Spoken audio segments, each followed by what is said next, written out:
This is the D6 generation with your hosts, Craig Gallant. Wrong! If you're getting any compensation, it's not charity! Russ Wakeland. You put me on a boat with frickin' dragons attacking me and whatnot? Now we're talking. And Rafe, Hollywood Granger. Now that's Jimmy Django right there. With contributions from Total Fangirl. Vampires do not sparkle. And our loyal listeners. One game is very like another till the D6G reviews it, brother. Welcome to another edition of Rapid Fire, the roundtable discussion of all things gaming, coming at with the speed of a lightning strike by ancient Egyptians in tanks, supported by cannons and grenadiers. Woo. Today's edition is brought to you for Norbert, Stubbs, and the rest of the NJSOBs. Congrats from Brian and Jeff on another fantastic Food Machine event. I'm Geekly McNerdigan, your host. Today, as always, our panelists are Russ, Economic Win Wakeland, and Rafe, Culture Gatherer Granger. Let's begin. Issue number 1. The term juxtaposition refers to placing things that do not generally belong together side by side in a new or different configuration. Central to the surrealist school of art, juxtapositioning objects is often used to illustrate deeper meaning or similarities between the objects. However, juxtapositioning can just confuse other people. Question: what are two things that you could put side by side that don't generally go side by side in a game that would be intriguing to gamers? Hanging Gardens Granger. Peanut butter and chocolate. Great Walls Wakeland. Farms and field guns. Wow. Half wrong. Rafe. How do you do it? It's random. It is, in fact, all about the gamers, Russ, and it's a classic chocolate and peanut butter. What? The most delicious juxtapositioning ever. Issue number 2. Oh, wait a minute. Eating crow, or archaically eating boiled crow, is an English language idiom meaning humiliation by admitting wrongness or having been proved wrong after taking a strong position. When one goes out on a limb, say, making predictions about the future, there is always a distinct danger that you will end up eating crow. Question: on a scale of 1 through 10, with 1 being Lenny Small and 10 being George Milton, where do you sit on the predictive ability scales as far as eating crow goes? Reliquary Russ. 4.5. Reapportionment Rafe. I think he's better than that. I'm a 5. Wow. Well, Russ is close, because I would say a 4 for Russ. Rafe, I would say you're someplace between 0 and -1, and I would give Craig a 3. Issue number 3. Civilization is a sometimes controversial term which has been used in several related ways. The term is often used to refer to human cultures which are complex in terms of technology, culture, politics, and military achievement. In classical contexts, these cultures were referred to as civilized in contrast to barbarian peoples, while in modern contexts, civilized peoples have been contrasted to primitive peoples. Question: what two cultures do you see rising to global prominence in the next 100 years who are not currently on the main stage of international recognition? Burundi Russ. Uruguay and Ethiopia. Sierra Leone Rafe. New Zealand and Urkatai. Wrong! Firstly, I think all of our Kiwi listeners are probably scowling at their speakers right now. Secondly, everyone knows that Zambia and Eritrea are the most advanced third world economies right now, whereas Senegal and Timor-Leste are the most up-and-coming as far as standard of living. Provincials. Issue number 4. The word esteem is defined as the regard in which one is held, especially high regard. What people think of us is important to most people to one extent or another, and some people take such stock in this that they pursue it to the detriment of other elements of their life, such as the affection of those closest to them. When a person's thirst for esteem swallows up all other considerations, including regard for others and good sense, then it's high time for someone to step in with a psychological pin to let some air out of your ego. Question: what is the most acceptable ratio of disenfranchised close friends to admiring general public if one is attempting to grow one's fame and fortune beyond one's own backyard? Andy Rooney Rafe. 4.5%. Roy Rogers Ross. 60-40. At least one of you answered in a ratio. It's very enlightening, however. Wrong. I'm an English major. Very, very wrong. But on a whole new level, personally, I wouldn't turn my back on a single friend for any amount of fame. Not without a more concrete promise of return on investment, anyway. That's it for now. Thanks for listening, and good night. Worlds to conquer, foes to vanquish, violence to sow, and medieval crops to reap. The whole world of gaming at your fingertips. The D6 generation. Born to game.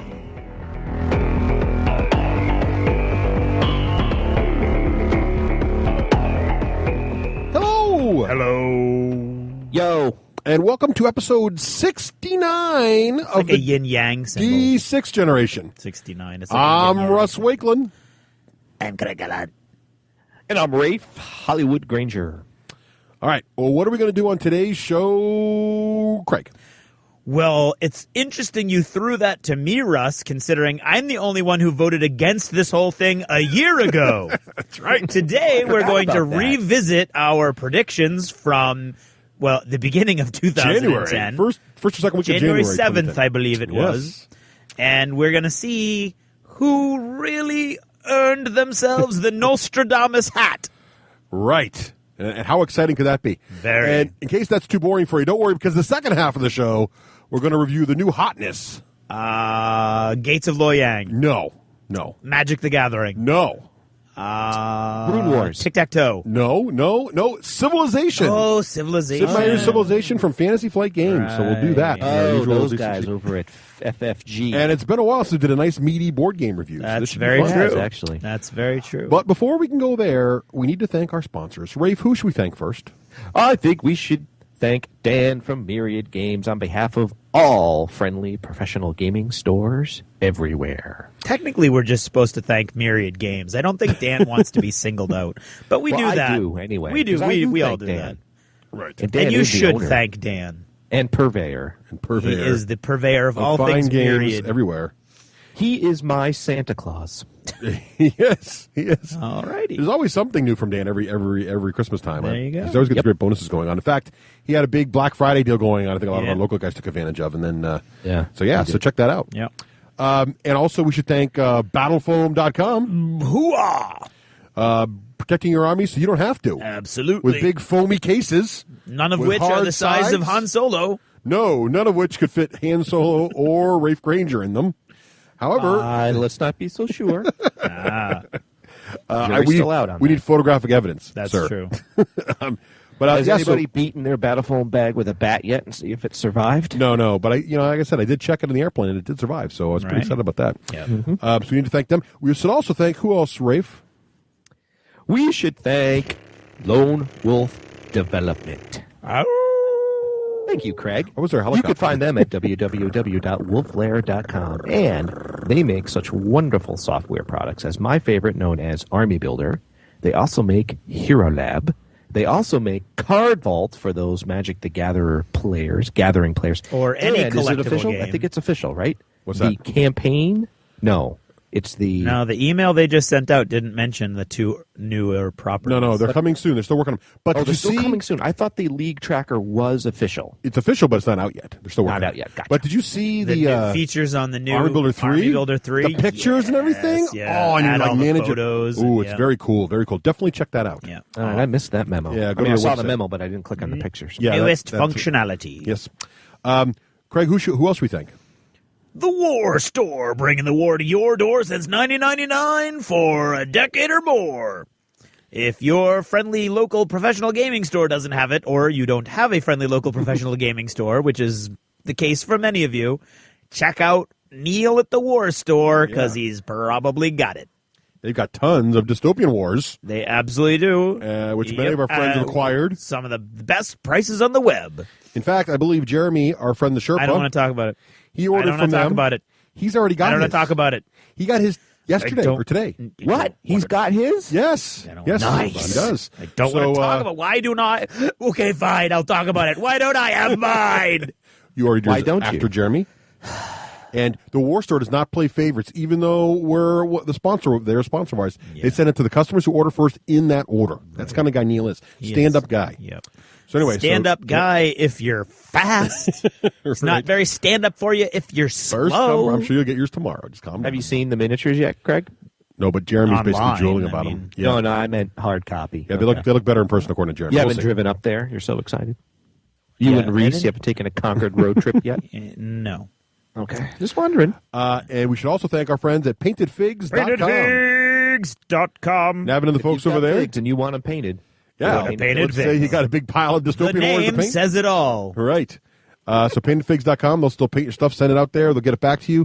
You can also order through them. They'll get things for you, good prices, great deals over there. Oh, you betcha. Now, If you pre-ordered Dystopian Wars, you'd have it pre-painted and pre-ordered, but you didn't, so yeah. I'm just making that up. I do want Navin to have that feature, though, someday. In addition the ability to paint things that don't exist yet. Yes. Nah. Well, they exist. He paint just them gets before they right. make them. Right. Oh, they're made. Now- Just in time. Google it. In case you're not a company, but you want to help the show out. That's right. Or just get a little message out to friends or whatever. Yeah. Or you have a little business and you can't advertise long term. You want to just Yeah, try just want it to out. get a little noise out Get a there. little buzz out there. Thing going on. How would they do that, Craig? Generate some hype, if you A will. little hype. You'd want to go to shoutouts, to our shoutouts at ebay.the d6generation.com. And they usually go live right after the show does. The weekend afterwards. Yep. And you can pick up some of these for a buck. For a buck. Yeah, sometimes they're cheap. And you set the price depending on how excited people are about the The episode. market That's right. dictates And the price. of course, next episode is episode 70. Episode 70. That would be a very cool episode of a show. That's pretty big. It would be. That is pretty big. That is ridiculous. It's kind of redonkulous, really. It is. See, now I feel limited to make certain, seashed by the seashells jokes, Why? I'm limited. I don't know. All right. Just feel Well, constrained. After and if you don't, let's say you don't want to deal with eBay, yeah. and you just want to kind of give us a little tip, Yeah. thanks for doing a good job. Ooh, is this the part where you get bling for your ka-ching? No, this is where you go I push know, the I donate was button. setting you up for that. Russ. Donate button. Push the donate button, and Yeah, go to the donate button. Push the donate button, and you'll just put a little tip in the tip jar. We appreciate that. And if you'd like a little bling for your ka-ching, Yeah. I like bonus better than tip. or A little bonus in the bonus envelope. and you go to our merchandise button, and you can order various D6G merchandise. Is that still shop.the d6generation.com? Yes, or you can just click the button that says merchandise From our website. Either one will work. Yeah, I now want to what are we- crowdsource this. Can I crowdsource this idea? Which idea? D6G, certain measuring tools. Well, that's a complex topic that is best saved for another time. Yes. Okay. But- Do we still have Christmas ornaments? I never put them up. I got to make those. I don't think I made. I want to vote for one of our listeners said, not so horrible Christmas. All right, I'll try to put that up this weekend, so you can maybe order just in time for Christmas. Yeah. So I'll try to get that up. I'll Okay. take that as a to-do item. There You got a busy Christmas agenda. ornaments. This weekend. I do have a busy weekend ahead of me. I do. Now, to thank our listeners for taking the time to listen to us and spend these nearly 69 3 to 4 hour episodes with us, all these years now. We like to give things back. Yes. Have little contests. Thanks to our great companies that send us things to give away. Yep, that's right. Absolutely. And our latest friends to send us something was the folks at Mantic. Mantic. They gave us lots of miniatures to give away. Yup. So, Craig, how does Yes, this Mantic thing work? Well, I believe the prizes are, 20 dwarves and an organ gun kind of cannon thing. Yeah, And 20 ghouls. Right. And the contest is voicemail. Ooh, I'm going to throw an extra thing in there. Okay. I got the latest issue of Unseen Lurker. Oh, yeah? In the latest issue of Unseen Lurker was a printed copy of the Mantic Kings of War rules. Cool. Oh, So yeah, I I will was wondering add where I that to saw the that. prize pack. Very nice. So now, because Coincidentally, it also has an article by who, Russ? some guy, page 7. Ooh, Russ, you Check should it out. sign it. No. I'm not going to give away the issue. The issue's staying with me. He's got a There's photocopy of the No, rules? they inserted the rules. Oh, they're They inserted? The actual Oh, there you copy go. of the printed Oh, I Mantic thought you were rules. sending okay. the magazine. No, they're inside the magazine. So I will put that in the prize pack. So now, very nice. because these boxes were packaged before the rules were printed. Right. So now this prize pack comes with the rules. You should sign them as Alessio Cavatore. Right. Yes. There you go. I mean, who's going to Signed- compare signatures? Right. Who's going to notice? You should say by and through. Oh, roughly. crap. Did we just say that on the air? Well, if you'd like them signed, just let us know. We'll sign them. But probably you don't. As Alessio. As Alessio mentioned, there's not a lot of room for signing because they're very compact. Yeah. So anyway, those will be in there too. So how do they win this great prize pack?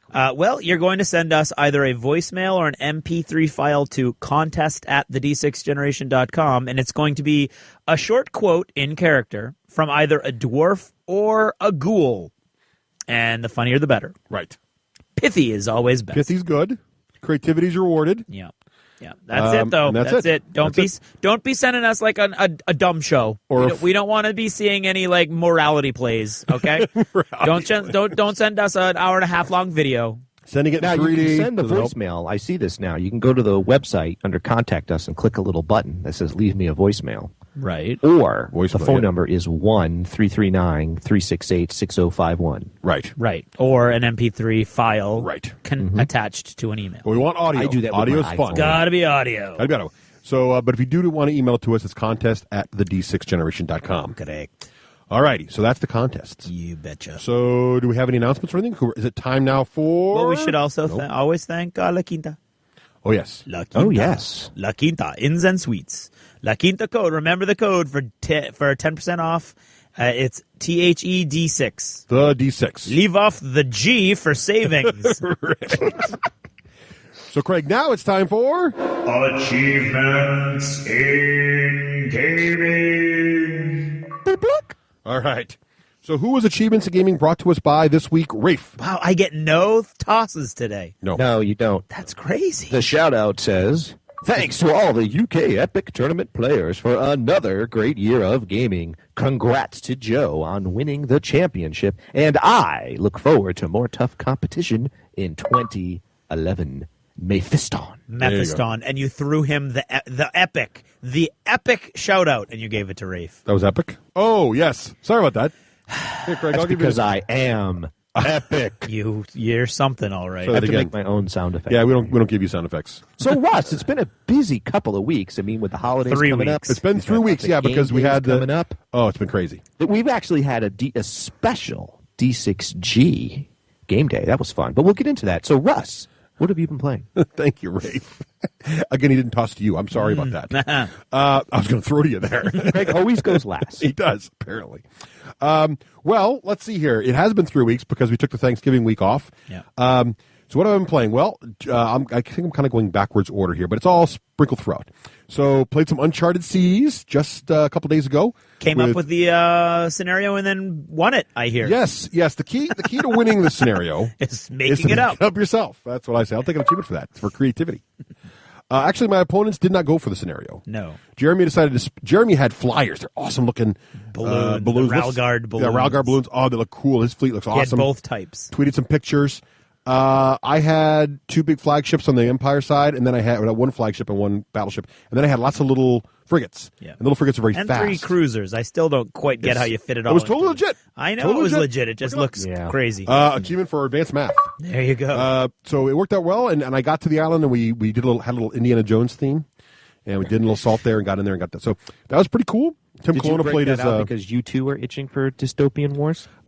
Any excuse to just get Uncharted cycle through? Seas out. I have trouble getting people to play naval games with me. I have a lot of them, but I like either Uncharted Seas or Firestorm Armada, and it's cool now because with dystopian wars now you've got the ancient Age of Sail with Uncharted Seas. You've got sort of the Age of Steam ships now with dystopian wars, and then of course we have sci-fi spaceships, so it's all good.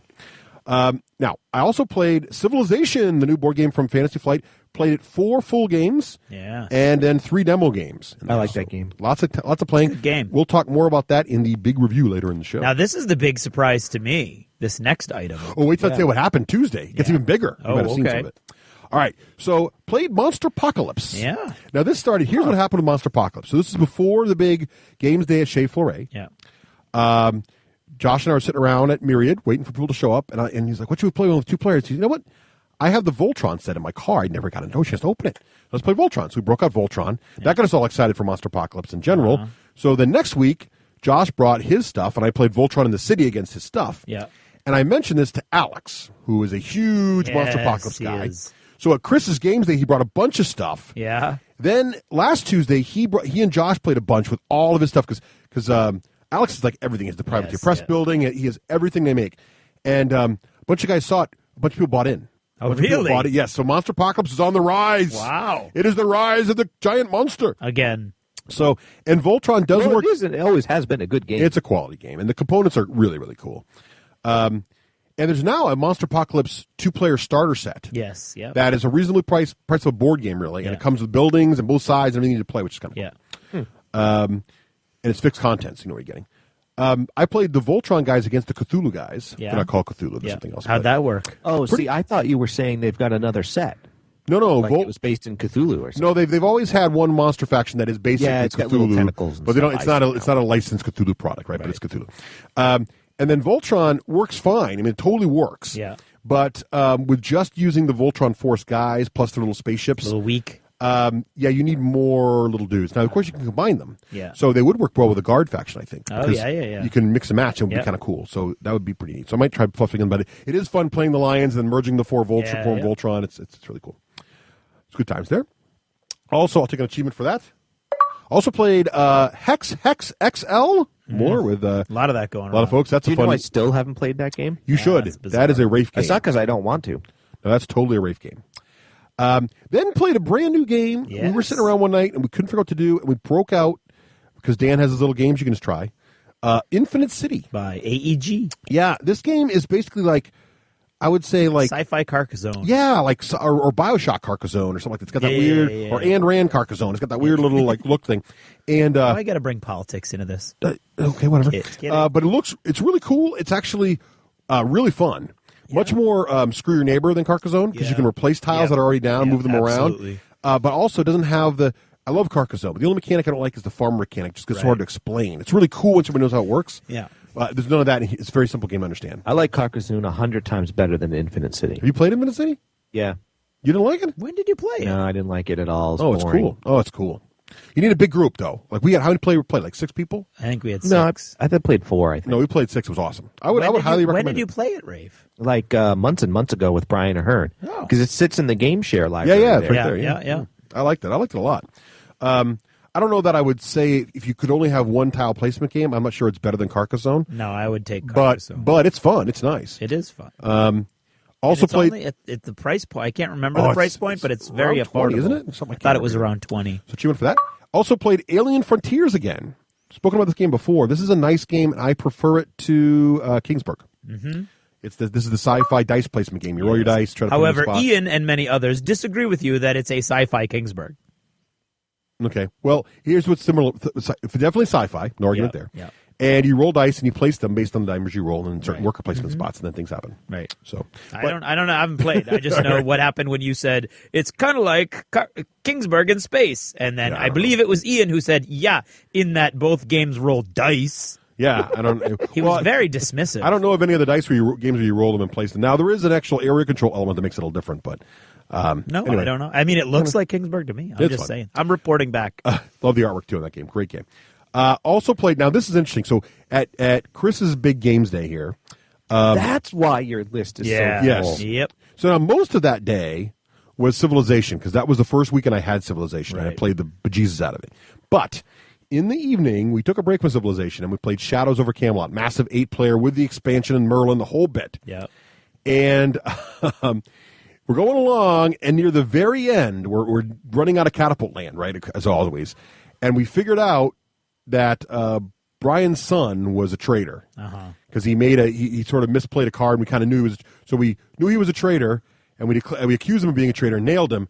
And we caught him just in time before he could put the last catapult to the lawn, and it went all the way around again. And then Ian put the catapult to the lawn and won the game because he was the other traitor. Yeah. Because you can have 2 in the 8-player game. I'm like, and nobody saw it coming. He played it really, really well. So achievement for Ian for Evil Betrayal in Camelot. Nice, yes. That is still an awesome game, and a great gateway game.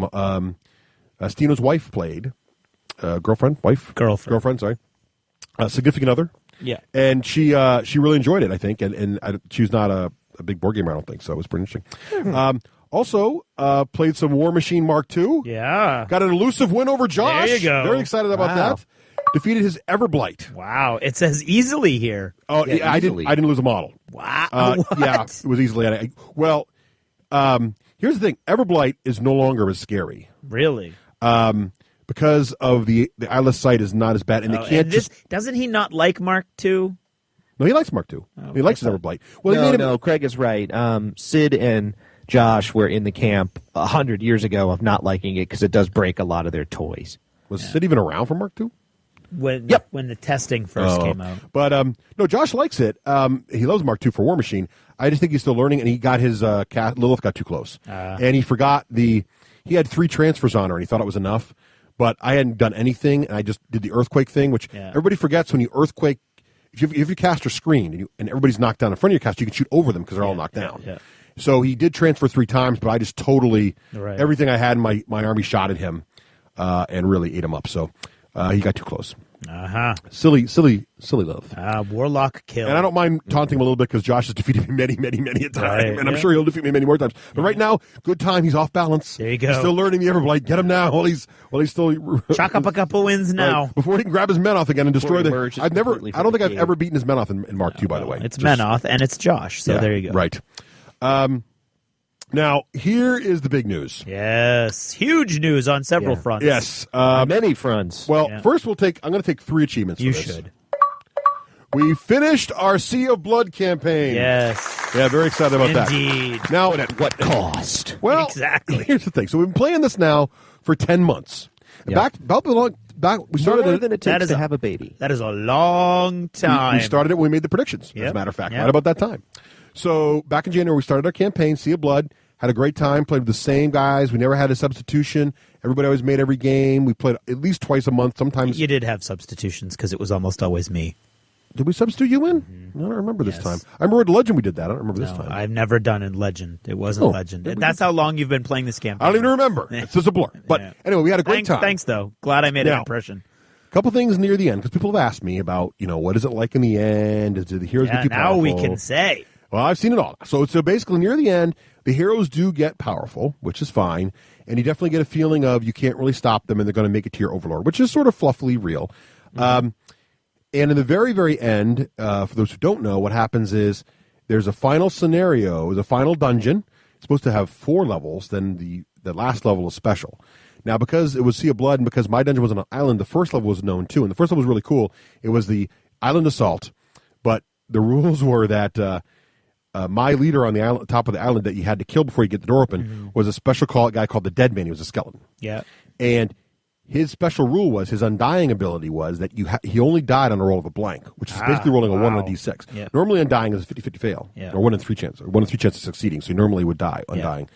But getting off the boat, Ian had this special amulet he'd been carrying forever, that any model within 6 inches of him had undying was canceled. So I was like, oh, great. And the other rule in this scenario was I could only spawn skeletons here. Yeah. So, but I started with some skeletons in an island, and I always, as always, let the heroes cut the deck. The first 3 cards I was dealt, one of them was Crushing Blow.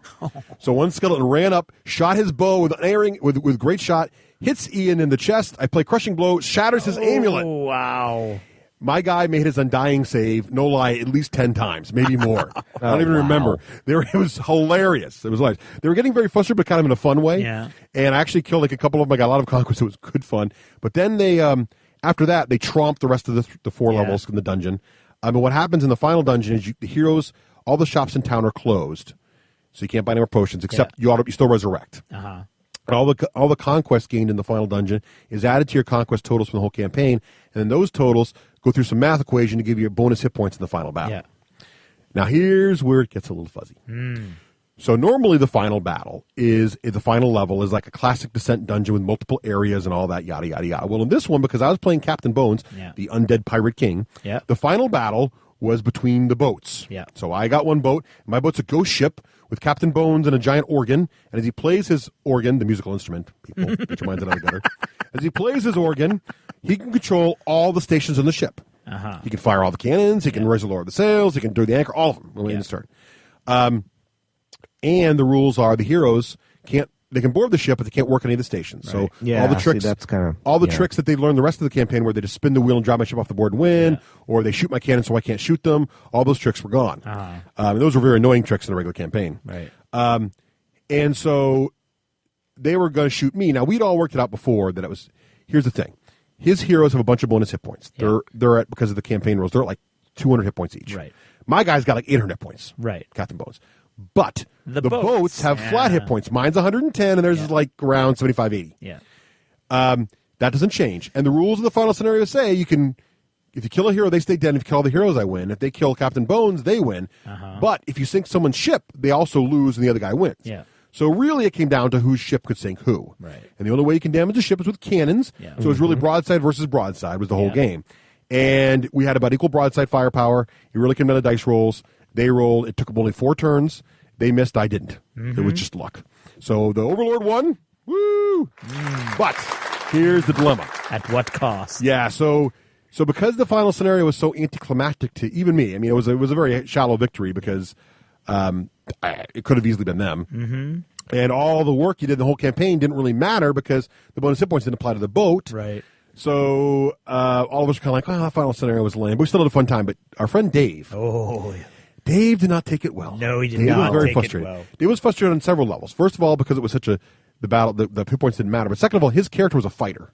Yeah. Well, I think, too, because of the 10-month investment. Well, after a 10-month investment, whether you win or he wins, I think you want a more cinematic end. Well, I think the problem was, the other thing about the scenario for him personally that bothered him was his fighter, it was a battle of cannons, and his fighter can't really man a cannon effectively, so he had nothing really to do. Now, he could have swam over and killed my guy, tried to kill my guy in hand combat, but they figured out that wasn't fast enough for the cannon duel. Now, maybe in a scenario where we should say that the conquest ended almost equal after the whole campaign. And the other thing I noticed about the campaign was that I had almost every upgrade I could possibly have. They had all the upgrades they could possibly have. So near the end, there wasn't any more fun of growing the thing. And I could tell David sort of not been very excited with the campaign for a while now. He's kind of was done with it. So, but he was very frustrated to the point where he wrote sort of a very heated, spirited, and he wrote it that night from the computer at Myriad, which probably wasn't wise. He probably should have slept on it. That's not smart to do. So it was, there was no cooling down. It was very period. spirited. And in fairness, Fantasy Flight did respond and say, we're sorry you felt that way. Pretty much all they said. Sorry you felt that way. I talked to Dave after that. How's he doing now? The response, and he's like, I was happy they responded, but they didn't really say much of anything. And I'm like, well, you got to remember, Dave, they don't know who you are. They don't know that normally you're a calm, quiet dude. Yeah, I think this time you became unhinged. You mean he probably came across as a crazy internet troll? Well, yeah, I think whenever you're frustrated with something like that, you should A, cool off, and B, try to write the letter constructively as you can. If he had said, hey, played Descent for the last 10 months, had a great time until the end, here's why it was disappointing, I'd love to see these kind of changes, what do you guys think? Mm-hmm. That would have gone along fine. But you can't go in there saying, I hate you guys, you never play tested anything, I don't want to ever play Fantasy Flight games again. They're just going to look at that and go, we've lost him, sorry, thanks for, oops. That doesn't look like a rational way you can respond to that. I mean, it could be a rational reaction, but it's not a way that individual is just, at that point, you're right, is in troll mode. Right, and then like, with a lot of the emails we got, I'm thinking if I'm like chewing on a pretzel, interrupting Russ, and what else do I do? It's something else that annoys some of the people that don't like me. Take a moment, like a night, and then send Craig the email. Nice. See what I did there? I was wondering how that was going to turn out. I like that. See what I did? I don't know. Now Davis at least come down a little bit because he played Civilization, so he's playing Fantasy Flight games again. Yeah. But I don't know if he'd ever played Descent again. I really don't know. I don't know. The rest of our group totally I don't know that he'd play Sea of Blood. Yeah, well, the rest of our group is totally ready to play Descent again. I know we're trying. Never mind. All right, we're trying to run nice and tight. But I thought what was more interesting were your comments of how Sea of Blood was sort of just not as good as Road to Legends. Well, we got to be the boats. We got to be careful about how we say that because there are elements of Road to Legend that are broken, that are fixed in Sea of Blood. And there are elements of Sea of Blood. Here's what I would say that aren't broken, that just don't work quite right. Here's what I would say. Well, not broken meaning too powerful. Yeah, there are many fixes in Sea of Blood to Road to Legend. One of them is the fact that level leaders go up with a campaign level. If you look at the leaders in the end of Road to Legend, like gold level, they're worthless. It's just silly. Weren't your lieutenants worthless too? Not lieutenants, the leaders in the end of each dungeon level. Oh. So in other words, if you play the Road to Legend rules by silver and gold level, the bosses of each level are silly. They just die in a heartbeat. One arrow, they die. They don't live. So you definitely want to take the rules from Road to Legend and apply that to all the dungeon level leaders in reverse. Versa. Yes, Sea of Blood to Road to Legend. Also, the balancing thing where if one guy gets too far ahead, that's awesome. That's great. Where Sea of Blood doesn't work too well is when they tried to shoehorn a dungeon crawling game onto the water. I still like a lot of it. I like the theme so much. I think I'm willing to just suck it up, and I would play it again just because I like it so much. But it definitely doesn't really work. The Kraken mechanics are cool, but the rules aren't clear enough that with the serious gamers, or gamers that are taking it very, very competitively, it doesn't really work. The Captain Bone scenario is broken. I wouldn't play the Captain Bone scenario. I would either choose a different avatar from the beginning. If you already have an avatar, maybe randomly roll up a different, I don't know, or switch avatars before the end something, because the Captain Bone scenario is not going to be satisfying at the end of Sea of Blood. But that said, I remember when we played Road to Legend, a lot of the guys said, the outdoor scenarios feel like a waste of time. So the same complaints happen to the outdoor scenarios, and I don't know. I think I'm sure we'll probably work up some house. Now that we put the whole thing through once, we can say we've done it. I think we'll probably work up some house rules, and we'll keep you guys up to date on what I come up or what we come up with. Or Ian, I'm sure Ian will look a lot on this too because Ian's very into Descent also, and I'm sure As the an hardcore guys will outsider, do it just didn't seem like worth the effort to me. But we all know that I have the attention span of a squirrel. So, well, I think that's not saying much. I think there's two kinds of gamers. There's the journeys and there's the destination. If you're playing the game for the end, yeah, it wasn't worth it. But I'm about the journey. Awesome. I mean, what happened there is the end was bad, but it didn't take away from the 10 months. I mean, Dave actually said, I feel like I wasted 10 months. Ian, I don't think Ian, I, or Brian felt that way. I had a blast every 10 months, and I would do it again in a heartbeat, even if I knew the scenario at the end was going to suck. Because the spirit and the growing, but I didn't like the fact that gold level, you didn't grow much anymore because we all had our max stuff. I think I would take the campaign, take off the copper level, start at silver, and only do two campaign progressions, and I would work out so that the outdoor encounters mean something more. Either the outdoor ones from Road to Legend or somehow fix the Sea of Blood ones. If you can do those two things, I think it'd be a little bit stronger. But it's still a great time, but you can't take it too seriously. It hasn't always been that way. There's just wonky things in it that just get a little weird sometimes, and that's how it is. But it was very disappointing at the end for all of us, and it was a shame that it ended with such a sour note because I think otherwise we had a great time. So, well, it's had an effect on my Descent group because I also took Captain Bones and was actually we had just entered silver level. And I was exactly where you were with all the Captain Bones upgrades.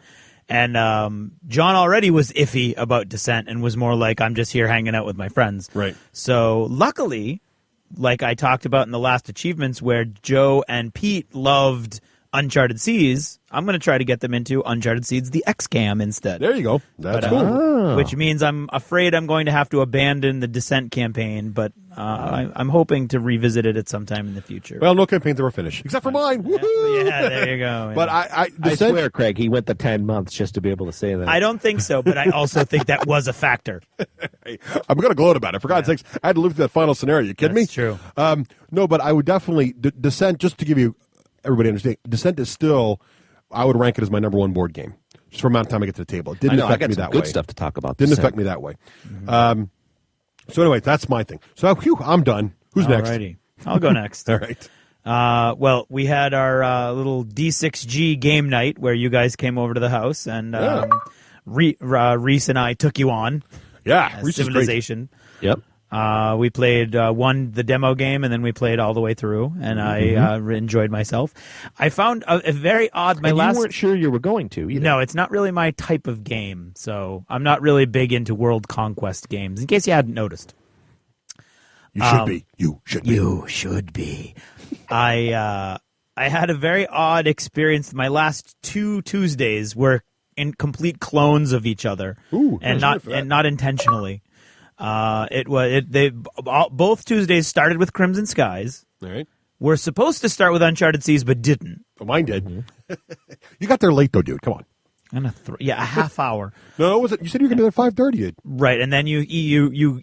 Never mind. Okay. Anyways. Oh, I see what happened. Hex XL, which is always a blast, and then Infinite City. I played it again. I played it last week and this week, and I enjoyed it more the second time. There you go.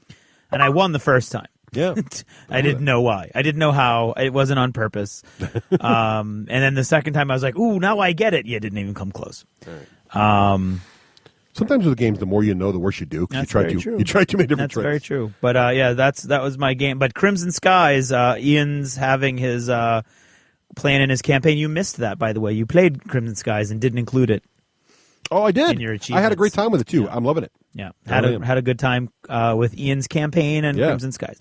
Blew up a. That's fine. Oh, you just wait now, buddy. Wow! I blew up a blimp and won the first scenario because it was just practice for the campaign, and then I got both my planes shot down in the next game. Yeah, I got shot down last night too. Real campaign. Ugly. Okay, go ahead, Rafe. I think Ian should be playing a real game. Boring. I was talking about Ian. I wasn't talking about you. Boo. I think Ian should be playing. Boring. Boo. Firestorm Armada. Boo. That's nicely done. Playing. Well, Firestorm Armada is not an air combat game. No, and it's in space, and it violates Ian's number one rule, which is any game he loves has to have no. He loves miniature games. No, he doesn't. Not anymore. He's quit. He's quit miniatures. He has seriously from his own mouth.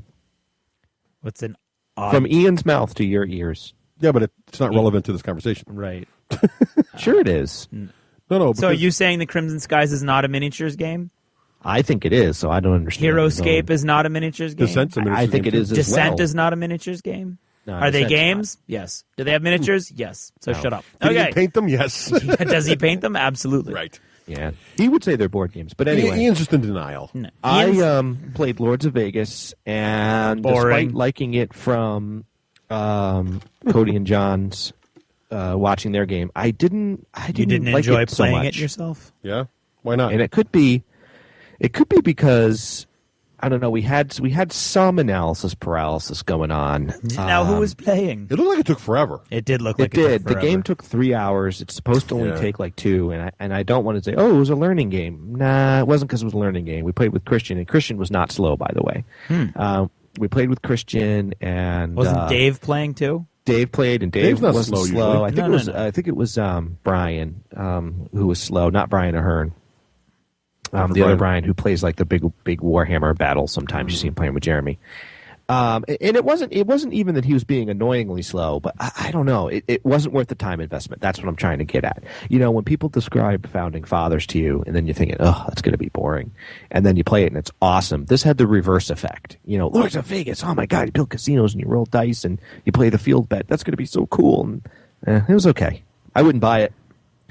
Then this was really fun. So after playing Castle Ravenloft and having it be a big flop, I had the lads come over. That's my nephews and my son Lou. They came over and we broke out the cool. Are the first nephews starts. Huey and Dewey?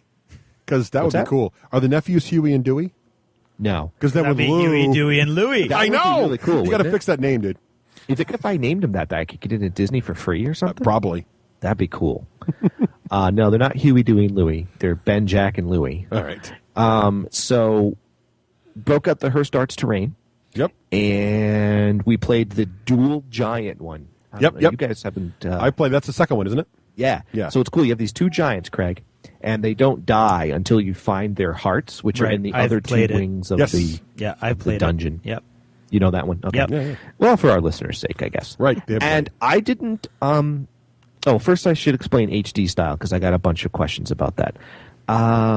HD style means that I play with the Overlord deck. I take Conquest just like I'm supposed to, or I mean Threat, but I don't necessarily follow the spawning rules necessarily. And if it looks like I'm kicking the snot out of them, I won't just necessarily pull all the Beastmen. You know, I just won't play a Beastman card. I'll trade it in and get Threat. Well, it's more like DMing. Isn't it like playing not necessarily by the rules? Isn't that just standard HD style? That's what No. I think. Isn't that how you play Agricola? No. Yes, it is actually. And that's got a lot of that's emails what about I it. heard. That's what I heard. No, that's just Jeff Engelstein's take because he wants to play with 14 cards because he clearly has brighter Because players than I he am. wants to play by the rules. Right. Yeah. Yeah. Actually, to be perfectly hip and square with you, the back of the rules actually talk about a variety of modifications, and I think that's where I got the modification to be completely fair, but I'm All not sure. right. I withdraw my question. Yes, you withdraw your statement. HD style means, I play more like a DM, but I want people to know that the first time I described it, I didn't play with any cards, any threat, no nothing. And Russ, this time I've been playing more like an Overlord, but I still keep it friendly, and I'm not out to beat them. I'm about to just engage them in the story. Right. And it works to that level, too, which I thought was amazing. Oh, very so cool. I was dropping crushing blocks. I was trying to kill Lou because he was the toughest armor guy. Yeah. And other than really stacking monster cards on them, it's about the only thing I pulled back on. I played everything else just by the rules. Nice. And, healing potions only gave them 3 life, the whole 9 yards. They got stunned, they got knocked back, the whole 9 yards. And they have a blast. That's a good And game. here's what's weird. We're going to get into this, but the dice mechanic for Descent totally works. They get it. It works, but we'll get into Warhammer Fantasy Roleplay later on. So those are my 2 games. Those have nothing to do with each other. Moving right along. Same okay. company, dice pool. Okay. Moving along. How do they not have anything to do with each other? Well, because it's dice for Descent, and the other one's a role-playing game. Right, and yet both made by the same Let me quote a wise man who once said, "Well, they both have dice." Right. Yeah, that's where I'm going. Right. Right. Okay. I think that supports both of your arguments. Right, because, well, what it is tumbling dice move on. is just like War Machine. Move on. Okay. Well, that's what people like. They like it when I speak up more. Okay, good. Trying That to was very give the insightful. people what That was they like. insightful and illuminating. That's right. Yes. Both. Right. Illuminating and Here's some illuminating. So achievements. modeling. Here's some achievements. Look out, man. You guys are going to flip out. Yeah. Painted full 4 Descent characters. Nice. Yep. 2 giants. Yep. 5 skeletons. Yep. And redid all my bases brown because I had painted before that. Nice. Nice. Well done. And more Herstart loot, meaning chests, wood planks, the stuff you put on top of your board. Gold piles. Wow. Yeah, well, actually, I had the gold piles, but yeah, that kind of stuff. yeah. Little jugs, little jars, Gotcha. all that stuff. Gotcha. Little crystals. Russ, would you like to do some non-modeling modeling? Yeah, well, I organized the board game box. Does that count? No, it doesn't. All right. I did that. I actually have a real live question on this. Yes. Russ. Yes. I was rather impressed with, your Civ game box management with all your planos. Thank you. It's almost a hobby putting these boxes It together. I'm telling is. How do you decide? Or I kind of or a want to get a mental couple issue. planos now for Descent. How do you decide what to get? Well, actually, it's funny. I get a lot of emails about which plano numbers do you use, so I'm going to have to write that up sometime and post it someplace. But what I normally do is I look at the tokens, and then I try to figure out how many little chambers I want to divide the tokens up into, and then I look at the plano boxes available in the stores and try to figure out, do they match up pretty well. And the other thing I look at is do the plano boxes fit back in the gaming box? Because I want them. How do you know that? Do you take measurements? Or do you bring the box with you to Walmart? I've gotten to the point now where I can sort of guess, but I do sort of take measurements mentally. It's an engineer thing, but you can measure with a ruler part too. of it, because Yeah, I would hate to spend all my money on planos and then No, the you box can take. top Well, you can is always big. return them too, right? And you take your receipts back. But yeah, you can measure them out and everything. And now what I've got to the point now where is even if I get one that's slightly too big or too small, because they're not that expensive. Like the little ones are kind of a couple bucks each, so you get 2 or 3 of them, and then if you don't use them all, you put them aside for the next game because one game's going to need them. Yeah, so that's what I do. The other thing I noticed is you seem to always have a nice assortment. Craig does too. And I wanted to ask Craig about your quilting box that you said, or something that you got at Michael's that you liked for some game you just recently did. And like the Walmarts I must go to must stink because they've got like 1 or 2 different versions. Walmart's where I see generally- you guys, you have all different kinds. Walmart's that I've noticed come in 2 different types: the type that doesn't have a lot of outdoor stuff, and the type that has everything. Right. Okay. So what you want to find is the Walmart, because I do a lot of outdoor camping and stuff. So I already know where the Walmart's actually surprisingly good. Have a good array of outdoor they have activities. great. Better than like Target. Better than pretty much anybody else besides a dedicated Yeah, Target's got crap for that sort of besides a dedicated outdoor store, which are kind of hard to find and usually more expensive. So, like Eastern Mountain Sports is great, except Or Cantmore or one of So what you those. want to do is in the fishing section is where these, because they're all for tackle boxes, and but you want to find the Walmart that has the really big tent section, the really big that stuff. And there's usually one in some area that has that, and that's where you go. And they usually have a good selection of them. And of course, it's better by season too, right? Because in the camping one in season, it's better. Manchester, right behind Myriad, has a great selection. Yes. So that's what I do with that. So that's my modeling. And quote Rafe, unquote. if you're trying to get like almost all of your Descent tokens into, I don't think Plano's the way to go. You need Which something. way do you go? You need something with smaller container sizes, or you're going to be mixing tokens. Okay. I don't even know what I think it's for like bead. That's what it is. Jewelry Beads. I said making. quilting, but it's beads. Yeah, and it literally you open it up. It's a box, and inside are about 100 individual boxes, little ones that fit almost exactly the Descent tokens. I'll show it to you sometime, but I have no idea what it was called. But it's like a massive. Not massive. I mean, it totally fits inside the. It looks like a little briefcase. It totally fits inside the Descent box. And inside it comes with all these individual little boxes of 2 different sizes, and then a third size that's much larger for the larger terrain token pieces. And can you fit the miniatures in there too? No. And you can't fit all the tokens in there either. No, Descent doesn't really get back in the box. No. I have a giant transport Yeah. system for that. Yeah, the miniatures are But totally Descent is separate. the exception to that rule. Most board games I have. The only other one that does not get back in the box is Battlelore. Battlelore is his own giant project too, but everything else I generally get back in the box. Yeah. But you got to throw out those little. Fantasy Flight always puts those little cardboard pieces of junk in there. I throw that out. Yeah. Yeah. So that's my box control all right. thing. I decided, you know what? I bought it all. I got to do it. I built and primed over 6,000 points of squats. Oh my God. Okay. Now, is this for playing or for reselling? No, it's for playing. I mean, I kept aside, like, for instance, in my collecting frenzy, I got at least 2 of every unit.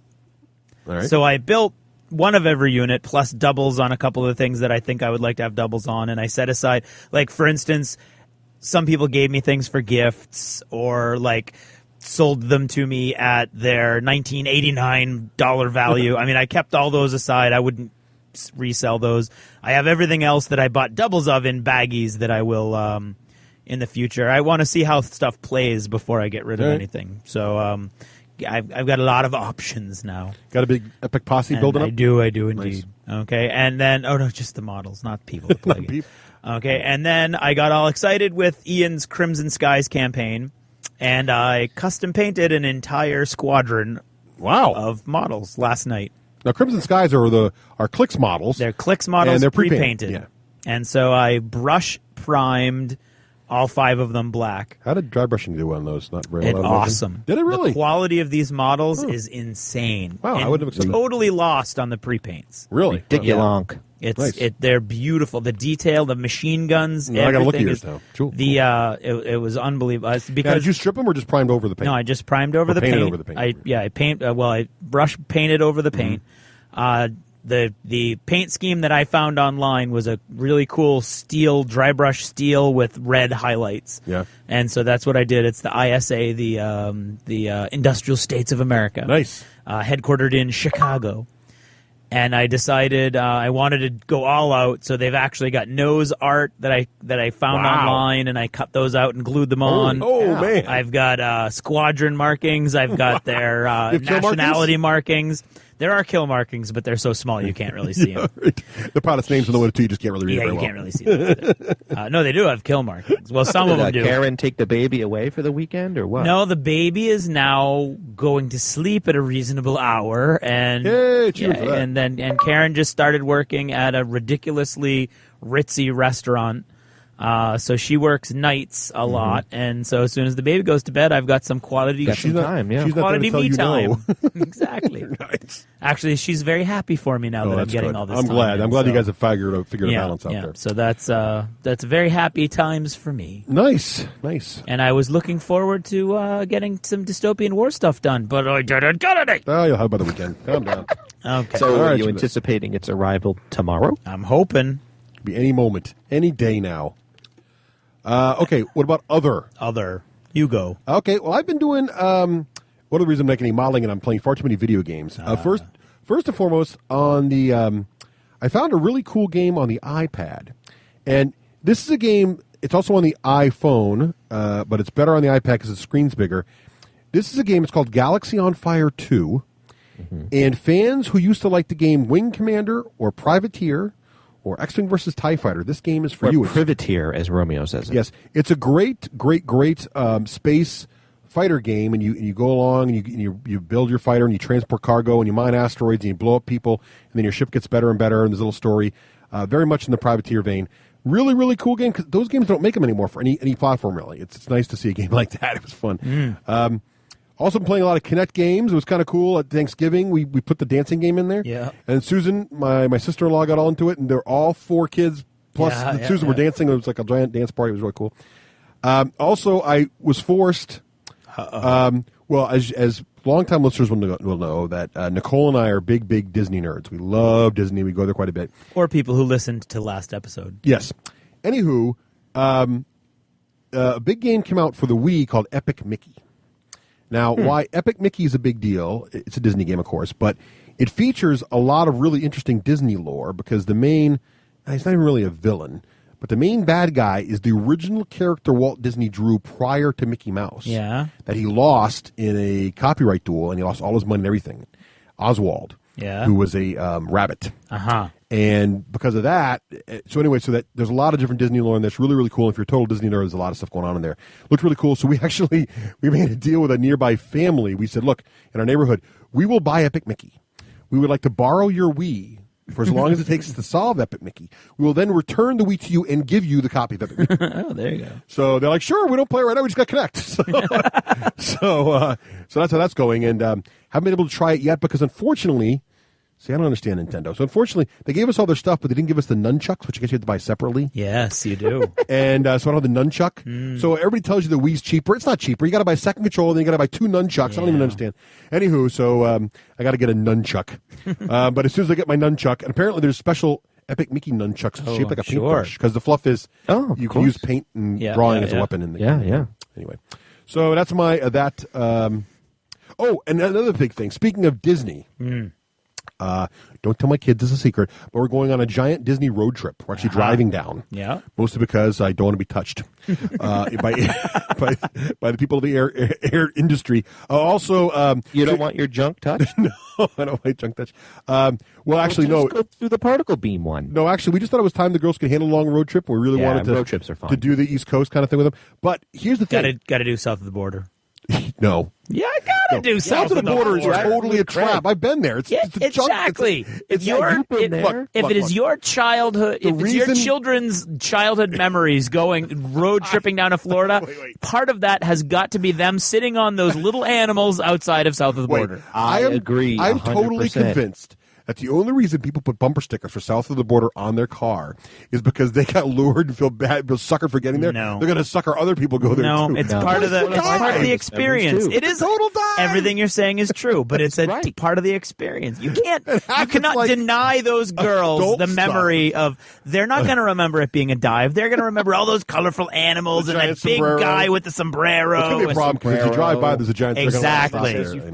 South and the freaking sign started like Maryland. Exactly. You're going to have to go through like 400 miles of signs. For those who don't know, all right, a lot of people in New England drive to Disney World, and on the way down there, or on 95, right on 95, there's a place in South Carolina, right on the border of South Carolina, on the North Carolina-South Carolina border, called South of the Border. It's this Mexican-themed, crazy, total everything you think of American trash tourist. It is roadside a total tourist junk trap. thing. Total what it is. Tourist trap. And the boards, the roadside billboards for this thing start in like Maryland. It's literally like 400 miles. It's crazy. Like every 2 or 3 miles. Totally junk. Anyway, but as a kid, a kid, comprehend sitting in the car for 4 days. And I still remember every picture that I took when I was a little kid. When I was like 3 or 4, when my parents stopped there, I remember my little picture on the little alligators and right, look, exactly. I'm with Craig. I don't. You know what? I'm going to call DCYS if you don't. Yeah, no kidding. I'm going to tell Nicole because I don't think she's in on your plan. We may or may not stop at south of the border, but that's not really over. What I'm putting the call out for is really, really cool road trip games. Uh-huh. And I'm not talking about the kind your grandma plays. I spy with my little eye. Not license plate somebody bingo. with a giant head. No, not that stuff. I want some cool ones. I want some really cool ideas. Somebody with a giant head. It's you, Daddy. See, I'm just trying to do a little crowdsourcing here. This is what I have to put up with people. See what happens here? This is what I go through every 2 weeks for you. This is what I put up with. Keep your head aside. I can't see the sign for something. This is the kind of sacrifices I make every 2 weeks. Rafe, that was classic. All right. Jeez. Anyway, if anybody has any good road trip game ideas, please email them. On the way down. That's what I want to know. Email them to Russ at the D6generation.com. No, we're going to share. We'll have to share the iPad and the iPhones, and we'll do something with that. So that's what I've been doing down here. That's what I've been doing. Okay. I addressed the whole Uncharted, the XCAM thing. I think it takes a long time to go through an XCAM. Yes. And we don't have anybody in our group that can spend a long time doing anything except that one Descent group, and they'll never get together again. So I went back I went back to the Uncharted Seas XCAM, and I minied it up. I tweaked it up. I tweaked all the missions, and now we've got Dystopian Worlds. Are you going to post it on your blog? I don't know. It'll be out That was there the original somewhere. place where it was held. It was. Yeah, I'll probably update it and. But I much prefer the missions now. They've been brought in line with the new point system and cool.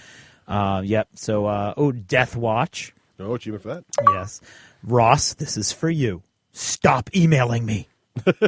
Okay. Ross send you little emails. When are you going to play Death Watch? When are you going to play Death Watch? When are you going to play Death Watch? He's very good. Ross is awesome. You know Ross is awesome. Ross has been on the show a lot.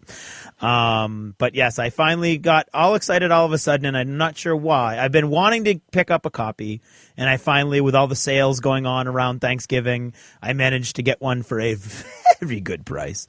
It's such a good book. I'm very excited. Russ and Rafe are going to be in on it. We're going to do an adventure, and then we'll do a full review, just like we did for the first two 40K role playing books. Very excited to the point where I went on eBay and I bought everything I need to make an entire kill team of all these different various chapters. And I got all the bits needed, so everybody's going to have their own model of their chapters, like the Black Templars or Black Templar models. That reminds me, we got to thank our artist friend.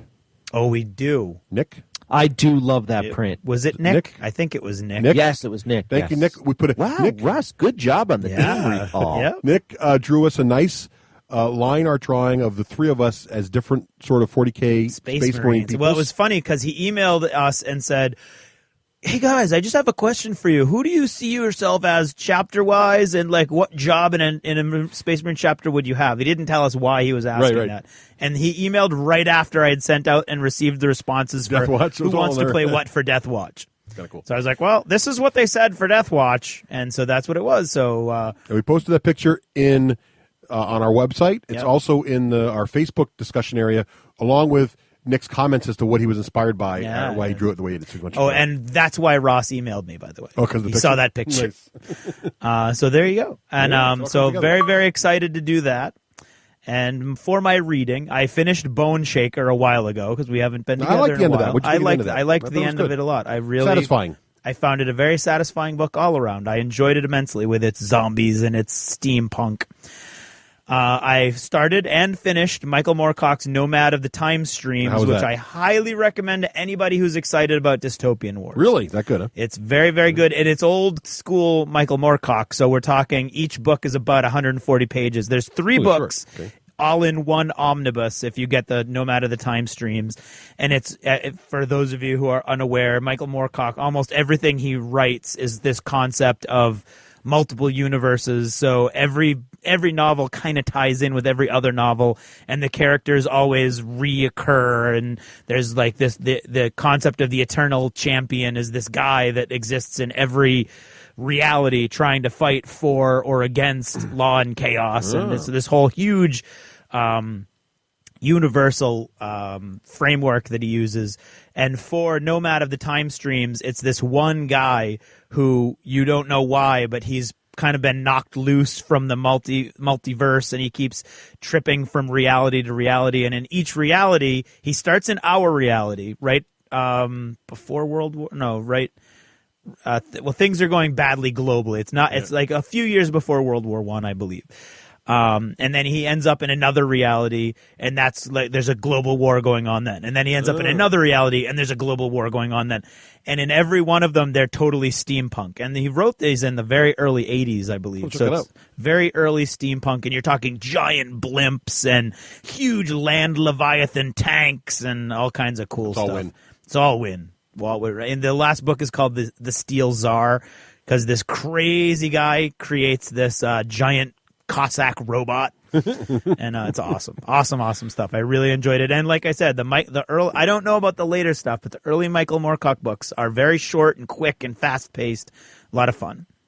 I am currently reading the latest Horus Heresy novel, the First Heretic, which is awesome. It's actually ties in a little bit with Nomad of the Time Streams, because Michael Moorcock in his notes says that he's writing it from the point of view of what does he call it? It's like an untrustworthy narrator. Oh. And so you're not sure, like, is the guy coloring the story to make his story feel better? Well, that's totally what's going on with First Heretic, which is about the Word Bearers chapter, who those of you who have followed along with the Horus Heresy know they're the ones that are pulling all the strings behind the scene and causing the entire Horus Heresy to occur. And the book First Heretic is awesome because it actually goes back and it's filling in all kinds of stuff that you've never known before about the 40K universe and the Emperor, but you don't know if you can trust all the information because half of it's coming from a demon. Nice. So it's awesome. So it's like, wow, this is exactly what happened and exactly how the Primarchs got scattered. Or is it?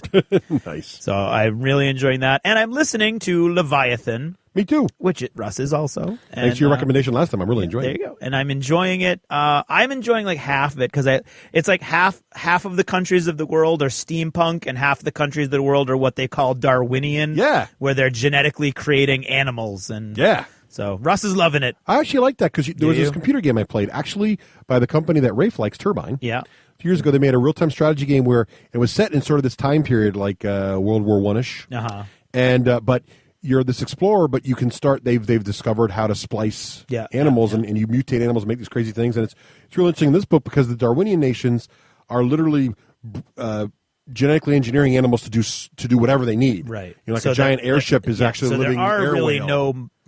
there's no industry. It's all these animals for the most part. It's all genetic. Yeah. Yes. Well, other nations are the clankers they call, which are the steam guys. Yeah, I like it. I like the clanker part totally, and the Darwinian part's kind of growing on. It's me. kind of what's cool about that though is it kind of gives you an idea for a new faction they could eventually do in dystopian. Yes, I know. I had thought that it could be Australia. That's true. Although it'd be kind of obvious, but still. Right. Yeah. Okay. Anyway, so that's is that achievements? Rafe, you have any other?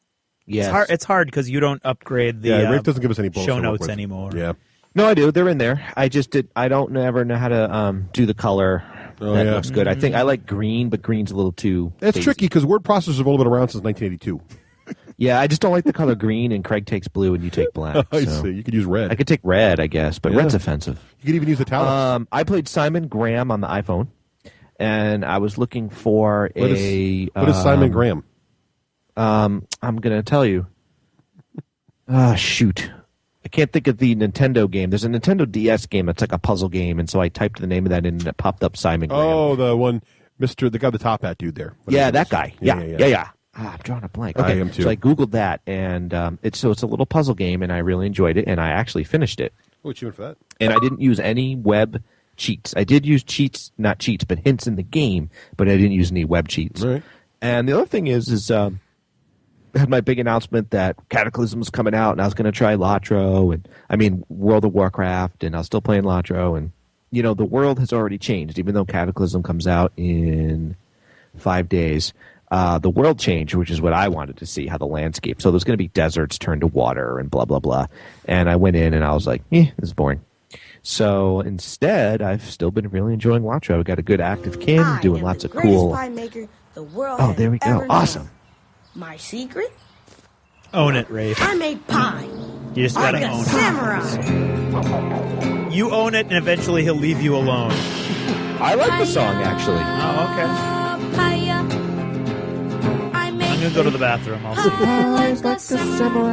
So what have you been doing in Latro there, man? Actually, I've been selling some good pies. I've been making some good rack of lamb with mint sauce. Okay. Superior level, mind you.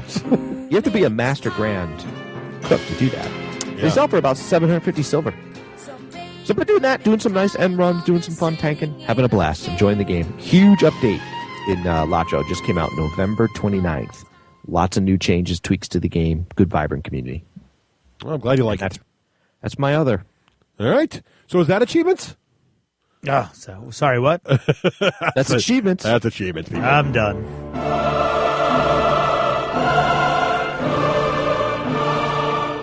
Tired of scribbling with pen and paper? Bored of tedious bookkeeping? Army Builder and Hero Lab let you take your game to the next level. The Army Builder brand roster construction tool has been the standard among miniatures gamers for more than a decade. Compatible with all major game systems, it's packed with features like widescreen mode, custom user images, tournament-focused and mobile-friendly output. There are more reasons than ever to take Army Builder for a test drive. The ENnie award-winning Hero Lab sets the bar for character management tools, intended for both players and GMs. Hero Lab supports all the major RPGs, from Pathfinder to Savage World, as well as letting you add your own custom content and house rules. Fight the monsters, not the tools. Army Builder and Heroes Lab point-and-click simplicity lets you spend less time prepping and more time playing. Join over 100,000 gamers by downloading the free demos from Worldflare.com today. And now, what's in the news with the shout-out? What's in the news? We're the UK Gaming Media Network. Want to be kept up to date with the best in Blighty? Then search for our guild on Board Game Geek or do a Google search for the UK Gaming Media Network. The best of UK bloggers all in one place. Thanks, UK bloggers. Good luck with all that.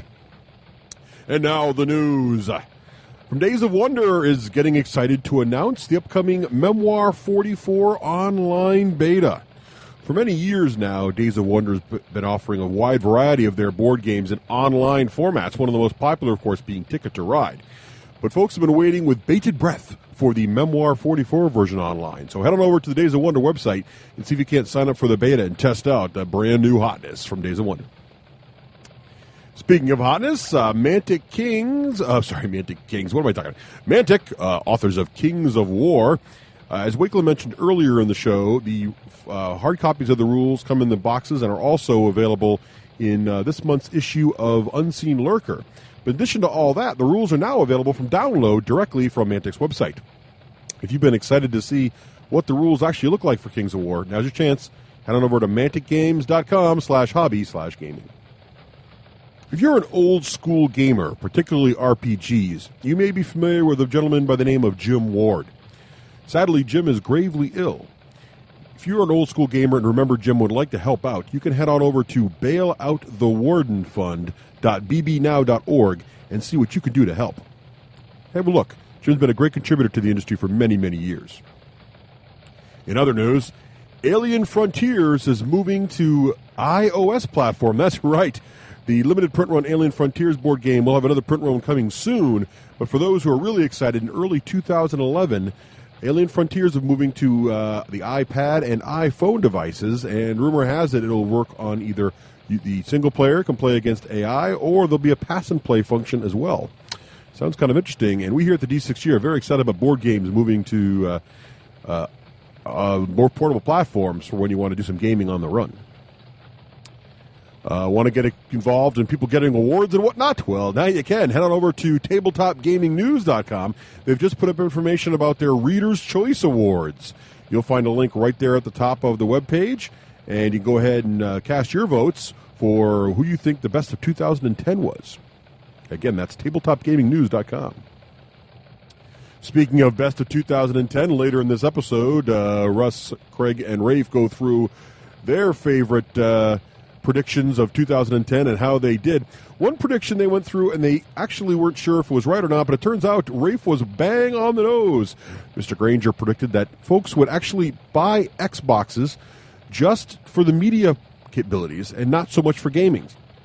Well, we had some anecdotal evidence about this, but it turned out that CNET's Buzz Out Loud podcast reported on the 29th of November that they had a study that 40% of all Xbox owners don't own it as a game platform, but rather they use it as a media hub. So there you go. Granger got something right. Who knew? News from Z-Man Games. Actually, the Z-Man newsletter just came out. There's a couple of hot topics that here at the D6 Generation, some games that Z-Man has been working on that we're pretty excited about. Merchants and Marauders is due out in mid-December.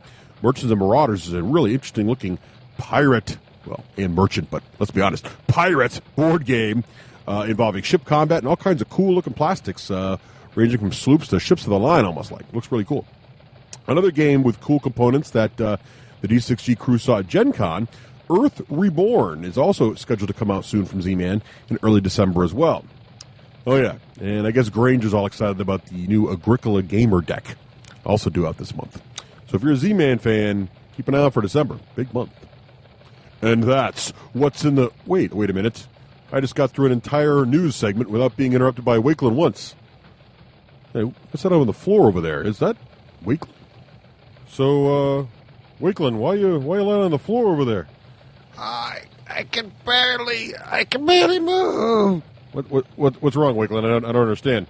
I've been playing the Connect now for almost 2 hours a day for nearly 2 weeks with the girls. My muscles are so sore. I guess you're saying too much of a good thing? Can you do me a solid and just throw me that bottle of ibuprofen over there? Ow. Thanks, man.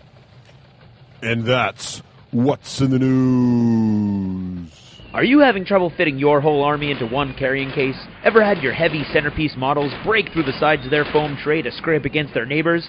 You'll never have to worry about any of this again with Battle Foam. The trays from Battle Foam will hold over 30% more models than any standard tray, and they make foam to fit any box, including all manufacturers' carrying cases. What's more, they will custom cut your foam trays to fit any miniature. The boys at BattleFoam.com can even personalize each tray by etching Army logos, personal text, or images right onto the foam. So go to BattleFoam.com right now and pick up the best foam on the market. You've spent more time and money than anyone wants to think about on your models. Shouldn't they be as safe as you can make them? BattleFoam.com. Hooah! Welcome back. Welcome back. Now, we'd like to have a segment here called Forecasting Feats or Failures. Or the subtitle would be The Year 2010. Oh, he remembers. Yeah, I remember that now. It's the year 2010. So back in January of this year. Of the year 2010. What was the episode number, Craig? 47. 47. We made 2010. some predictions. For 2010. Seemed like it was last month. I think I predicted I was going to smack Craig. Oh, got him again. Yeah, actually, I was listening to that episode to get ready for this episode, and I was shocked by how recent it felt. Yes. So anyway, we listened, and so we made some predictions that were going to happen in 2010. We figure it's close enough now to the end of 2010. Some of us were really eager to make those predictions, and others not so much. To evaluate whether our predictions were, how should we say, accurate? Yep. Feats of prestidigitation. Is that right? No. Yes. Precognition? Well, not precognition. Feats of precognition or feats of failures. Right. So without further ado, let us start. So if you have not listened to episode 47, pause the show now. Go back to episode 47. Start at the 1 hour, 10 minute mark. I don't even think you have to. No, we're going to recommend it. We're going to review it, but it might be funnier if you did. I think it's because we all listened to it earlier, so we'll go be riffing off that. Rafe did tweet it earlier and mentioned to folks to check it out. So hopefully some people did. Anyway, so we did several rounds. So in round one, Rafe started off each round with his first prediction. Yep. So Rafe, the first prediction you made last year was? All right. I was so enamored by the Warhammer Fantasy Battle dice pool mechanic that I just thought it was going to be swept up by a storm of other companies using it. And specifically, I thought that Iron Kingdoms wouldn't come out in 2010. That caused a lot of consternation among Craig and Russ. But that mostly Russ. But the decision... I just jumped on there because it was fun. Yeah, the decision would be made in 2010, and Iron Kingdoms would use the dice pool mechanic. Now, I want to take a minute to pause here, because Russ and actually his scientific method let me off the hook in a couple of these, because he's like, well, there's no evidence to prove Rafe's wrong, so he might not be wrong, but I actually think I was wrong, and I'll get into that. For example, Iron Kingdoms has not produced a role-playing game. They have not talked about a role-playing game. As far as we know, there's not one being produced. But I think I was wrong. I think the Warhammer Fantasy Battle dice pool mechanic definitely was not a success. And I lose this prediction. And I think one of the reasons for that, we must talk about it because my notes for that are down below. I think one of the reasons that it's not a success is that Warhammer Fantasy Roleplay went back. So what was it, 3rd edition? We need to talk about that lower down, though. Later. Oh, that was lower Craig, down. would you be so kind as to keep track of how many people got their predictions correct? Actually, what I'm going to do is, ready? For a correct prediction, you will get 3 points. Ooh! Okay. For you disagreeing with a prediction that turned out false, you get 2 points. Okay. For you agreeing with a prediction that came out correct, you get 1 point. Now, will you also award partial points to someone's partial right? points for partially correct, yes. All right. So I think I'm wrong. So do we all agree that... In round one for Rafe, it was 0. The score is Russ 2, Craig 2, Rafe 0. Yeah, because you basically predicted other people would copy this mechanic, and that has not happened. In fact, correct. Fantasy Flight has backpedaled on the mechanic and is now offering the game without the dice pool, right? So that's right. And they still have it, but it kind of... And, well, we'll get more to that, but you don't no longer have your copy, do you? No. Got rid of it. Gone. So, and you were, if you listen to that episode, Rafe was like, "This is the second coming of RPG greatness." Yep. So, Yep. Who knew? But Craig and I knew, but you didn't know. So I didn't know. We hadn't seen the game. If we had seen the game, maybe we'd have been excited we might too. have been just as enamored. Who can say? Okay, so moving right along, I then predicted that War Machine Mark II would do very well, and I said that it was going to do so well that Hordes Mark II book would release before the end of 2010. Yeah. Mm-hmm. And boy, were you correct. I think I nailed this because Privateer Press, right after Mark II came out, I even forwarded the press release to Craig and Rafe. I was so excited that Mark II sold faster than any previous War Machine edition. Yeah. And then also, not only did Hordes release this year, but they got all the books out for all the factions, War Machine and Hordes, before the end of the year. So that was pretty freaking amazing. So they went above and beyond your prediction. They exceeded my expectations. Exactly. I think you way. nailed this one. Yeah. Now, Rafe, what did you think of his prediction? Because I don't remember. I remember it, and No. But what did you think? Like, did you think it was correct, or? I think I was blasé on it. I didn't say no, and I didn't say yes. Right, that was me too. So I'm going to give each of us 1 point because we didn't say no, we didn't say yes. All right, okay. So we don't get. Okay, I get 3 for that, right? Though you totally get 3. You should get more, but I'm not going to give you. It doesn't go more than 3. Now, Craig, what did you predict in round 1? Yeah, I'm curious about this one. I predicted that when the Tyranid Codex was coming out, which was right around the time we did this, everybody was going to be like, "Oh my God, the Tyranids are going to kick that! They're going to be the whole game. They're so broken." Right. And then a few months later, by the end of the year, no one would care. They wouldn't. And by the end of 2010, yes. That they would just be yet another Codex. And that was predicated upon all of the non-Tyranid players in our area who were like, oh, my God, because what would happen is Will would get a hold of the book, and he would say, oh, I'm going to do A, B, and C, and wait till you see this, and da-da-da-da-da, because that was back when we were all still playing 40K every now and then. And there was a frenzy of fear, and oh, my God, you can have all monstrous creatures, and you can have squadrons, and blah, blah, blah, blah, blah, blah, blah.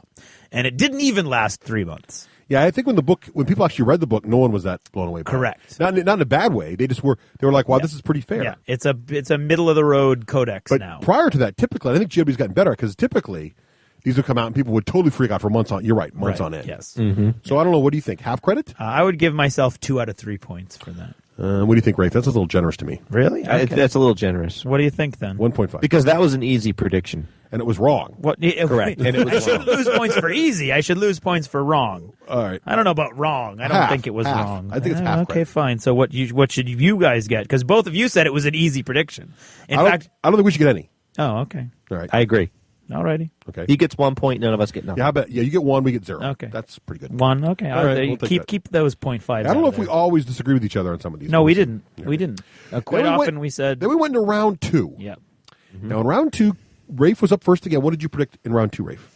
I predict that the board game Predicted revival past would continue, but that it would flood the market, which we wouldn't see until 2011 or 2012, which I probably meant 2012, 2013. But whatever I said is what I said. Yes. It is. And you guys were going bonkers because I was predicting too far in the future. So now this is going to make perfect sense because this will explain what I was thinking. Okay.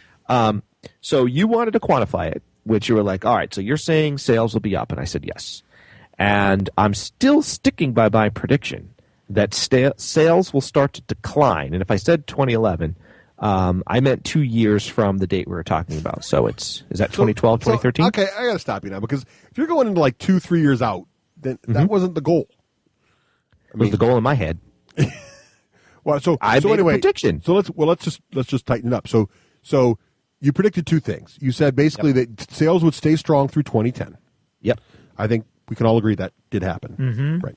The second half couldn't possibly be quantified by this date. That's correct. So I think you get full points for half a prediction. Okay. That's what Yeah, I that's vote. fine. I agree with that. So half points. What do you think, Craig? So And none of us disagreed with it, so we all get a point. And Craig gets 1.5. Rafe gets 1.5. What do you think of that? oh, okay. And This is like whose line is it anyway? The points don't really matter. Yeah, exactly. I'm still sticking to my prediction. So you're still thinking it's going to be Okay. decline. Well, Yeah, we're going to it's come gonna back. decline Wait. 2012, 2013. Well, in January, we'll do another one of these, I think. Due to a flood. Most people hate this. We'll do another one. And then you can increase this prediction however you want to do it. I would vote by the not way. to do it again, but that's just me. All right. Send an email to Craig at D6G. Oh, send it to Russ. All right. So then I predicted, and I thought this was a softball. I thought this was like God, the this is Tyranid You had Codex. several that you thought were softballs. Well, you guys were like, that was too easy. See, Yeah, and it turned out to be very yeah. risky. I know. 000. Days of Wonder will release yet another Ticket to Ride expansion. They did not. No, not even one. Wow. Not even a spin-off card game. They already did that. I got nothing for that. Like a big goose egg. I should have picked Small World. You should have, because they've been I think cranking you them should get out. a -1. No, you can't get That was such an easy one. You can't get a negative. No, I think it shows insight that it wasn't easy. That's See, You know what It this prediction absolutely. reminds me of? But you guys, none of you disagreed with me. That's very true. No, we So didn't. what does that mean? 0, 0, 0. Zeros all around. Goose egg. Okay. You know what this reminded me of? What's that? Reminds me of a football game when, like, a football team's been winning for, 8 games out of nothing. And the other team is like, the Lions of 3 years ago. And bettors bet on the team, and then the Right. Lions win. I mean, it was that easy of a prediction. I thought so. Okay. Now, Craig, what did you predict? I predicted that Adepticon, which has been the premier independent GW-oriented convention, and then last year opened its doors to Privateer Press and Battlefront.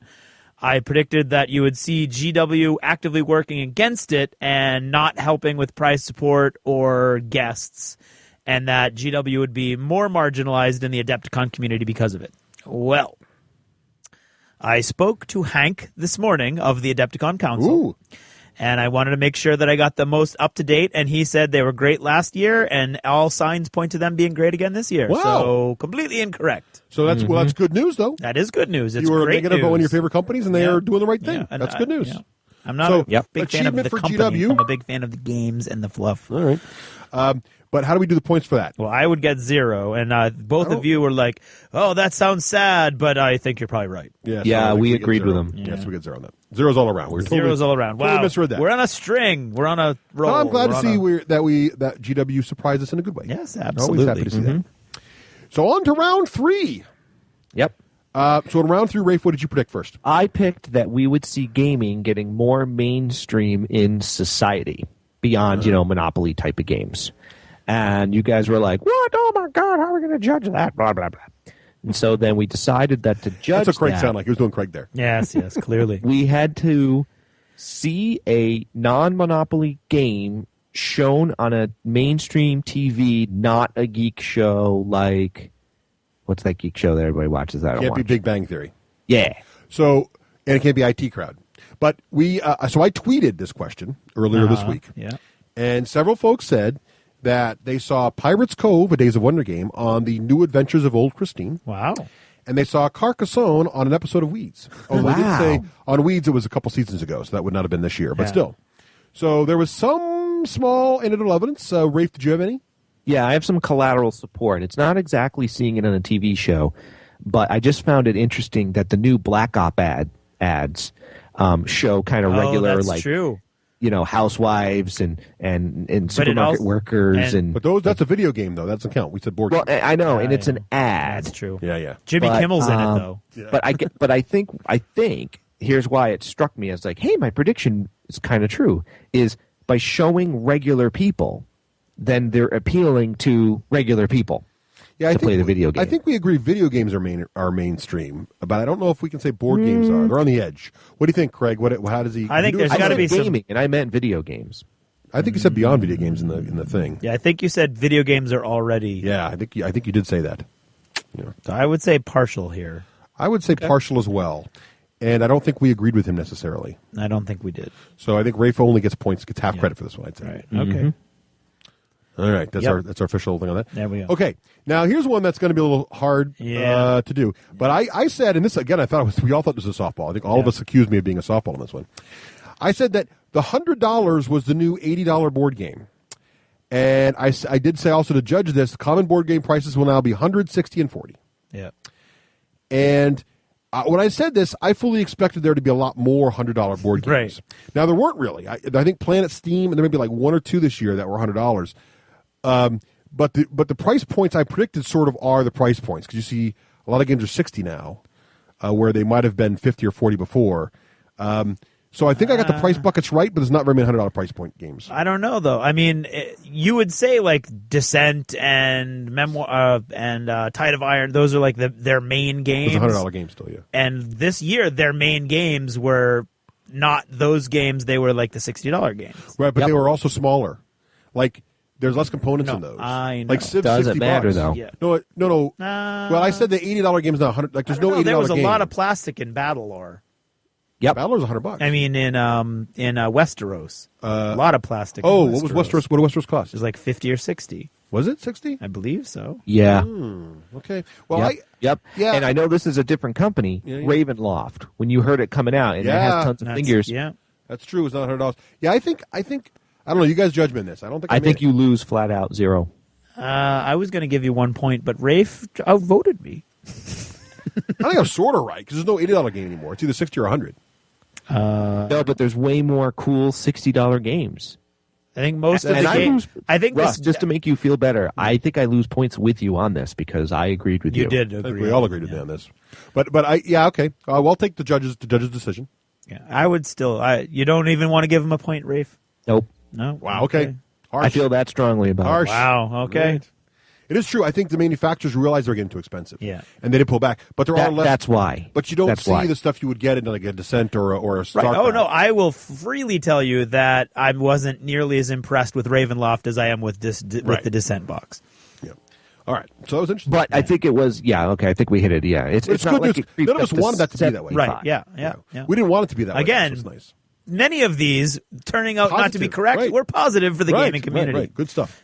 including my next prediction. Craig, what was your next prediction? I about? must have been very bitter about my White Dwarf subscription. You were. I think you told your aunt or grandmother or somebody who, My mother-in-law. Karen's mom and dad that buy you the subscription. You felt too guilty. Hey, maybe they heard you. I did. They lowered And the I've price. changed my mind, and I'm asking for it again this Christmas. Well, you can with good conscience now. Right. Well, my prediction was that White Dwarf would cost more than $10. And the actual fact is that it costs $9 still, which is what it cost when I made that prediction. Right. And a subscription costs $75, which I believe is actually cheaper than a subscription was a year ago. Right. So things have actually gotten better for... achievement for GW there. There Look you at go, that. yeah. So that's 0 for me, and I believe you guys both thought I was correct. Yeah, I don't. You were like, I don't- that would be sad, but I think you're correct. You can award me negative points, but I kind of remember. I don't think Russ and I voted and said, No, no, we you're didn't. Yeah. Yeah. We just were like, no, that'll be sad. Yeah. Yeah, right. But you can give us negatives if you think. Well, there's no I don't negatives. remember Just zero. voting, Just zero. really. You just, It's a 0. You just get It's bonus 0, points I if you. mean. Yeah. You get bonus points if you flat out disagree with the person you're Correct. Right. That's where you get the Yeah. bonus points. All right. Round 4. Yeah. Granger's up to bat. What do you got, Granger, this time? What do you say? All right, just FYI, I don't think I get full points for this. I don't think you got any points for this. Well, FYI. FYI, Yeah. you're wrong. no, I think I get one. But Well, we'll Battlefront, see. I said Battlefront will produce A full yeah, range. maybe I get none. I think I get none. Battlefront will produce a Vietnam range And an army. and army book, Right. and that clearly didn't occur. No, there's not any rumors of it happening either. No. The only thing I know is from inside knowledge, is by talking to John Paul at Gen Con. I said, hey, you guys going to do more of the Vietnam? And he said, absolutely. Oh. Now, that could have meant Vietnam was sold out. He could have meant he's just reproducing what he's already produced. I don't know. Didn't they say they were never going to do more? Yeah, that's why I think I get 1 point, because I was surprised that he said that. He said, oh, absolutely, we're going to do more. So, but that was just him and I talking. Maybe that's just a dream in his eye. I don't know. Or a dream in your eye. Right. Or a No, he downright said lie. absolutely. Maybe you dreamt the whole thing. Maybe that conversation never happened. No, it happened. Okay. I don't know. Russ, what do you think? Well, after you were so hard at me in the last one, That's true. I'm going to have to go with 0. Okay. All right. problem. Wow. Well, you know what? It's probably best that we're all harsh with each other. I don't think that we disagreed with him, though. We didn't make a comment. No, we didn't. No. All right. Now, here's one. This is kind of like the privateer one. I predicted that at the time, Project Natal, which is the code name, it's now known as Connect, will release on schedule. So I said this back in January, and we knew it was coming out in the fall, and it would work exactly as advertised, i.e., it would not be a flop. Yep. And, of course, I've got it, and I've been raving about it, but Microsoft just announced that the Kinect has sold over 2.5 million units in the first 20 days. Wow. And just to give you an idea, the iPad is generally considered a universal success, and it's sold more than the iPad sold in the first 60 days. Wow. So it's doing quite well. So I think I got that one. Yep. Not only did you get that one, but I think you nailed it with solidarity, with solidity. Solidarity. Who was I solidarity with? Here's why. No, actually, because I listened to the episode twice today. Rafe, your response to this was, wow, really? Huh, okay. Yeah. Here's why. Video games get pushed back constantly. Right. Yeah. So this was a bold video game statement. It could easily have been pushed back a month, a half a year, anything. And Russ tied that with saying work exactly as advertised. You kind of stressed that. Yep. So in other words, there's no reviews that are like, well, it's unique, but there's a really bad lag. Nope, they're not saying that. This thing works as advertised. Right. Well, and I think I just you get 3 points plus. I thought that was going to happen because Microsoft's put so many eggs in this basket, and they have so much resources they couldn't allow it. Yeah, but it might not have, right? No, they could. I mean, it could have been blown. I know I didn't say anything. Did you? So you were skeptical, Rafe? I was believe? skeptical. Yeah. Okay. So I didn't disagree. Look at that. Like I didn't think like to disagree with it, but I didn't think it would come true. Yeah. So Craig decided to go up against Granger in the next one here. I did. Yep. And I should have worded it differently. I said that Warhammer Fantasy Battle role-playing would see low sales due to fantasy RPG glut and the RPGers don't want board game stuff and all the glitz and glamour, and that 40K RPGs for Fantasy Flight would dominate at the end. You just left that last part out. I know. You nailed it. I would have nailed it. but you just got too excited and added more stuff. Exactly. Mm-hmm. Because if you go to the NE website, you will see that although Warhammer Fantasy Battle and all the 40K role-playing, which was Rogue Trader last year, they were nominated. Warhammer Fantasy Battle had 5 nominations, and Rogue Trader had 3. Yeah. Neither of them won any. Right. However, Warhammer Fantasy Battle was nominated for 5. Right. So you can't really say 40K dominated the NEs. No, I can't. Certainly not over Fantasy. Can't say that at all. But I think the sales did not do well. No, in fact, when you notice that Warhammer Fantasy Battle is now being offered with the generic D100 system as well. That's right. Yeah. Going back to match the system of Rogue Trader. I would argue Dark that Heresy. the spirit of my prediction was true, even though the letter of the law was not perhaps met. I would like to give you 2 out of 3 points. Okay. Craig, you're going to be surprised. 2.5. I'll give you 2.5. 2.5. I give Craig 3 points. Okay. Really? Right. Yes, and I'll tell you why. Okay. I don't think a player in this game of ours, because I know you guys for next year. Yeah. Russ is now already crafting his sentences. Yeah. You should not be punished for going more into a prediction. So you nailed the main the main thrust of your prediction was there's an RPG glut and Warhammer Fantasy players don't board gamers and RPGers don't mix. Right. You nailed that. To go on and on and on and add a few extra about the NEs, I don't see that as determinative of anything, and I don't want next year to be our sentences are constrained so we get 3 points. Because we're all competitive, we're all metagamers. Okay. All right. So you get 3 points. And what were you guys... And I think it's very determinative, too, that Warhammer Fantasy Battles went back to the percentage mechanic. Yeah.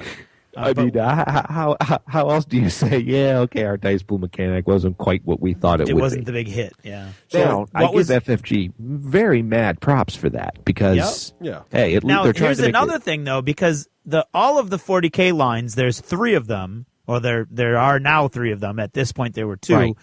They have seen constant expansions and campaign packs, and I haven't noticed any support for. I haven't looked, there's but been at least 1, possibly 2. 1 or 2. Well, one of them was nominated, so it had to be on at the least one hand, it's interesting. That's one of the reasons why I sold my copy because I'm like, if I ever have an urge to play Warhammer Fantasy Roleplay again, I'll buy the percentage mechanic one and hope that it follows the same tradition of Dark Heresy at all.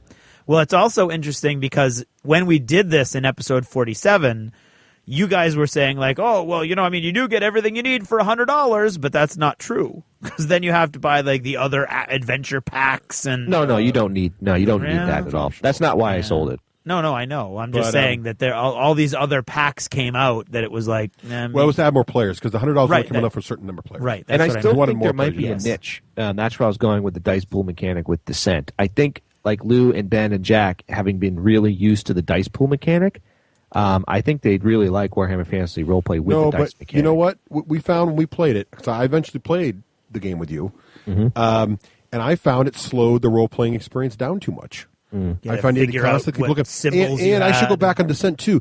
We had problems late in the campaign with that also in Descent. you'd eventually look at the dice and figure out all your options for the lightning bolts, and that's one of the things I really have grown to love in D&D 4 is that as you gain powers, you just switch your cards. And it's the game still plays fast as your abilities become more complex. But it does. It bogs down. In games like Descent and in Warhammer Fantasy Battle, as you become more powerful, it doesn't scale. It suddenly becomes very messy. Yeah.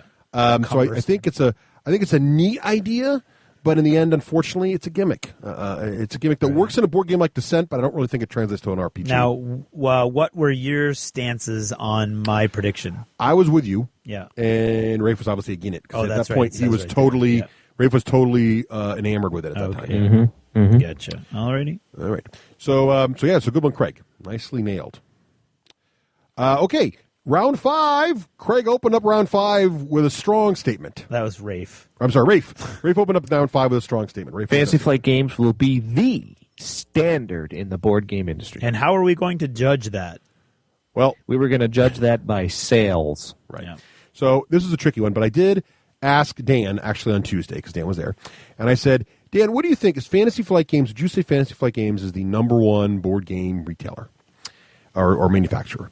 And he said, I think they're in the top 3. He said, but I think Rio Grande and Mayfair are bigger because their 2 flagship games are more open to General players, like Settlers. And that's from the managing partner at Game Salute. Right. So that was his thing. He thinks Fantasy Flight Games would be in the top 3, probably the 3rd, maybe in that area. But and he thinks they're obviously a big player on the block, but he doesn't think they're number 1. Right. And I disagreed with you, Rafe, because I thought there were other board game companies that did very, very strong. And I did not speak up. Areas there. Mm-hmm. So good I try, don't though. quite for the record. I can get judged accordingly. I did say, sales. That's not what I wanted in my head. I wanted it more like if you had $100 to spend, which company would you buy it from? Had I had thought of it like that, but I did agree to sales. But I think Dan's data still supports that it's not Fantasy Flight because on average, people who have $100 to spend on board games will buy it more likely from Rio Grande or Mayfair. That's what Dan's saying. No, he's saying no. What Dan's saying is more people buy Rio Grande Mayfair. That could just be because of numbers, not because they're the standard in the industry. See what I mean? I have no idea what you're saying.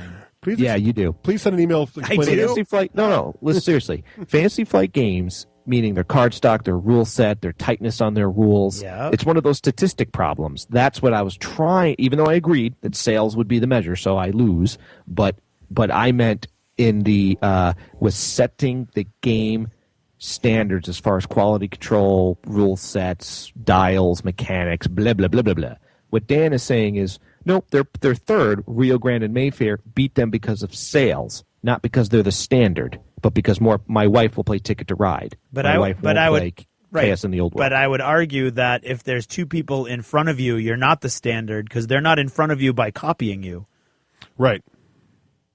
They're in front of you because they're doing different than you are. Right. And in this instance, I think what we got from Dan is that they have a broader scope of games. They're less gamer games or whatever. But right. So I would still say that this is a fail. No, yeah, you can. I'm just saying. No. I mean, even if we take your intended prediction rather than your stated prediction. All right, I'll only end with this, then I'll shut up. Okay. A player would be happier owning a Fantasy Flight game than a Ticket to Ride game. Well, first of all, we're not talking about Days of Wonder. That's Ticket to Ride. We're talking about Mayfair and Rio Grande. Different companies. Okay. Different companies. These are the guys that produce games like Settlers of Catan and Carcassonne. Okay. Gotcha. Much, much more mainstream games that many, many more people enjoy playing than Fantasy Flight games. I'm good. I'm happy with my clarification. Yeah, okay. Cool. Okay. Now, the next one is not debatable. Got to avoid points. Got this. Oh, what was the points for that one, Craig? 002. Yeah, okay. Russ disagreed. I didn't have it. Good thing I got those points there, because in this next one, boy, you can't even argue it. I said Games Workshop. See, this was the only optimistic prediction for Games Workshop. It came from me. I went down on the record. The only one to optimistically predict for Games Workshop. And the only one to go wrong. And I was wrong. I said Games Workshop would re-release Blood Bowl in a $100 box, and it would be awesome with blinks like Space Hulk. No. Yeah, not even a mention. Not even nothing. Nope. Sadly, nothing. Now, there's been great video games based on it, but no action from GW. No. All right.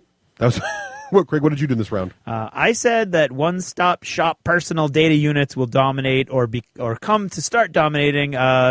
There'll be, as you can tell, Russ summarized my statements. There will be device convergence. It sounds like the stars will align. They converge upon and the new age will begin. More products that bring it all together. A stronger presence of the iPhone and Android and other areas, and devices like e-readers. Well, now, I did say e-readers would die. You did. But I did not say they would die in 2010. Now you're pulling a Rafe. No. Odd how Russ agreed with me before we started recording. I said...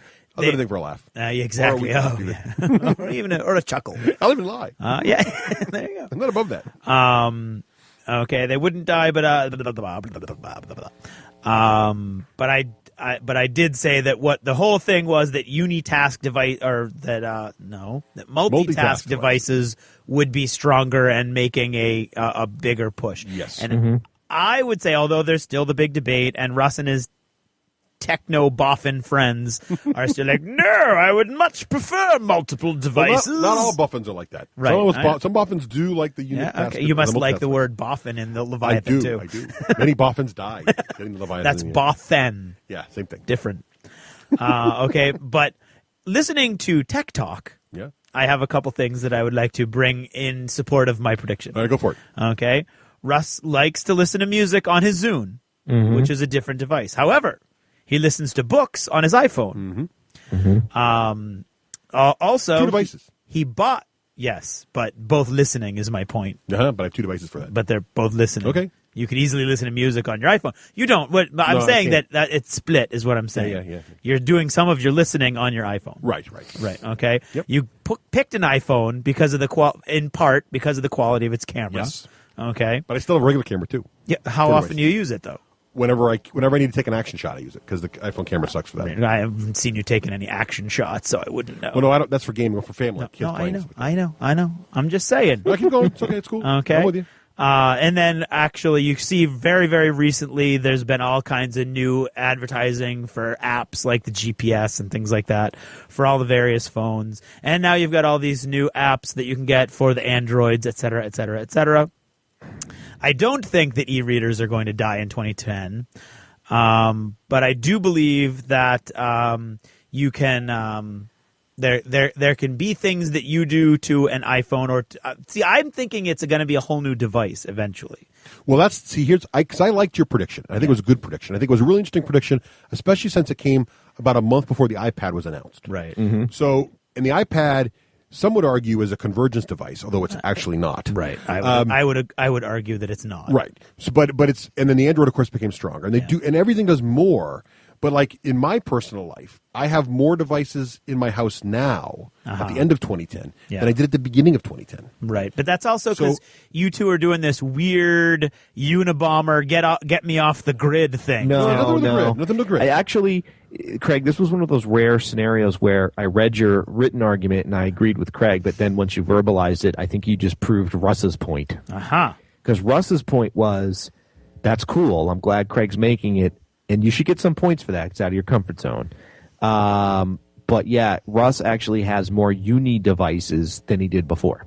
Because he listens to his music on the Zune. He's got the iPhone for reasons I'm not quite sure. It's more because of the camera, because of work or something. He's got his iPad. That's essentially a uni device. I don't think it's a uni device. But it did replace. Device. But the iPad didn't replace a laptop or a netbook. That's what I'm saying. It's another device. He has a camera for when the kids are playing soccer. Right. So, and the e-reader is doing stronger than ever. And Nicole has a Nook. And that's Russ, who is on record as not wanting a convergence device. See, I'm saying that you can get a phone that does almost all of that stuff. Well, and they've got to be selling because they're selling them. No, they do, and it's handy to have it on your phone. Right. But what's happening is people that own iPads are discovering that they don't. I don't think the iPad counts. The iPad is a toy. We've all agreed. Well, it's a consumption device, but like the phone is the same way. Like you can't read a book on your phone. I mean, you can. Well, let's put it this way: you can do everything you can do on your phone. On a laptop. Right. So why do you have the phone? Because it's smaller. Right. So there's 2 devices, right? You need one device when it's bigger for data entry. Right. But what I'm saying is that the phones are doing more and more. Right. And people who want one device are going to be that's going to be a more and more realistic option as we go forward. And I think that's true. Yeah, I think there's still problems with screen sizes. No, I think there is too. That's what I mean. Eventually, if it's going to kill the e-reader, it's going to be because there's some sort of hybrid device that's going to be used as if it's going to be a little bit bigger than what we use as a phone now, or it folds out, like Rafe said. So, Rafe, you got to make the call on this, Rafe. I think the thrust of your argument a year ago was people are going to move towards multiple functions in one device, and that hasn't happened. No, but well, because it hasn't happened with Russ. No, because it's offered out there now, and they wouldn't be offering it if people were buying it. But the iPad didn't tank. The e-reader didn't tank. The Nook didn't tank. Right, but I didn't think any of those things were going to tank in 2010. I thought that. But wouldn't that be evidence? That people are moving towards multi-devices? I don't think so. I think the evidence is that the phones are more multitasking. Yeah, no, the evidence would be that people go, why am I going to get a Nook when I can read this on my iPhone? Because it's early days. I'm just saying that that's the direction things are going. I know what you mean, because you had in your head kind of like what I had in my head for Fantasy Flight. Aha! I did that. So here's what I think. You definitely at least get, I think you definitely get 2 points for going outside your comfort zone. And you pretty much, I do think the iPad is a multi-use device. You do? I do. I thought you just said I do. Didn't. No, but it doesn't. See, my thing is, I agree with half of your prediction. I agree that there's going to be more devices that do lots of things. But I don't agree that everybody's going to own one device someday. No, I don't think. Like, I think there's always going to be a group of people like you who want a bunch. No, I'm never going to use a phone as a camera. First of all. Right. That's what I'm saying. So, like, you don't and I only use my phone as a camera for like internet, deployment. Like for regular pictures, it still doesn't come close to my camera. And it's the same is true with an iPad. iPad's a great way to like read documents or watch video, but it's not a good way for data entry, right? So, like, I think it's going to be best of for all these different things. So I give Craig 1 point for his prediction, 1 point for out of his comfort zone. That's 2. Okay. I'll give you 2.5. No, I'm good with 2. I don't want your pity point. Point. I will take no points for disagreeing with you. Okay. Because it's debatable as to what you're actually trying to say. I don't even remember. I may have misunderstood. Okay. So I think I half agree with you, because I agree with you. There's more devices. The first part of your prediction, there's more devices that do multiple things, is definitely true. Right. When you add all the new phones, and I agree with 30,000 that. Android That was the phones. central focus of what I was saying. So that was you nailed that. Basically what we're learning here is that I'm getting in trouble by expanding on my prediction. Yes. Don't expand. Right. Keep it tight. No, you're not, because you got a bonus point. Like Games Workshop will release Blood Bowl. That's where you want to be. Period. I should have expanded on it, or not. If I'd gone there, I'd been fine. That's true. You know? How'd I do in round 6? Because I saw you tweeting that. Round 6. Well, let's see what happened in round 6. So here's the thing. You read out my prediction. Rafe predicted in round 6 that he said that Fantasy Flight Games would become known as an RPG company. Right. And then if you ask people, they would say, oh, wait! Oh, my goodness! Granger family, come on down! Gallant family, take your marks. It's time for the Family Feud! All right, here we go, everybody. All right, we're getting this on. Okay. Take your places here. Take your places, everybody. Now, Rafe, you won the buzzer up here at the podium. And we just want to say that what we have here is we asked 1,300 gamers. We asked them, when you hear Fantasy Flight Games, what do you think of? Now, the top 5 answers up here on the board. Okay? Yes. So you said, when we asked our 1,300 gamers, you said that 1,300? 1,300 gamers we asked. Top 5 answers are on the board. And Rafe, you buzzed in first back in January, and you said Rogue Trader. Is that correct? That's right. Rogue Trader or RPGs. Yeah. Because of Rogue Trader. And we grouped all responses, whether it was Rogue Trader, Dark Heresy, Warhammer Roleplay, or even Ross Watson. Ooh. It was all grouped together under the category. So we asked 1,300 gamers this question. Let's look up at the board here. Did anyone say, is up there in the top 5? Yeah. Did anyone say RPGs? Show us RPGs. Oh, we're sorry. Sorry about that. Wow, Russ has put a little time and effort into this. That's not too bad. But Gallant, you have a chance to steal. Okay, yes. You have a chance to steal. Sure. So remember, 1,300 gamers asked when they hear Fantasy Flight Games, What do they think of? Good board games. Ooh, audience, what do you think of that? Board games, what do you think of that, folks? All right, they like board games. Yeah. They like board games. Okay, board games is up here in the top 5. Yeah. You get the steal. Okay. And take away all the prize money. Awesome. Well, let's see it. Show us board games. Oh, number 4. Number 4 was board games. Oh, Let's good, have good. the There you steal. go. Nice. All right. The Glad family takes the money home. Thank you. Well, let's see what else is up there, okay? Everyone, show us number 5. Coffin boxes. Coffin boxes, right. Right, 4 was board games. Let's check out number 3. Number 3, quality. Nice. Quality, yeah. I was going to go with that. Yeah, that's a nice one. I bet the guys at Friendify were happy to hear that. Yeah. Number 2, let's see number 2. Descent by name. Number 2. That's a nice one. Wow. Anyone want to guess what number 1 was? No. Number 1? Components. Components, dials, bits, or Corey cards. All fell in the components category. All right. Wow. So there you have it. Thanks for playing, everyone, here at the Gaming Feud. There you go. Wow. Well, I think that's definitive. And just for the record, out of the 1,300 gamers asked, which are all of our Twitter and Facebook followers, out of all 35 answers we got, yes. only 2 were related to RPGs. And I believe Rafe predicted that 5 out of 10 50% would actually say that, right? So 2 out of 35, huh? Yep. So you're not quite there yet. What percentage is that? Low. Low. So there you have it, folks. So Craig, I think we disagreed with him, right? I was strongly disagreeing with him. I thought you disagreed. I don't know if 35 out of 1,300 is a good enough sample. You were saying ask 10. You were saying ask 10, you get 5 right. I got 35, so we can do. So there you have it. So And, that was that. You said I think you were. I think I negative disagreed also. Yeah. Okay. All right. So now my next prediction. This is one of my fuzzier ones actually. Portable, always online gaming aids will grow in 2010. Yeah. Like the Descent campaign tracker, and that I would be able to name 4 new ones. Yep. By the end of the year, in addition to Descent campaign tracker. I couldn't quite come up with 4. No. I think I got 3. Yeah. I have so the D&D, the online D&D character thing. It used to be you downloaded the product and it was local. Yeah. But they just recently moved it over so that's all online. So your character's wherever you go. It's on the iPhone and the things. That's kind of one. Yeah. This really cool product that John and I use called Battle Map. It works on the iPad, and you can create your own maps for D&D and stuff. Yeah. Really slick, and then you can use them on the game, and it's pretty cool.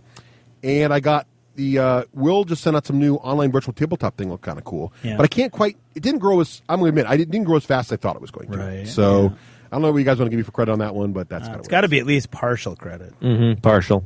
What do you want to give him for partial? Are we still giving 1.5s? We can, yeah. You got 2 1.5s. You want to give him a 1.5 half credit? Yep. Okay. I had no opinion on this one. Did you have an opinion, Rafe? No, I had no For opinion. points? No. Okay. So, Craig, what was your next prediction? My next prediction was a total fail. I thought that a major game company was going to take the Axelis model and run with it and have computer integrated miniature gaming with online model advancement, and no. Wow. No. Yeah, that was kind of not right. Yeah. And now, Axelis is still around, which is good. Not only are they still around, but they're still kicking out some awesome they models. Really are. They just released a new table, that new battle table thing. Oh, did they? Yeah, it's pretty cool looking. So they're still going, I guess, reasonably strong. Yeah. But no one has jumped in on it, so sadly, you don't get the points for that. No. And though Rafe, I don't think I had an opinion. Nope. One or the other. But Rafe I was did. vehemently against it. He said that no one wants still this. am. And, yeah. And I think, Rafe, you got points for that, because I think you're pretty much... even though Axelis is still around, I'm not sure they're a runaway success, unfortunately. Rafe, that's the most amount of points you've gotten in one question I think so so, far. yeah. Nice job. Nicely done. Job. I know my here's one. Axelis, apparently. Wait. Now, Rafe, here's your chance to really kick it up a notch in your next prediction. So, Yep. your next prediction, round 7, what did you predict? Romeo of Battle Foam will make a giant piece of foam with me in carbonite that he hangs in his warehouse. Yeah. How'd that Now, work out? did for you? anybody contact Romeo? Well, to be honest, I did not contact No, Romeo. I did Me not. neither. I haven't contacted him yet. But so. I'm going to go out on a limb here and say it has not happened. No. Okay, go out on a limb. Well, the We key won't know until we contact him. Well, the key is that the machines he has to cut foam can't. We know the dimensions that he can cut, And Yeah. you don't fit in those They're dimensions. big, but they're not that big. Right, but yeah, it would be stuck together and glued together. Oh, yeah, I don't think so. Yeah, I still say no. Yeah. No, no points. And I think Craig and I both disagree with think him. we did. I think it's no points until it's confirmed. No. I think it's no. stayed. We're gonna show solidarity in this one and nail you on that one. Yeah. And not only that, we totally disagree with you. If I'm wrong, if you're wrong, it's double or nothing. Yeah. Okay. Okay. Yeah, all right. If we're wrong and he really does have a Rafe-sized piece of foam hanging in his warehouse, then you can win the whole game. How's that? Right. All right, got it. Right, we'll do cool. that. I'll take that bet. Yeah. I seriously have not had conversation with him, but somehow with Romeo, I don't know. It could be hanging there right now. Now, this next prediction I made, I went outside of my comfort zone. Now, this was interesting because if you guys listen to episode 47, this is the episode we were all about Avatar or not, depending on who you were in the group. And it was right after everybody saw Avatar. And so I made a big prediction here. I said that a board game will be made based on Avatar, the movie. That's the 3D purple one, not the last Avatar. Blue People Avatar. And that will require 3D glasses to play the game because somehow the board or some components in the game would look three-dimensional if you put the glasses on while you played it. Right. That was my prediction. You were very adamant that it needed glasses to create I don't the think 3D I got effect. this. But know. now there were the Avatar video game, which I did not say. I said board game, but it did come out and it did support 3D hardware that required glasses to see it. Oh, yeah. So that did happen. Yeah. Although you didn't have to have them to play it.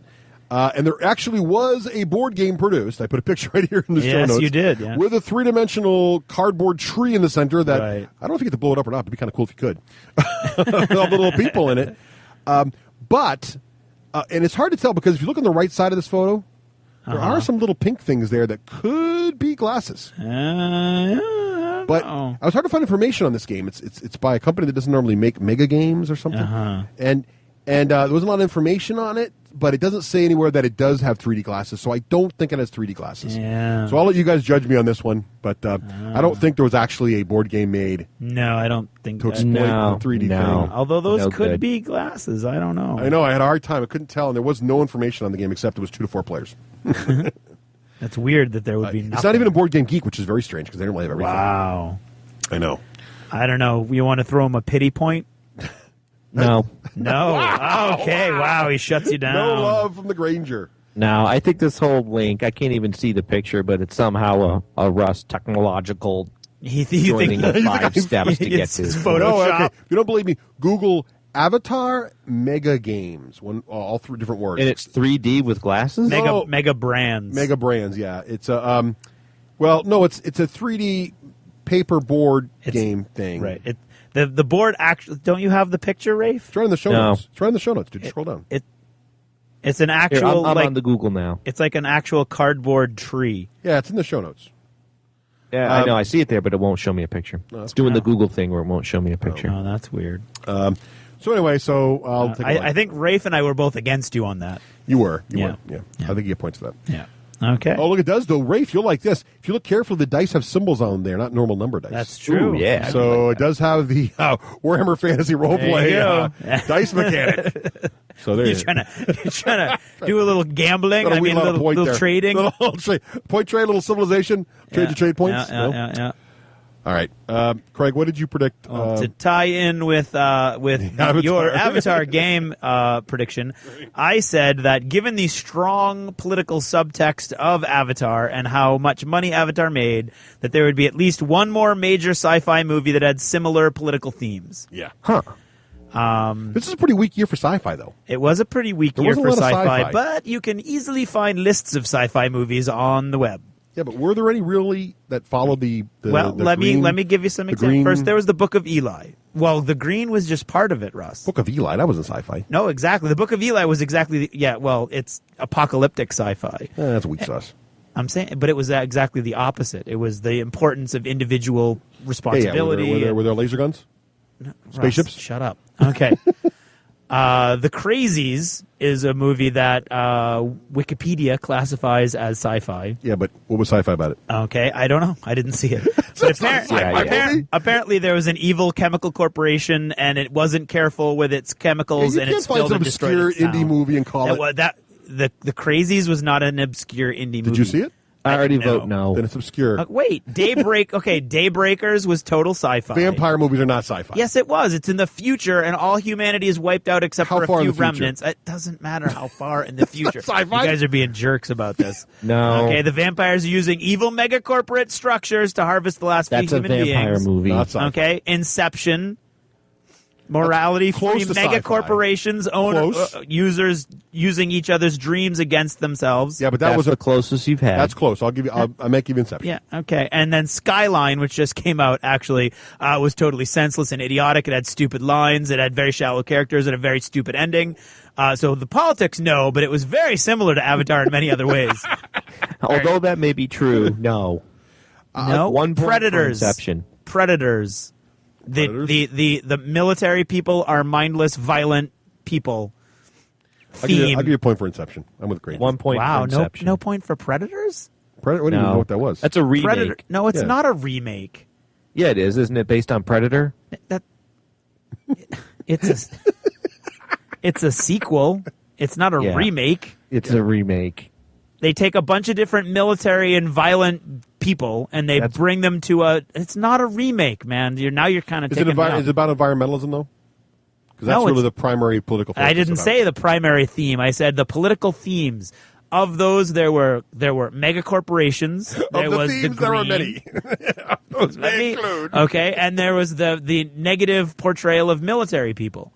Those were When the I three searched for that themes. Mega 3D game, I lost my Google Docs. Well, okay, great. All right, I'll give you 1 point. 1 point. I think I should get 2. 1.5. I think I should No, get 2. not 1.5. Oh, Granger, say I've tried to help you out there. Wow, I'm going to take Granger's only 1.5. I look at all the 1.5s I gave you, I'll give Granger. 1.5. I'll give 1.5. I'm with you on that. All right, Granger here, making another really ironclad prediction coming up. Round 8. Rafe, what did you say in round 8? Star Wars is an awesome movie. Episode 1 is not as bad as everybody thinks. Give Jar Jar a break. And I said the Star Wars MMO will not kill WoW. This is part of seeing so far into the future, is I do not get the benefit of changing my mind as the years progress. Okay. But I don't think the Star Wars MMO is going to kill WoW. I think WoW is going to start losing its numbers on its own. Just because it's been there, done that. Yeah, unfortunately, I can give you no points for this prediction because this hasn't happened yet. Yeah, I agree. I get no points. So 0 points. I don't know. And in 3 years from now, if it does not happen, you get to laugh at me again. Yeah, I think we all kind of agreed this was not really a prediction at all, so we just ignored it. Right. Yeah. So moving right along. Still a prediction. Yeah, for some time. It just hasn't happened yet. Right. It's a prediction, but it hasn't happened yet. All right, here's my next prediction. Ready? Yep. I predicted that Wizards of the Coast will do something unusual or extreme to help D&D 4 out, because back at that time, we all thought, myself included, that D&D 4 was not doing well. Mm-hmm. And I would submit for your approval, first, Castle Ravenloft, releasing a board game that was, they haven't done that in forever. Right. Set in the D&D thing, and we actually have listeners come in and say they tried Castle Ravenloft and then went to D&D 4. Yeah. But I think the big thing was, I remember actually specifically someone said, what if they do 4.5? I said, that would be pretty crazy, and that would count, but I don't think I'm doing that. But they actually released D&D Essentials, which is really wacky. Pretty creepy. This That's is really creepy. wacky. You nailed this one with Yeah. some serious precognition. Yeah. Because you even said, I don't know. You're like, I don't know. I just feel like they're going to do something like 4.5. Poof. Right. D&D Essentials. Which is like 4.25. Which a lot of people are. They're saying it's 4.5, but it's not being called 4.5. Right. So I would like to submit for points. You get on that full one. points on Absolutely, this one. full All right. points. I don't think anybody. I don't think we commented on had it. any opinions. No, we on didn't it. really. It was at this point that Craig discovered he was out of predictions, except for his final prediction. No, it was at this point that Craig thought that we were doing 8 predictions and that Russ did 9 and Rafe did 10. Right. All right. So Rafe's prediction. Rafe's some bonus predictions here. So Rafe, what was your first bonus prediction? Arkham Asylum 2 and BioShock 2 would be considered better than the original. As Russ has pointed out, Arkham 2 is not out yet, and BioShock 2 was not hailed as better than the original, which I agree. Haven't so played I both. think you got nothing on those. Without even looking at any statistics, I liked BioShock 1 better. Yeah. I don't think anybody disagreed with you on that or anything, but that was not good. What was your second bonus prediction? Oh, I don't know. Your second. The Xbox 360 will enter non-gamer homes as an entertainment console? Yes. And what did we say? I think we said to judge that one, we were going to see if any of our non-gamer friends had bought an Xbox 360, or if we saw it featured on ads that were just focusing on the an ad non-gamer element. campaign that Yes. not just one ad, but a campaign that features this not as in any sort of gaming orientation. Magazine, I don't kind know of about like the- in Better Homes and Gardens. Yeah, I don't know about the ads, but I did tweet this question, and several people did say that they either bought an Xbox 360 themselves or their 70-year-old dad, someone said, bought one just for this, or that their second Xbox in their bedroom or whatever, actually, I have the same situation, was there just for streaming media. So I don't know, Craig, if that counts, but that's the data. I don't think it counts for the full points. Yeah, I think you might get partial on this. I think it's full. I don't think it's full. Why not? Because we don't defined personally know exactly anybody. what it Yeah. was. Yeah. You said if any of our Andy or- non-gamer friends had it, or if there was an ad campaign. Right. The non-gamer friends of the 70-year-old dad. That's not our. We don't know. We don't know them. him, though. This is just That's why it's partial credit. right. We'll give you partial. I'm giving you 1. I didn't know the friends was the qualifier. This is what happens when you get harsh on Craig. He's there harsh you on you now. I'm the guy that's recording All it. right. I'm the dude playing the dude, pretending to be another dude. All right, so this prediction, I think we all thought I nailed this one, but actually I was very specific in this prediction, so I might have got myself into trouble. I may have pulled a Craig here. I think you did. I said too much. You said too much. Because I thought, here's what I said. I said by the end of 2010, either Rafe Granger or Craig Gallant will have a Facebook account. Yep. Now, I said you wouldn't have a Twitter account because it was too public. Right. You know, I didn't dare to dream that far. Right. Yes. Right. But the spirit was social media, either one or the other. But I did specifically say it was Facebook because I thought for sure you'd go there since it's more controllable and private. Yeah. But instead, you both went Twitter, which I couldn't believe. Really, Rafe, to the point Rafe's almost I can't embraced believe Twitter. Craig went to Twitter. Well, I'm Craig on- is there for yeah. I think Twitter is a great way to follow somebody who's at an event or doing something in a very specific, finite, focused way. That's It's why a I joined microblog. it. I'm having fun with it. So I don't know what I get for this, but I was very specific on Facebook, and obviously I was wrong about that. But I'm did both join thinking social pity media. point. I give you a pity point All right. because we both ended up with Twitter. A pitter point? No. No, nothing. Well, because you both said you wouldn't have either. Right. So Well, no. Well, wait, we wait, didn't wait. actually. Yeah, Twitter didn't even come up. You no, just Twitter said, did come up. Twitter I only said- came up because you said, Yeah, "I'm you not do get saying a Twitter." point. That's You do because we because didn't. I I don't want didn't you say I next wasn't year- new Twitter. In fact, I just sat back going, "Really? Oh yeah." Yeah. And you said, "I'm not even saying Twitter. I'm just saying Facebook." Right, because I thought Twitter was even crazier than But Facebook. you see, now you're not. Now you're I know. elaborating off of I know. both the document I and. heard Granger say pity point. Okay, I give you a pity point. All right. He gets a pity point. But All right. but you and I both disagreed with him, right, Rafe? Yeah. Yeah, oh yeah, we were like, oh no, I'm not going on Facebook. No way. All right. And we're both not on Facebook. That's true. Even your business. In fact, Nor for my business. but In fact, Rafe doesn't have a business. Rafe well, not only that, but Rafe said that I was taking a softball and he didn't agree with me because he said he would definitely have Yeah, it for his that's business. true, yeah. So I don't think he Right. gets the bonus point. But he gave me the pity point, so I'll allow it. Okay, good. You might see one in 2011. You never know. 'Cause Yeah, I you still never have know. Rocket Dog. Oh, there you go. Yeah, well, I was going to say something political, but I'm going to let it go. No. All right. So then, the last prediction was by Craig. Yes, I think you nailed this one. I said that at least one of us, our favorite game of the year, would be something that we hadn't heard of in January of 2010. Right. Now, I will say right now that is a true statement because think so. the games in my head right now, I mean, the games that came out in 2010 that I really loved include Rune Wars, which Yep. we knew about, Yep. Ravenloft, which I don't think we knew about then, No. Horus Heresy, which we did know about. I Yeah. liked all those. But my favorite game of the year Yeah. will either be, in all likelihood, Civilization. I know it's a little spoiler for later in the show, or Dystopian Wars, both of which we did not know about. In Correct. The year. In fact, we didn't know So- about Dystopian Wars until about a month ago. Yes. Well, Civilization was kind of quiet. Middle Yeah, summer it popped yeah. up. So both of those things, I would say we put you in the you're right. Rafe, what is your favorite new game for 2010? I haven't thought that through yet. Oh, well, you I better can't hurry think up. of one off the cuff. I also think Russ. I still think he gets points, but I think Russ suffers from when movie reviewers send out the movie awards for the whole year, and they just pick the top 3 from the past 3 months, and they forget what came out in January. No, Rune Wars came out in January. Yeah. Yeah, but we knew about Rune Wars. That's No, the but, point. But that's my point. But I would argue that he's actually said, before we ever even thought about doing this as a segment, that Civilization beat Rune Wars in his Oh, head. yeah. Oh yeah, You no, wait I know till he later. said I'll that, but I explain. only think he's saying that because it just came out. No, I don't know. I He think still gets points. I'm not saying a lot of I our just- friends are kind of No, agreeing. just with me on this. commenting. Yeah, I agree with him too. Yeah. And I liked Rune Wars also. Yeah. But I'm in a weird situation because with the baby and the play and everything, I didn't play games for such a giant chunk of time. But anyway, right now, the game that's got me most excited all year long has been Dystopian Wars. We've been excited about Dystopian Wars for about 6 months now. 6 months? When did they know? It's only been 2 a few months. weeks. Yeah, it's I like guess. 6 weeks. Feels or like so. 6 months. I'm so It excited. does.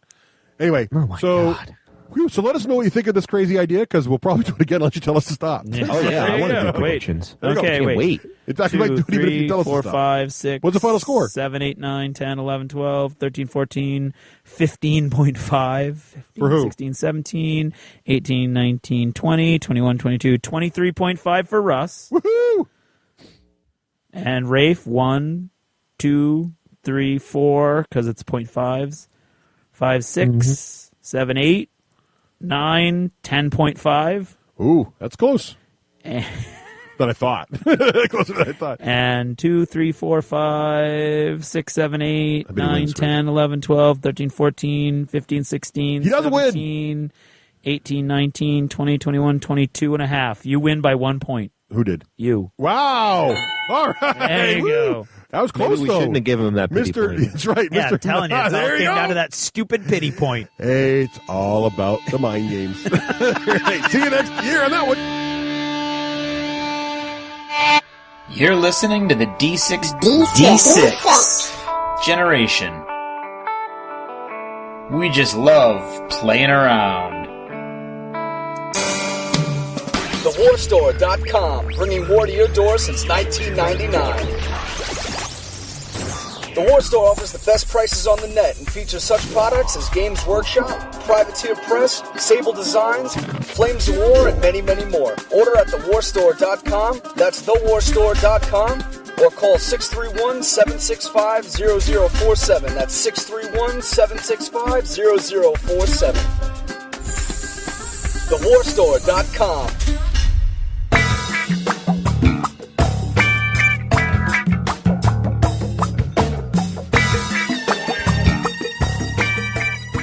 I'm Rafe Hollywood Granger, and this is the Hollywood Minute.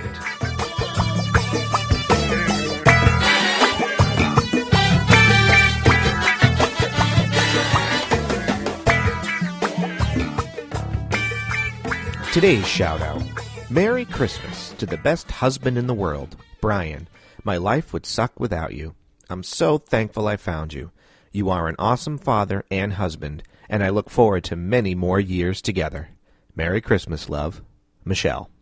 All right, today's Hollywood Minute is going to be a continuation from last Hollywood Minute, where I gave a thank you to some emails and gave some shout-outs to some email write-ins, and I have the balance of the email write-ins along with some shout-outs for our forum posters. So, let's dive right into it. The first one, Rafe. As a longtime D6 generation listener and a fan of WW2 Skirmish Gaming, I thought I'd make a couple of quick game suggestions after listening to the latest D6 generation episode. Interestingly enough, both the games I'm recommending are American in design. Now, why is that so interesting? I know, because a lot of these World War II games do come out of the UK. With writers, and I should say New Zealand, and probably Australia. Don't want to forget that as well. With writers who have had recent military experience, I found that both lean towards quick, streamlined play without a lot of modifiers or fiddly rules, but both shine in the areas of tactics and realism. Bad tactics, such as rushing out of cover into the open, will get you killed. Morale is key to both games. I do think that's fun. And the websites for both companies are a bit disorganized and thin. Well, welcome to military historical gaming, folks. But have good user forums. Yay, forums. The recommendations. Force on Force. This is a skirmish game that covers both WW2 and modern-day combat. Well, that sounds cool. This is from a company called Ambush Alley Games, which we can find at www.ambushalleygames.com. I'll try to remember to put all of these links I talk about on my blog post. The second one, game recommendation, is AEWW2 by Darkson Designs at http:// ooh, Russ would love that, darksundesigns.com. The game has a pulp slant, but the WW2 skirmish game is the one that this gentleman's group plays the most. It's about 5 to 15 figures. You can get a game done in about an hour. You can play strictly historical, or you can play American super science and German experiments. Oh, that sounds kind of cool. The PDF for the rules is about $20. You can find it at www.wargamevault.com, and the fluff and alternate timeline are fun. That is from Phil Abramowitz. Thanks, Phil, for the WW2 recommendations. And interestingly enough, another Phil has another WW2 recommendation. Hi, Rafe. The game I'd suggest, this is from Phil, is called Rules of Engagement by a British company called Great Escape Games. That reminds me of a scenario I saw, which was a game which covered the Great Escape. It had barbed wire, and it was a little circle diorama. It looked really cool. GEG, Great Escape Games, makes the rules in the expansions, but not the miniatures. Here we go with historical gaming again. It looks like Warlord Games, I think that's the same game that Alessio talked about, makes a range of figures called bolt-action miniatures that can work with this Great Escape Games. The game is designed, Rules of Engagement is designed at platoon level and is a predominantly infantry-based game. That sounds pretty cool. Apparently, there are campaign packs that you can go with it, an Eastern Front book called Operation Bagration, and that covers the Soviet lists in the Eastern European armies. And there's another book called Operations and Objectives, covers things like campaign rules, which include communication issues, weather, simultaneous orders, and movement supply lines and hidden orders. That sounds cool. Could be based on fictional locations. Fun. And there's a new book called Armored Assault, which, guess what, adds tanks. You can find all this at www.greatescapegames.co.uk. Has a preview of the rules, downloadable army lists, and galleries and battle reports. And they've just added a U.S. Marine and Japanese Army list for the Pacific Theater. And it looks like we can get the models at http://shop.warlordgames.co.uk. Looks cool. And that is from Phil McPeak, a.k.a. Fallen Angel with a number, but it's just cooler to say Fallen Angel. Oh, now this part is the best from this write-in.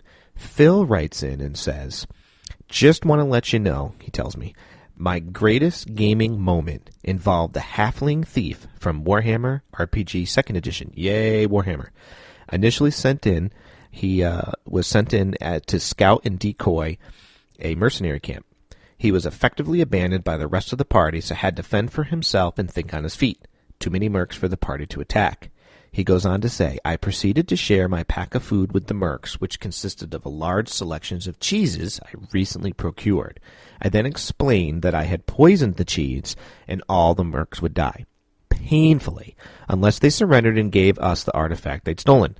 Only then would I give him the antidote. Several skill checks later, and after a dozen mercs disarmed and begging for help, a touch of flirting with the merc's female leader, I announced that I did not have the antidote for all of them, gave them a small water skin to the leader, and claiming it to be an antidote, and I gave them 3 vials of ink, the only other liquid he had on him, to the rest of the mercs to fight over, slapped the leader on the backside, and made my escape. Remember, the leader was the one he was flirting with. To this day, it is referred to in our group as the Great Bread and Cheese Incident. And that's what's really fun about role-playing games. We do get a nice and a lot of emails on if we'll cover some role-playing games and talk about our role-playing game sessions some more, and that's what's fun. All right, now let's move on to the DACA forums. A lot of heavy posting on the DACA forums, which is only fun. And always fun. And let's look at the first here from Sawtooth. See, these I can match the names with the posts because they're out there on the web anyway. All right, I like Sawtooth because he takes me to task a lot of times. Let's listen in here. Hey guys, nice work. Still loving the podcast. Number 1, despite the fact that Rafe is slipping back into moron mode this episode. Ouch. Rafe made some great points and was very credible in the Agricola face-off with Russ. Hey, thanks.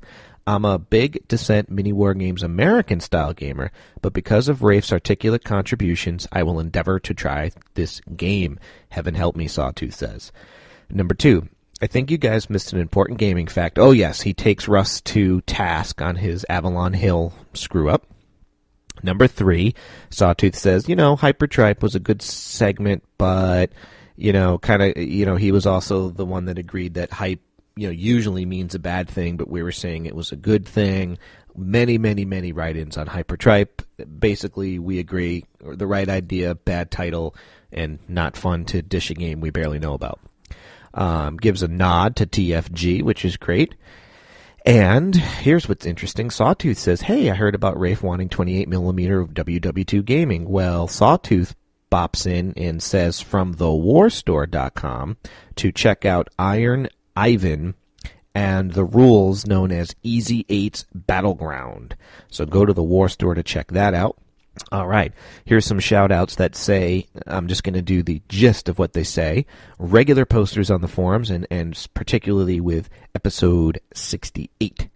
Osmandius, Sawtooth, Hokey DS Johns, King Caboose, Captain Congo Boy, Narthonicus, Jeff Cope, love the Avatar pick, by the way, Jeff, Cyber Shadow, Wally T. West, and on this one I loved the Easter eggs in Agricola. Go check that out in the episode post.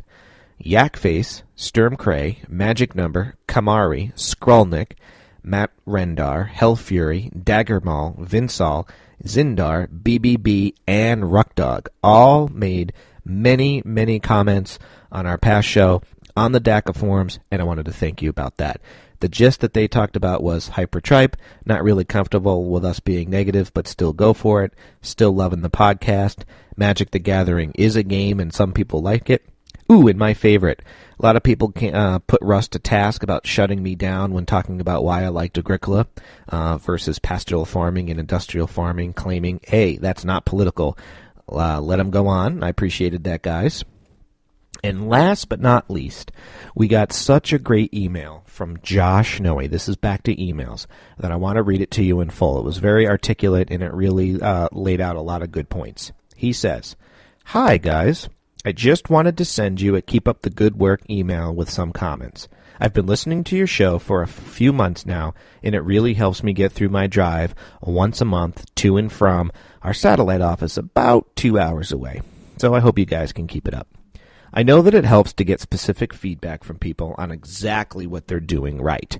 So I thought at the very least I would tell you what I love about the show. What is going great on TD6G? I like that acronym. The interviews. These are by far and away your strongest original segment. The questions are well thought out, you guide the interviewee well, and you seem to have a sense of when to let the interviewer do the driving. I agree with that. Craig had a nice segment on how to interview at the end of the shows, and he was spot on. This is the segment I look forward to the most, so continue with your current preparatory style. Thank you, Josh. The reviews. Number 2. Most specifically, you don't simply rehash the rules. You explain just enough of the rules to give the listener a sense of what the game is about and can understand the rest of the view without simply reading the rule book. It's good that you explain the components, and I would stress that how you usually comment on how well the game is written. Not designed, but written. Keep that part up. I also think that when one of your members, such as Rafe, hasn't played a game, that helps, not hinder things. He's usually asking questions about the game that if I didn't play it, I would have asked because it gets glossed over. It's easy to assume things are straightforward about a mechanic or rule once you've played it. Not always true if you haven't played it. I would actually think about doing this regularly, having a member of the podcast not play the game before someone else reviews it to basically rein in the the reviewer when needed. Just a suggestion. Number 3, audio is crisp. You guys talk above a whisper, don't mumble, and articulate. Keep this up as well. Suggestions. Okay, these really aren't negative, but just helpful suggestions. Feel free to toss them out. Might be something to consider. Well, Josh, you're getting my email response on air live. This is a good email. Number 1, see number 2 above about having a blinded gamer for review. I think that is a great idea, by the way, having one of us not play to give us that fresh look from when a listener hasn't played it either. Number 2, I wouldn't mind hearing a little more about Euro-style games in the news segment. It seems Russ gets a lot of his news from FFG and DOW or miniature games, which is awesome. Please don't stop. But I think a lot of heavy-themed gamers also cross over to the Euro games, too. Maybe check out Mayfair Games, Z-Man Games, and BoardGameNews.com and hit some high points as well. I'd recommend Rio Grande, but they rarely update their website. I know there's a perception that you either like Eurogames or Ameritrash, but I think most people really like both, depending on their mood. Also, have you thought about some historical games in your news segment too? I'm not sure where to start with that except tabletop gaming news, but that would always be a good way to round out the mini-themed games. You know, I know Russ really digs doing the new news, and I agree. I think the line between Eurogames and Ameritrash is blending, and I look forward to Russ if he gets inspired to check out some more Euro-style games for What's in the News. Number 3. All right, my one big recommendation is this. I remember that Craig had said in a previous segment that this show is supposed to be about positive and not bashing.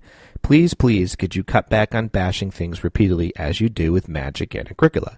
Criticizing is fine and even encouraged. Bashing is, well, to be frank, grating. It was funny at first, mildly entertaining the second time, and now I really dread it in your podcast. I don't even play Magic. I probably did 15 years ago, but no longer, and I feel awful for Rafe and the people that do play it. Obviously, there are people out there who like games since there is a reason Agricola is high in BGG and Magic the Gathering is a big seller. You did a counterpoint for Agricola, which is good to handle popular games. There are a number of great opportunities here for unique twisted reviews, etc. of games that people in the podcast don't like. Take advantage of them. Some examples. Do a counterpoint. That's what's nice about this email. He doesn't just criticize, but he gives some examples. Do a comedic segment. He goes into details over the comedic segment. Keep it light. Let's see what else he's saying. Yeah, basically just some, I agree here. I'm one of those people that when I watch the beginning of American Idol, I actually cringe when the person is singing and, they think they're really good and the judges are laughing at them. That's really hard for me to watch. And so I never thought about it this before. I'm used to Russ always making fun of Agricola and constantly making fun of it, and Craig chimes in too. I'm used to it. Like I've said before, it doesn't hurt my feelings. And when it gets grating, I just sick Dave fire on him, and Dave will say something and it'll make Russ go away. But I didn't think of that for the listeners, that they can kind of cringe when they hear that. So I think that's a good suggestion as well. It does get a little tiresome sometime after a while. So anyway, Josh, just wanted to say loved your email.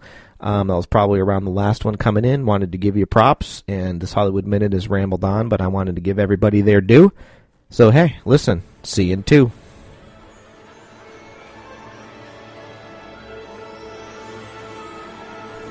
This is the D6 Dice Demon, and when I'm not tormenting souls in Hades, I'm listening to the D6 Generation. Shouldn't you? The D6 Generation. Dice are our vice.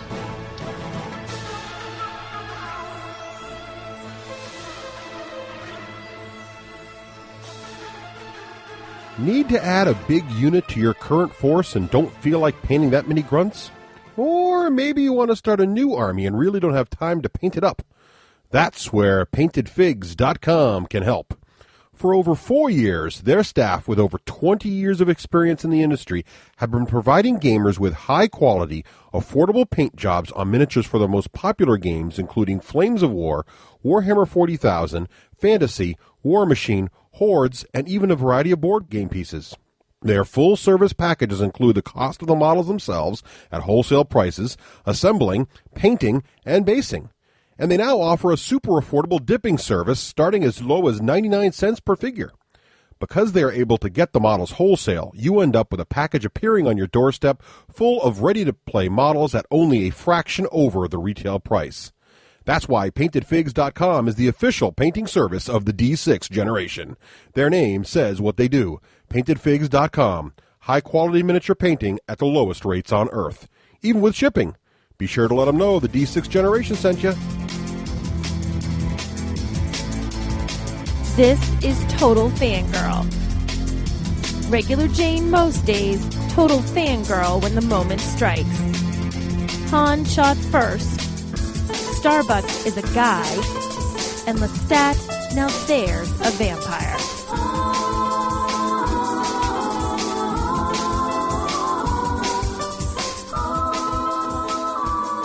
everyone, this is Nicole, your Total Fangirl. You can find me on Twitter at Nicole Wakelin, or check out my blog, TotalFangirl.com, or find me on Facebook. Just search for Total Fangirl, and they're chatting all the time. This week, our shout-out is actually kind of cute. Our shout-out is from Melvin to his wife, Sarah. Thank you for letting me free my inner geek and game when I can. Next year, I promise to paint more miniatures than I buy. Honest. And this part of the shout-out is from Nicole to Sarah. Sarah, he's so lying. He'll try to paint more than he buys, but that's, like, impossible. It'll never happen. Okay, this week, I actually wanted to talk about a show that was kind of big that just finished airing last night in the U.S. That would be December 5th. The Walking Dead on AMC. Now, if you're a comic book fan or a graphic novel fan, you're probably familiar with this series. The Walking Dead is huge. People are absolutely nutters over it. It has a really devoted cult following, and they made a 6-episode series on AMC following along with the comics. I had never read the graphic novels. I am not a big comic person, but I saw this little preview, and in the preview, Rick, the police officer who is our hero, was riding in his uniform with his fancy hat on a horse with a giant bag of guns slung over his back down the city streets of Atlanta. And when I saw that, I thought, yeah, I'm in. I have to watch this. This looks amazing. So I did. I watched it, and I liked it. And I kept watching right through the last episode last night. Now, if you haven't seen this show, stop listening to me. Go to iTunes and download it. It's only 6 episodes. It's coming back next season. If you like the undead, if you like those kind of stories, it is fantastic. It is a really interesting series. I've heard from people that if you were a fan of the comics, you're going to be a little freaked out because they do change things. Well, I watched it and liked it, and I wasn't freaked out by that kind of stuff, by the changes, because I really didn't know what the changes were. But I'll tell you what I was freaked out by. And this is kind of nitpicky, some would say, but I think of it more as a way for people who write shows not to pull the audience right out of the story and throw them back into the living room couches.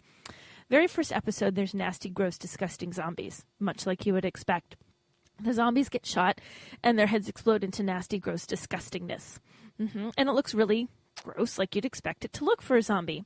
However, there is a scene with a horse and a bunch of zombies.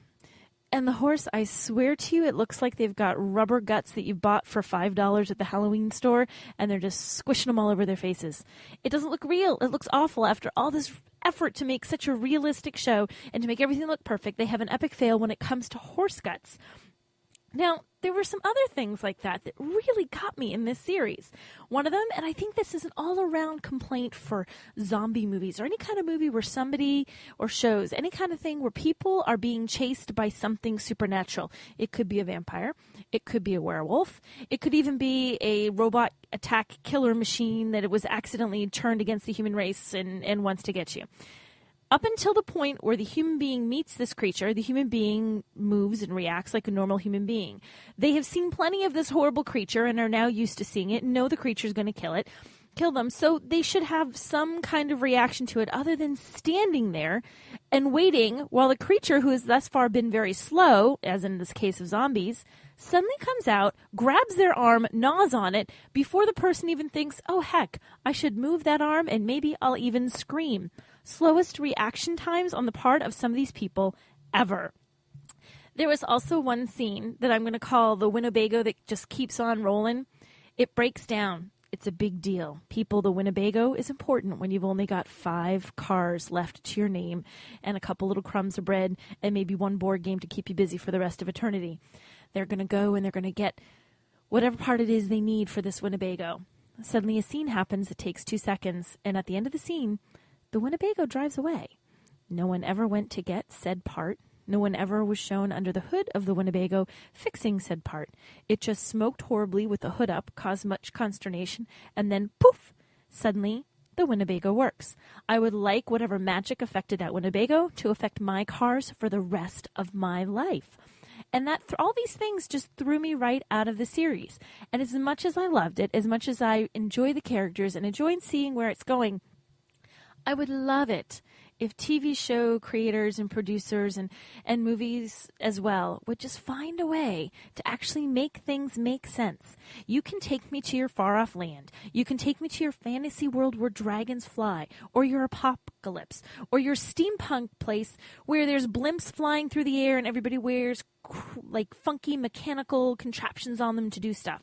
I'll buy into it all. But the minute you take that reality and you start doing things that just don't make sense, you've lost me. So if you're a zombie fan, definitely check out The Walking Dead. It's going to be back next season. They have a whole, I think it's a 22-episode series planned. It was a fantastic series, but just be ready, because every now and then, the things that happen, they just don't make sense. That's it for me, everybody. See you next time.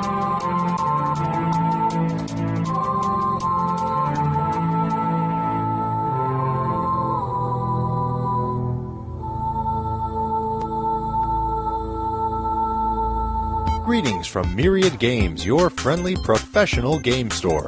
We offer a wide variety of family fun for everyone. With our Anytime Open Play program, you can try out hundreds of different games from our massive game library right here in store.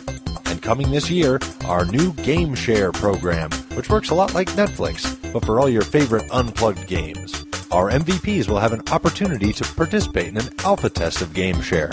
So if you're interested in trying it out, sign up today. We've expanded our MVP program, offering steel, bronze, silver, gold, platinum, and titanium MVP memberships.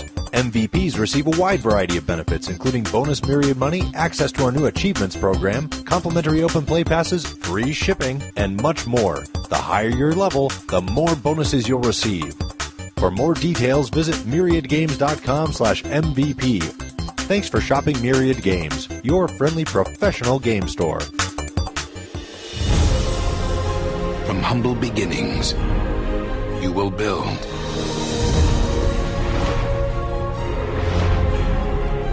In uncharted worlds, you will explore. Against rival civilizations, you will fight. Against the test of time, you stand. When the world is in your hands, how will you rule? Woo, there it is, Civilization, folks. Ah, yes. All right, You so will we want rule. to. How will you Dan rule? and Craig doing the voiceover? That was awesome. No. That's an original commercial for one of the Civilization computer games. But what we're going to talk about right now, so welcome back, everyone. Welcome back. And we're ready to talk about the newest hotness. Civilization, Sid Meier's Civilization by Fantasy Flight Games. Isn't it Sid Meier's? Yeah, that's the one. And we'll do our little quick overview here. It was published in 2010, just this past month, by Fantasy Flight Games. The designer is, of course, Kevin Wilson, designer of some of my favorite games. My number one game, of course, Descent.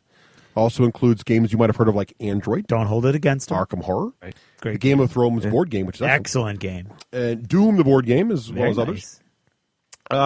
Suggested retail price of Civilization, which cost me prediction points, was $60. So when you're hearing the components of this game, remember, it's $60, which is a good price for a world domination game. Yeah.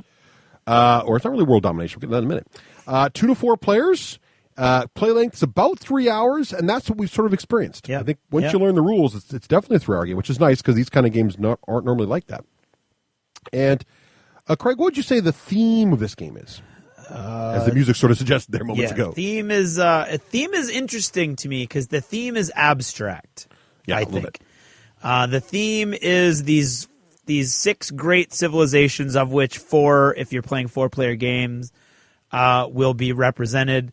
And they're sort of rising, starting from a point that makes perfect sense for that particular civilization, but then interacting at historical periods that take them obviously far out of their origin for the most part. Right.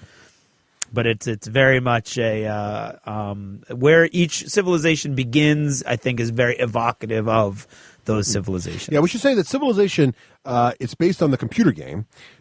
Which is based on a board game, more about that in a bit. Yeah. But it's not historically accurate. In other words, the civilizations involved here, as you pointed out, start wherever they start. Like Catherine the Great's one of the civilizations who can be starting history at the same time that Caesar of Rome is, which is obviously historically incorrect.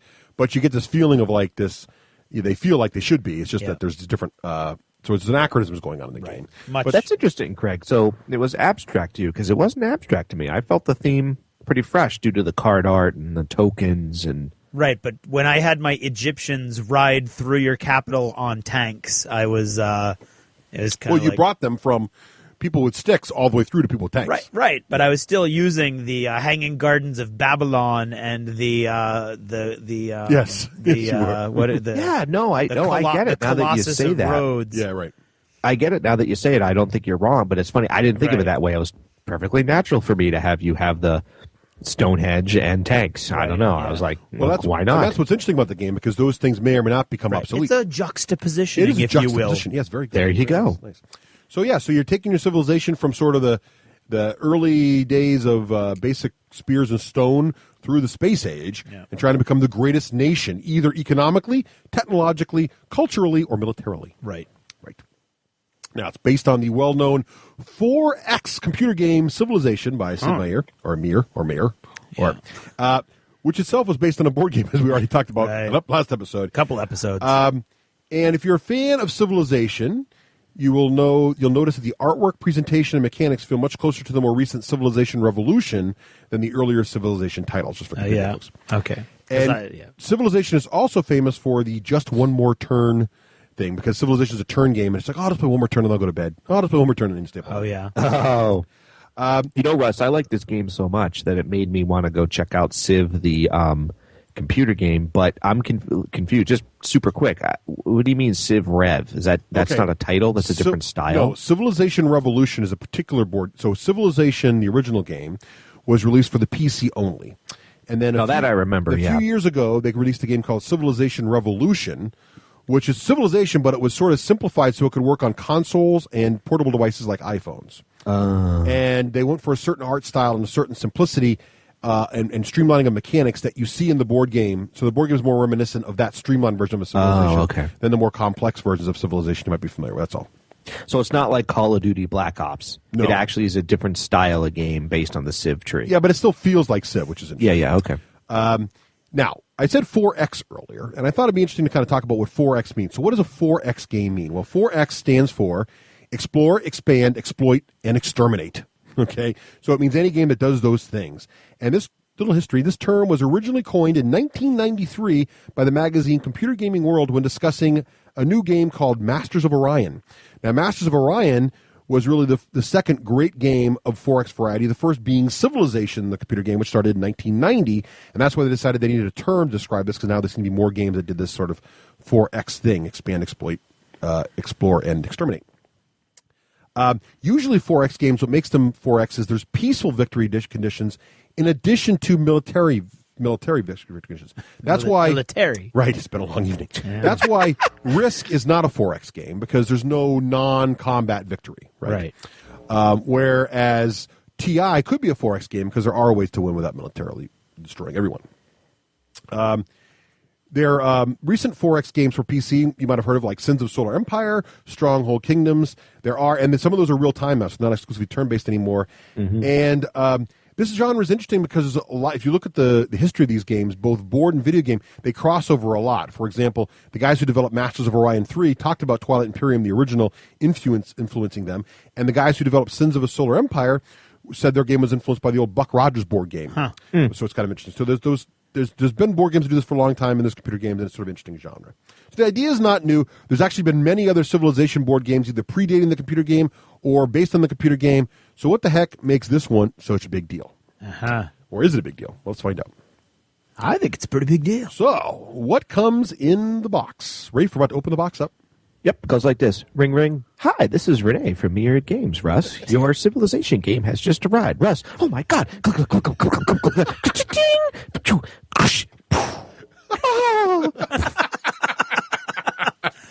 Wow, that was eerily accurate. Wait, and here's another one. Will, this is Renee from Meier Games. Your box has arrived. Pop squee! Wow. All right. Well, yeah, that's pretty much how it works around here. Some of us are really passionate about our new games coming out. So in the game, full color rulebook, 32 pages. It has an index. Very nice artwork. Easy to read, easy to follow. So they did a good job with that. Lots of very high quality cardboard. What do you guys think of the cardboard? In this Love the cardboard. Beautiful, very thick, linen coated, almost the stuff. I wanted to take typical the components home FFG. and lie with them next to me on my pillow. They were awesome. Now they were really sweet. The plastic the bits, artwork was phenomenal. Yeah, it really is. Now the plastic bits, there's not a lot of plastic bits, which is unusual for FFG. Actually, and the plastic bits are only either little flags. Yep. In 4 colors: blue, red, green, and yellow. Or I like the plastic bits though. They weren't the chintzy plastic. No, they were nice. No, they're good. They're uninspiring, but it's understandable why they have to be the way you're they used are. You're used to like a Rune Wars where every unit and every race gets their own shaped pieces. Yeah. In this game, there's just generic flags for armies and generic little covered wagons for scouts. Yeah. But that allows them to interchange them with faction. With though, you know how you talk about transparency of the rules. I felt like it was transparency. I wasn't annoyed by the lack of plastic bits, though. It was perfect. Yeah, I thought it would bother me more than it did. Well done. It did. Yeah, no, I don't think. I think it would be. It would bother me more if I had to constantly switch them out every time I upgraded my tech. Yeah, it's a real problem because your military changes over time. So it was a nice, exactly. Good design decision, but don't expect really blow you away plastics. And right. There's these big tiles, 4 by 4 roughly, and they have 4 grids on them for your movement. And these tiles randomly form the board, and there's 6 tiles that are specific to each of the civilizations. Yeah. So there's 6 different. So even though it's a 4-player game, there are 6 different civilizations you can play. So you can pick your color and pick your civilization. You can pick red Egypt, or you can pick yellow Germany, or whatever you want to do. And each civilization has its own home tile where you start, which is going to make each civilization play a little differently. But then there's 14 neutral tiles that work together with the home tiles to build the board. And don't forget, when you build these boards, your home tiles are face up, but the rest of the tiles are face down. So there's a fog of war thing going on there, or unexplored world you got to explore. That's a little one of your X's you got to explore. Them. That was cool too. And there are 6 faction sheets that I mentioned that have great looking artwork on each one that you put in front of you as your player mat. Yep. And these have the now classic Fantasy Flight dials. Yes. Possibly the most complex dials because they're 2-level dials, or 2-tier. And the factions are what, Rafe? Let's see. We have good old America with, I think, Abe Lincoln. Mm-hmm. Egypt, which, Craig, I can't remember who the artwork was on that. Cleopatra. Cleopatra, of course. China with Mao, right? Uncle Mao. Germany with who? Or is it Grandpa Mao? I forget. Who was the German leader? Germany was Bismarck, right? Kaiser. Kaiser, right? Kaiser. Okay. Bismarck. Russia with a hot-looking chick. Catherine the Great. And Rome, don't know. Julius Caesar. So it's cool because not only are they country specific, but actually leader specific, which is sort of interesting. You can tell there's expansions waiting to happen here because all they can do is release a box with just new home tiles and cards, and you can have new factions to play. And of course, fans of Civilization would know there's like 15, 20 different factions in the computer games. Would the computer game be harder than this then? If I bought the computer game, would it be much harder to play? I don't think so. And Civ 5 is actually pretty easy. Civ Revolution is really easy, though, and I thought you tried it and didn't like it. So I didn't like Civ 5 Rev at all. But yeah, so I don't know. But try Civ. There's a demo for Civ 5. Check it out. All right. Now, I'm downloading it now, so if you lose me, well, too bad. What also comes with the game is a nice, kidding, really pretty sideboard that unfolds. Mm-hmm. And this is for organizing the market, which is basically a bunch of different buildings that you can buy. And your buffet. Yes. A culture track, which keeps track of the culture levels of the civilizations more than a bit. And all the unit cards, which are your army forces. And that's more about that in a little while. But that's sort of a nice little sideboard there. You get, and it's Fantasy Flight, so you get tons of tokens. And easy to look at, not annoying. You're not constantly craning your neck. Yeah, they're easy to see. Figure it out at a glance. That's what I mean. Yeah. Tons of tokens that cover everything from cities to buildings to wonders to huts to resources to great people. All that's covered in crazy tokens that we'll talk to them as we go through the game. Lots of different cards, but really I don't think there's an overwhelming amount of cards in the game. No. The biggest thing in the cards is the tech decks. Each faction, or actually each of the 4 players really, has a technology deck. The decks are identical, except for color coding, so you know the yellow deck goes to the yellow pieces, but they're identical. And then you also have 3 culture decks, which are divided up. More about this in a bit. And you get some wonder cards, and there's some government cards, which are just used to keep track of what your government's currently set at. So there's not a lot of. It's not really a card. It doesn't feel like a card game very much. No. All right. And finally, there's some unit cards, which keep track of your units. More about those in a bit. And there's some nice reference sheets for each player, as well as some reference sheets for buying stuff. Of course. That's the box. That's what comes inside of it. And it feels. What do you guys think of the components when you looked at the whole thing together? exactly what you'd other than the plastic, which once you play through once, you realize is the way it's got to be. Right. Everything was as beautiful as you would expect. Yep, no exaggeration. I was very impressed, especially with the price point. Yeah, $60 for that game feels good. All right, so setup. Now, the first time you play the game, you got to punch all the tokens out, so make sure you block that time out as always. But also, I wanted to ask you guys this. In the rule book, it says they recommend playing a little learning game. And the learning game, you take out Egypt and Rome, and you take out Wonders, and you just play the game until someone gets to 3 cities, and you don't worry about who the winner is. And that's just to get everybody kind of warmed up and understand the rules, and then you play for real. Yeah. Do you guys think that's worth doing? First time through, I think it's totally worth doing. What do you think, Ray? I thought it was brilliant. Whoever figured that out, and I'll tell you why. Because then Craig and I aren't sitting there learning the game, going, "Well, we all know this whole game's going to be a waste, so I guess I'll learn." So it takes the pressure off. I'm like, "Oh, okay, learning game, cool." Right. And at first, I was like, "No, I don't want to waste an hour. Come on, I'm advanced. I can figure this out." But no, playing the learning game was awesome. What's nice is the wrong turns you normally make at the beginning of a game you can avoid the next time you play it. Exactly. Yep. And it was also kind of fun because in that time period you can try different factions if you want to. And Rafe chose to stay with the same faction, but that's all right. So basically what you do is you get everything punched out, all that stuff. And when you play for real, after second or third time, you just grab your civilization. You can either randomize it or whatever. You pick your color. You get all your bits together for your faction. You're going to lay out your starting tech, which is on your card. Each civilization starts with one technology. Yeah. You got to put that face up in front of yourself. And you're going to deal out, everybody gets one infantry unit card, one artillery unit card, one mounted unit card. So you start to build your little standing forces. More about those later. Yep, and these are cards. Yeah. Even though Russ has said that, they're cards. Your standing forces, your military might is represented by these square cards. When you look at them, the backs are all the same, so you can't tell what everybody has in their hand. But on the other side, if it's it's an artillery card, it'll start with, there's 4, you can rotate the card 4 different ways, right? Yeah. So it starts as archers, and then it might go to, I can't remember after archers. I know, catapults. Yeah, I think that's right. And then it goes to like cannons, and then it goes to like howitzers. Mobile artillery. Yeah, mobile artillery, right? So as you get better, they'll have better stats. But basically, those are the things that rotate through the ages. So at first blush, when you're learning, you'll get these cards. It'll seem confusing, but they're not. They're really very simple. And then you set up the market board. This is actually the longest part of setup because you're sorting out bits. So this is where I use my planner to keep everything separate. The unit cards all get sorted out in a special area, so you keep all the archers in one area and the cav in the other area, all that stuff. The military tech markers go down. These go just a quick way players can look and see what levels of military tech everybody's at. The building markers get divided up in their little spots in the market, and the wonder cards go special spots along the wonder or along the in a wonder area there. Wonder That'd markers, be Wonders of the World. Yeah, the wonders of the world. They look like this kind of reminds me of Small World. They get laid out in like a little area. Whoever can see the first 4 can buy one. Yeah. And these are things like the Colossus. They start with ancient wonders and they work their way up to medieval wonders, and then they work their way to modern wonders, including the Sydney Opera House and things like that. And then there's the culture track, and you got to put the culture cards divided up into 3 categories based on their back level. 1 culture cards, 2 and 3, and they're going to go next to the culture track for that. And you're going to put all your culture level markers, 1 for each faction playing, and the 0 level of the culture track to see where that's going. So that's all set up. Then the resource tokens get divided up, and this is an interesting little part of game scale here. There's 1 resource token of each type per player in the game. So in a 2-player game, there will only be 2 silk tokens available. In a 3-player, there's 3, and so on. So that's sort of interesting. And there's really 4 major resources. And there are other ways to get this. There are, but there's 4. There's only 1 for each player type. For harvesting. So those are set up. And then you build the map. And this is interesting because basically what you do is you look in the book, and there's different map layouts depending on the player count. So 2 players is sort of like a little rectangle. 3 players is like a triangle. And 4 players is a giant square.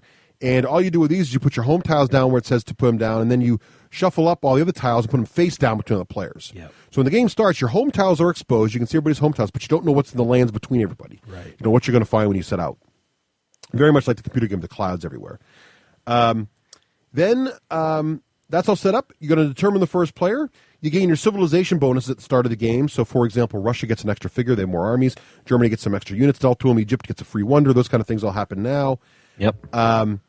Now, one little note I want to mention up front here, and I would always mention this when I'm teaching the game, the difference between a figure and a unit. Yeah.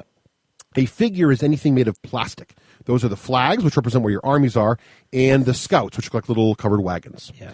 A unit is any military square card, which represents a piece of military might that goes in your standing forces deck. Very important because in the game, things will happen and say you gain a free unit or you gain a figure. Those are different things, and it's important to understand what the differences are. Then what we do is, now that we've got all of our stuff, we're going to deploy our starting city into our home tile. Yep. And there's a nice little marker on our home tile telling us where they recommend a new player put their city for the first time. Yes. Which is a pretty safe spot. But if you want to get fancy, you can move it to one of 4 different places in the starting tile. And you put down your starting units. So you pick where your armies can go anywhere adjacent to your city, and you got to figure out where you're going to put those. Yep. Then you set your dials to your starting trade based on the number of trade logos in your city's outskirts. What does that mean? Your city is a square counter, and it's the size of one of the squares on the board. The grid. So you put your city down where it goes. There's going to be a set of grids that are adjacent to your tile. Yep. That's the outskirts of your city. So any adjacent thing to your city counts as a place your city can gain resources from. So what you do is you look in those, and these things have pictures of different terrain on them, but they also have little icons. And for gathering stuff, all you care about is the icons. Yeah. And there's one icon for trade, looks like 2 little arrows. And you look at those and count them all up, and that's what you set your trade dial, the bottom dial on your thing, to the starting value. So if you count you have 3 trade symbols, you set your dial to 3. It's that simple. And it's not really as complicated as that's setup. It sounds worse than it is. It's really not that bad once you get the market board all set up. Mm-hmm. Any questions about setup or comments about setup? Did it feel like it took a long time? No, it didn't. No. What, No, I mean, you had wasn't annoying. You set it up while I was feeding the baby, so I good didn't point. notice. All right. Now on to gameplay. This game is surprisingly simple for what it does. But first, before we can start playing, I should say the objectives. So here we go. Ready? There are, I think I said 5. There's only 4 ways to win. 4 ways to win. 5. 4, sir. 4, sir. 4. 4. You can win by culture. How that works is you got to be the first player to the end of the culture track. So on the bottom of that market board, there's this little track with a bunch of look like little Greek columns along it. And there's a beginning where everybody starts at 0, and there's an end way down the other side. And the first player to get his thing to there, if someone gets to there, they win culturally. The game stops. Woo, culture winner. Right. Another way you can win is technology. To get the first player to research space flight, which is the only level 5 technology in the game. As soon as someone does that, boom, game over, tech winner. And more about how technology works in a bit. The other way you can win is an economic victory. Remember we said there were 2 dials on your civilization piece. The first dial measures trade, which you already talked about. You set that to the starting value of a trade. Excuse me. The dial above that is smaller, and it's your coin dial. It starts at 0. If that dial ever gets to its maximum number, which is 15, economic victory. Whoop, game stops, economic winner. The final way you can win is militarily. If a player ever conquers one other player's capital, boop, game ends, military victory.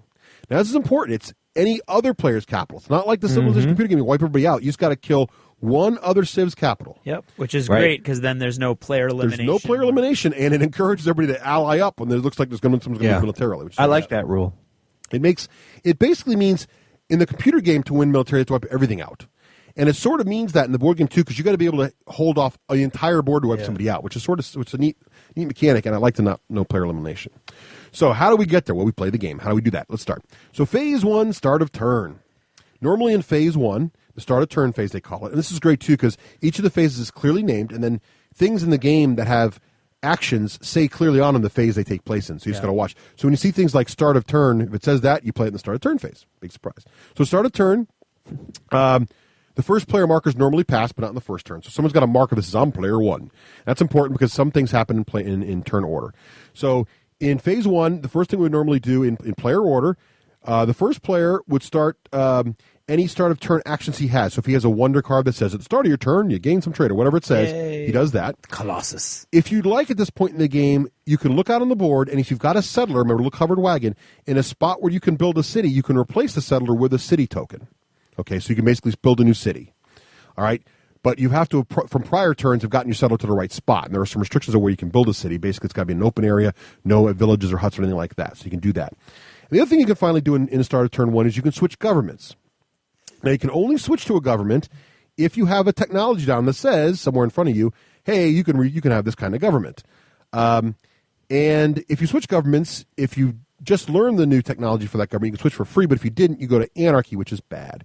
So basically, in the start of turn phase, it's very simple, really. The first player token moves, you build a city if you can, if you want to and can, or you change governments if you want to or can. And you get your start of turn actions. And you get any start of turn events that happen from the cards you have facing in front of you. Cards and stuff, yeah. Right, boom, that's it. Start turn's pretty fast, usually. Next up is the trade phase. Another phase that's fast, but this phase is actually simultaneous once you know what you're doing. All you do in this phase is you're gaining the trade, and trade in this game, the term trade is a resource. It's your primary resource you use for a lot of things. You gain the trade based on the trade icons in the outskirts of any cities you control. And those little icons look like red and blue arrows. So you look at all your cities. In the beginning of the game, you only have one city. You count up all those adjacent to your city. And also, a little bonus, your scouts. Remember those little figures I mentioned earlier with the covered wagons on them? If your scout is somewhere on the board, he also counts as getting the trade there, too. Yeah. Wherever your scouts are, it kind of counts like it's in the outskirts of your city. So scouts can be used, in addition to using scouts to build cities, they can also be used to harvest things far away. Yeah. In fact, you cannot get trade or resources from any square that enemy models are in. And if your scouts are in the outskirts of an enemy city, he denies them from getting it, but you get it instead. Sort of interesting. So you can blockade cities and do sieges, that kind of thing. Yeah, scouts are pretty simple. They go out, they grab a resource, or they help you make a city. Right. So in this phase of the game, though, all you're really doing is you're looking out, counting up all the trade counters that are around your cities and any scouts are sitting on. Boom. And then you turn your dial up that many pips, right? So you count 3 trade symbols, so you turn your dial up 3. Boom. The last thing you do in the trade phase is, believe it or not, you can negotiate or trade for real. This is one of the few games modern games that lets you actually trade. Yeah. A lot of modern games have removed it because it ends friendships or something. So they either have to have cards to trade, but not in Civ. In Civ, you can trade it lists the things you can trade. You can trade either trade points. What does that mean? It means I can say, hey, Craig, I would like to give you some trade. I'll turn my dial down 2 pips. You can turn your dial up 2 pips. That would be trading trade points. Right. We can trade resource tokens. Some of those tokens out there have pictures of silk on them or anything else incense. I can say. So Craig might say, I'll give you 2 trade points if you give me an incense token. Yeah. That kind of thing. Yeah, I like that you can trade, points, not just items. Yeah. You can also trade culture tokens. Now, these are things you earn in the game. They look like little column halves. And what's going to happen with these things is you're going to eventually spend them to advance in the culture track. But you can trade culture tokens. So let's say you've earned culture tokens. You don't need them. You could say, hey, Rafe, I really need some silk. I'll give you 3 culture for some silk. Mm-hmm.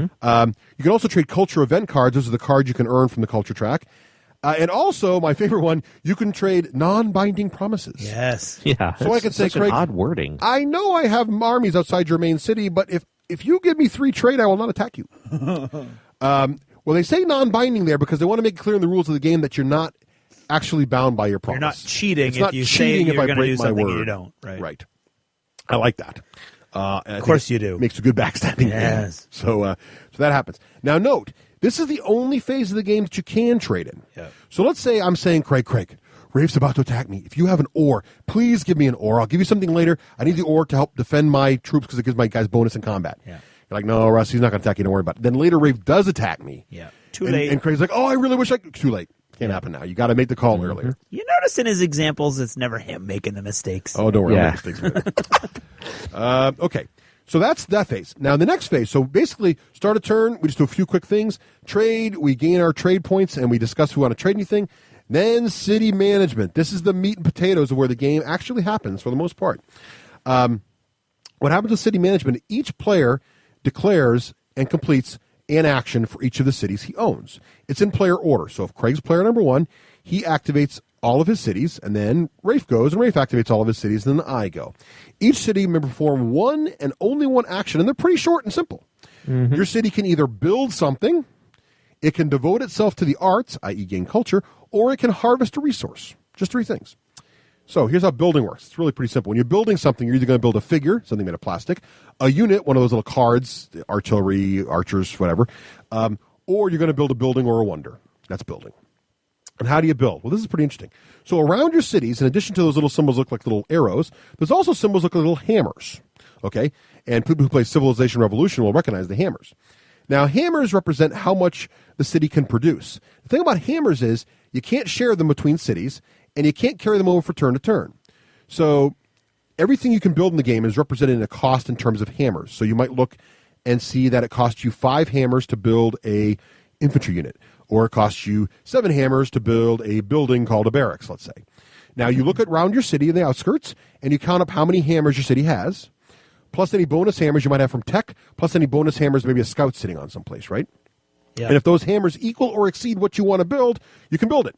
Yeah. Any extra hammers are lost, and hammers don't carry over. So if you got 7 hammers, and you only need to build something that costs 5, those 2 extra hammers, they're not being used. And again, the way they're laid out on the board, there's no analysis paralysis. It's just boop, boop, boop, I can build this, done. Well, I guess there could be, but there didn't seem to be. Not really, because there's so few things, there's so few hammers, really. And now, when you're building stuff, a couple quick notes. If you choose to build a a plastic figure, you just pick it up out of your pool and put it next to your city. If you build a unit, you just pick the kind. You can say, I'm going to build a infantry unit. You take an infantry card from the deck and put it in your standing forces pile of all the infantry units you've built, or all the army built units you've built. If you build a building, there's a few interesting choices. You can't build a building you don't have a technology card down that has a picture of the building on it. So you can't just look at the market and look at all the buildings there and just pick one you want. You have to have a tech first that has a picture of the building on it with the cost on it. And the other thing to note is some buildings do have certain terrain restrictions, like harbors have to be in water, works has to be in mountains. And it might sound very complicated. There's different buildings to pick. There's like 15, 20 different buildings. But the thing is, it's not complicated because all buildings do is they have symbols on the bottom, just like the land does. And when you put a building down, you put it adjacent in the outskirts of your city, adjacent to it, and it just replaces whatever symbols are under it with the symbols on the building. So let's say next to your city, you've got a mountain with one little hammer logo on it. You could decide to build a workshop there, replace it. It covers up the one hammer on the mountain, so that's gone. But now the workshop's got 3 hammers on it. So now the workshop would just turn into a mine on a mountainside, and now you're getting 3 hammers a turn from that spot instead of 1. That's all they do. Mm-hmm. Very simple. Couple restrictions. You can't have more than 1 star building per city. Some buildings have stars on them. You can't have more than 1 wonder per city. And a wonder is just barely a very expensive building, essentially. You can replace buildings or wonders or great people with other buildings. So if later you decide to get a better building, you can just wipe the old building out and replace it. And the other thing you can do is you can do what's called accelerating production. So you can spend 3 trade points to get yourself 1 extra hammer in a city. So let's say your city's got 5 hammers, but you need 6 hammers to build a scout. You could dial the trade dial down 3 points and get an extra hammer. And you can do as many extra hammers as you can afford. So if you need 4 more hammers and you've got 12 trade points, you can zip it down and do it.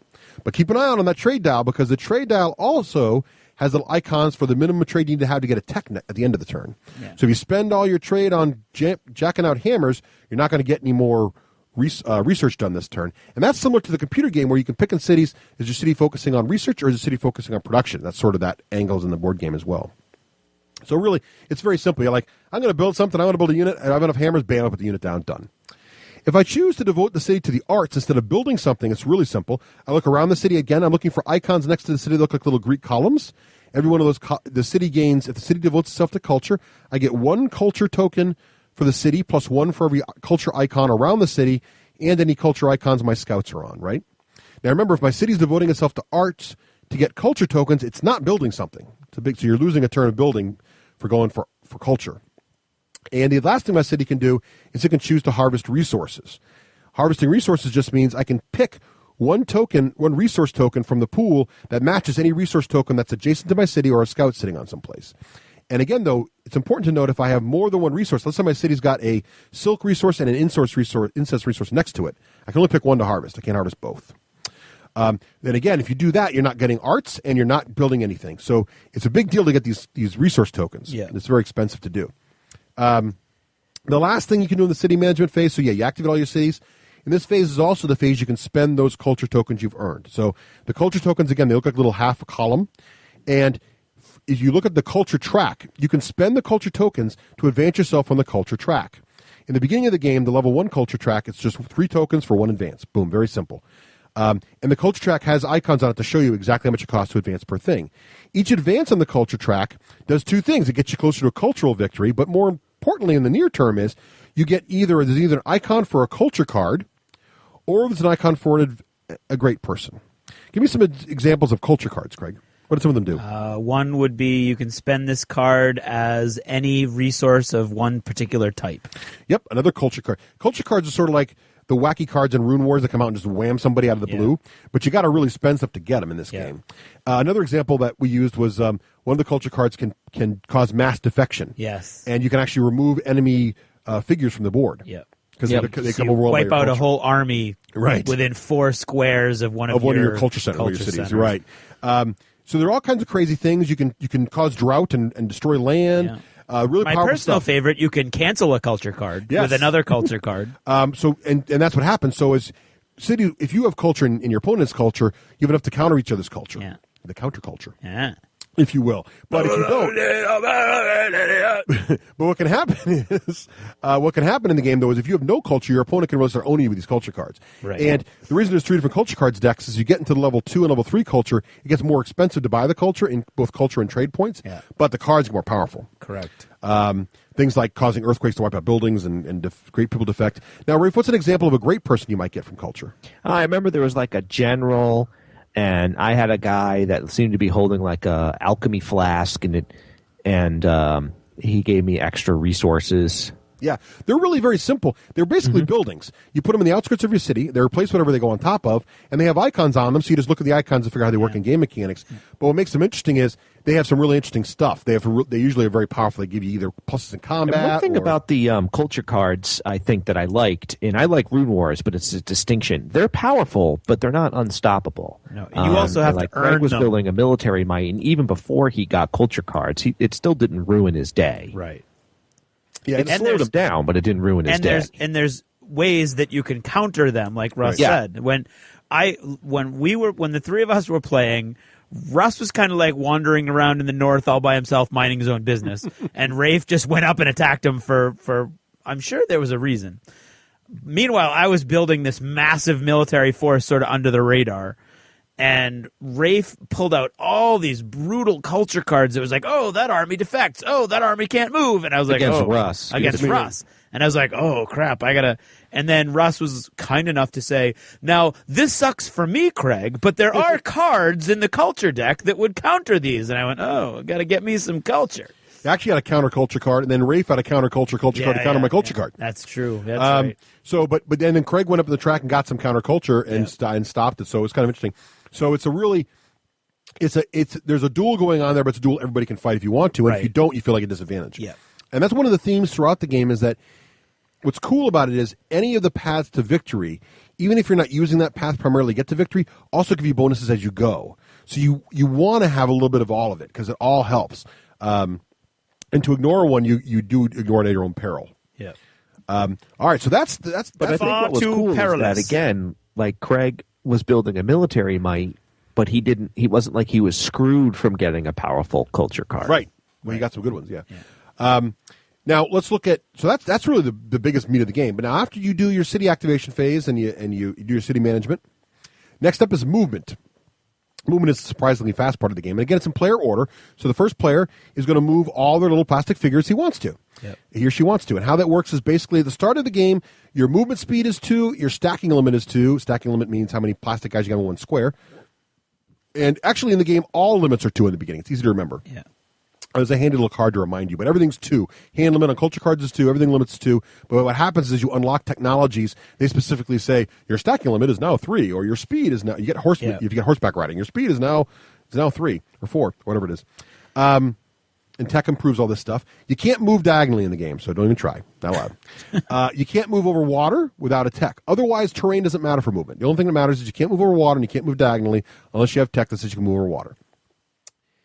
So here's what happens. So you're going to move. If you end up adjacent to a tile that's face down, you spend 1 movement point to flip the tile over. And they've got a really nice rule that says there's an arrow on the tile and tells you how to orient it based on who's exploring where. You put the tile down. You look at the tile. You look for any icons on the tile that look like a little green circle with a HUD in it or a little red circle with a barbarian shield with spears. It's like, Arr. Now, there are a bunch of little tokens that have these symbols on them as well. And you take from the token pile, look at the bottom, you mix them up, and you take any huts that match, you put a hut on that square, and any barbarian villages that match, you put those out there. What these basically are is a hut is an unexplored friendly village, you might remember from Civilization, and a barbarian thing is something you have to fight to conquer. One thing we noticed is that, remember back when you can build cities in this game? You can't build a city next to an unexplored hut or village. Right. And as you play the game, you'll notice that Fantasy Flight was very clever where these were put. You can't... But where they are on the board, there's never an option to just race out there with a settler and build a city. Yeah. Because the only thing that can explore a hut or a village is a flag. So you got to get your flags out there first to get those things out. You got to have basically your armies clear the native insurgents. Yeah, there are. Well, I don't think. Settlers can do huts. Yeah, there's Republics. There's some governments that can override that, but the core rules say you can't. Right. So yeah. So during the movement phase, you have all that going on, and if a flag moves into a hut, you get you take that little token up and you look at the back of it, there's going to be a resource symbol on that, and that stays in your paper face down, and now you got a free resource. if a flag moves into a village, there's going to be a fight. And we'll get into combat in a little bit, but basically the player to your left is going to play as the barbarians and fight you. And if you're victorious, you'll get the token, which is going to give you a resource. If you fail, then of course you're going to lose you're going to have bad things going to happen. If a flag moves into another player's flag or another player's city, there's going to be a fight. We'll talk about combat later. If a flag moves into another player's scout, the flag instantly defeats the scout and gets spoils of war. We'll talk about spoils of war in the combat section. But basically, so that's all the movement phases. You move your guys around. If they want to go into an unexplored area, you spend a moon point, flip it over, put any tokens on the board that matter, and keep on moving. That's really it. And if you move into an enemy territory, you're going to fight them. Now, one thing I remember they wouldn't have called them scouts. I wish they'd call them like explorers or something. Yeah, I kind of want to call them settlers because they look like... or settlers, yeah. But I think they wanted to remind you that they also can harvest resources. So that's probably why they chose scout. Oh, okay. Because they can either make cities or they can get resources. So interesting. But the big thing to remember is as soon as a flag moves into something that has to fight, it's going to fight. So if you want to move in together with more than one flag for bonuses, you got to get your flags grouped together first and move them in. That's kind of a nuance for new players you want to know about. All righty. That's it. And the last phase of the game, we're almost done here, is research. So now what happens is this is where technology advances. Now this is interesting because this is pretty much bass backwards from every other game. Yep, I most like this. games, technology is a tree, starting out and branching forth in different technology. In this game, technology is a pyramid, starting wide and getting narrower. Yeah. Sort of interesting. And I like how they did this. So there's no, in civilization, you don't have to worry about the idea that, well, in order to get, naval... I got an example. Go ahead, Rafe. In order to have plumbing, which might be tier 3, you have to first start with irrigation canals. Nothing builds. You don't have to have metalworking first in order to then build tanks 5 cards later. You don't need specific technology to get another specific technology later. Right. So you don't have to worry about, in order to get the tanks I really want, I need to start with metalworking, then build, a battle college, and then, do all that. All you do is, when you get your technology deck at the beginning of the game, you want to divide it out by like backs. And each back's got a Roman numeral. There's level 1 tech, level 2 tech, level 3 tech, and level 4 tech, right? Yep. Divide those all out. And then what you do is, in order to build a level 1 tech, you just put it down in a row. So you got to build a row of level 1 techs. You can't build a level 2 tech until it can sit on top of at least 2 level 1 techs. Correct. Right? And then to build a level 3 tech, you have to have 2 level 2 techs below that, and so forth. So you got to build a pyramid of cards. You're building the pyramid. This is one of the reasons this game is a table hog, because you need a lot of room for your tech pyramid to grow. But eventually you get to the point where you'll have 2 level 4 techs, and then you can build a level 5 tech, which is spaceflight, and you get a technology victory. Now, to build tech and there's nothing that says you have to build 5 technology 1 rows before you can build your second. No, you could build 2. You could put 2 cards down and build your second tech. Boom. Right, or you could build 6 level 1 techs and never build level 2 tech if you want to. Yep. Whatever you pick. You can go back. You can build your 2 level 1s, build up to level 2, then go back and build 2 more 1s, whatever you want. Now, this is a couple things. First of all, people don't spend a lot of time looking through all their tech trees trying to figure out their master plan. All you got to worry about in the beginning of the game is you can only build level 1 tech. Now, you start the game with 1 level 1 tech, usually. Some civs have a higher level tech, but it still counts as level 1 in terms of their pyramid. So you have 1 tech down, you're going to build 1 more. You just look through the level 1 pile and figure out what you want to build next. Now, there are 2 restrictions to building a technology. One is it has to be able to fit into your pyramid, right? It's the right spots for your pyramid. And the second one is you have to be able to pay for it in trade. Now, the trade dial we mentioned earlier has a bunch of numbers on it going around, but periodically on these numbers, there's a giant Roman numeral. So in place of the 6 on the dial, for example, there's a giant Roman numeral 1, right? And that signifies the amount of trade you need to have at the end of the turn to be able to research a level 1 tech. Later in the dial, there's a Roman numeral 2. Later, there's a 3 and a 4. So 2 things have to happen. You have to have a 5. And a 5. You have to have a spot for your, and it's really high on the 5, like 27 or something. Yeah. So you have to have a spot in your pyramid, and you have to be able to afford it in trade. So if you spent your trade on other stuff or didn't gain enough trade, you can't learn the resource. So what you do is, this part of the game is simultaneous. We all lock in face down the tech we want to research. Yeah. And then we all flip them over. So this is kind of neat because I can't see Craig is building a barracks, and I better want to get barrack technology too. I better do something different. So we all lock it in, we flip it over, and then our tech dials, our trade dials go down to 0. Okay? And your dial goes down to 0 regardless of how many trade points you have and what you built. So if you have enough trade to build a level 2 tech, but you only have room in your pyramid for level 1, that's what you built, your dial still goes to 0. You lose all your trade. Yeah. That's the only part of the game that I found counterintuitive. Right. So basically, it's a time thing. It's like a timer. Yeah. But what's interesting about it is that if you gain Remember the little coin dial on the top, the little coin thing? If you're gaining economic coins, any coins you have mean that when you drop your tech to 0, instead you drop it to the number of coins you have. Yeah. So if you have 3 coins, instead of dropping to 0, you drop to 3. So as your economy gets stronger, the tech cost is still the same, but the amount you lose for tech is less. Yeah. Which is interesting.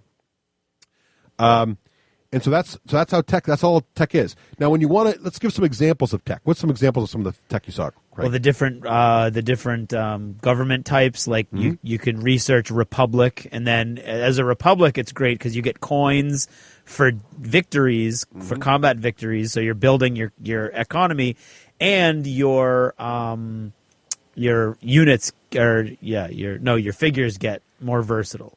And this is that's when you brought up. I like that one because. And historically, Rome built its economy by conquering people. That's how they kind of built their, and that's why they ran into trouble when they got maximum expansion. They didn't know what to do. Right.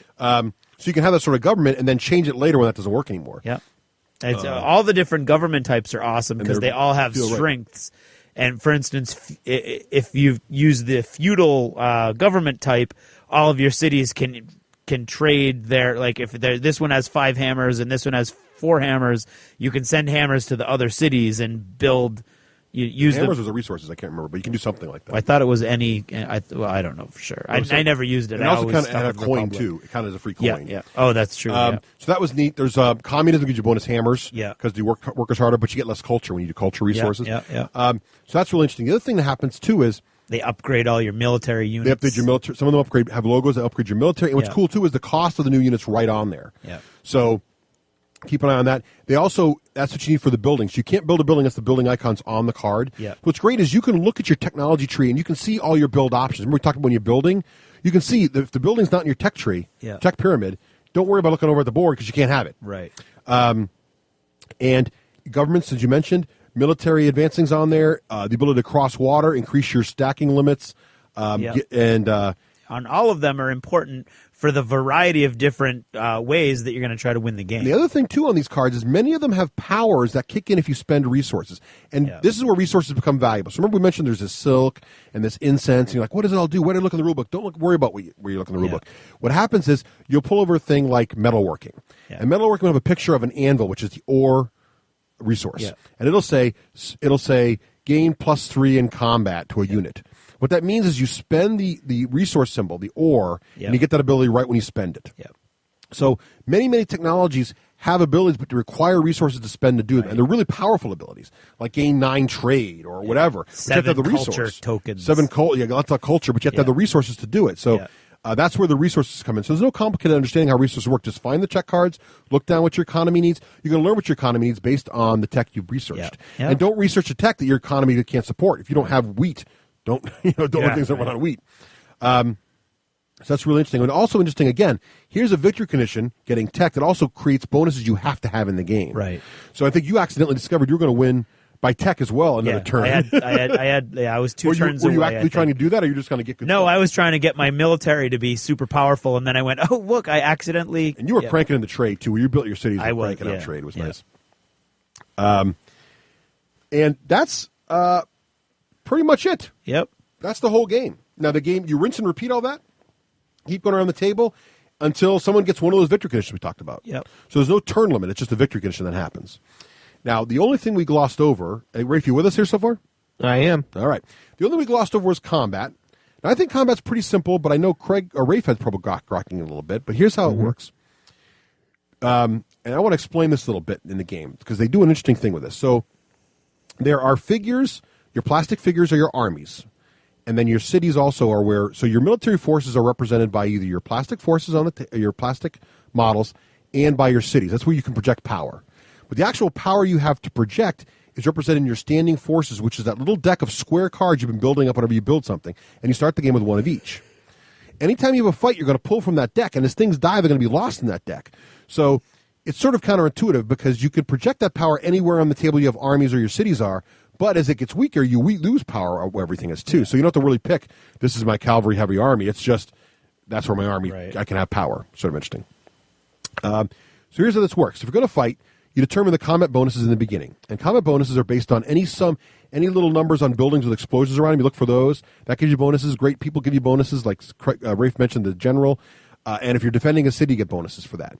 You add up all these bonuses, and these are going to add to the combat resolution at the end of the combat. And there's these handy little cards you can put out there. So if you have a combat bonus, that just means at the end, when you're trying to figure out who won, that's going to help you figure out who won. Then what you're going to do is you're going to get your hand of unit cards you get to fight with. Remember, these are the square cards. So you look at your standing forces deck, you shuffle them up, and you do yourself 3, because that's usually the hand limit. Now, there's some exceptions. Things can add to your hand limit. If you have an extra flag involved in the battle beyond the first flag, you get +2 cards to your hand limit per flag. And then also, if you're defending a city, you get +3 cards. And there's a form of government called fundamentalism, which gives you +1 card. Okay, so your hand size could be bigger, but most of the time you're fighting with 3 cards at the beginning of the game.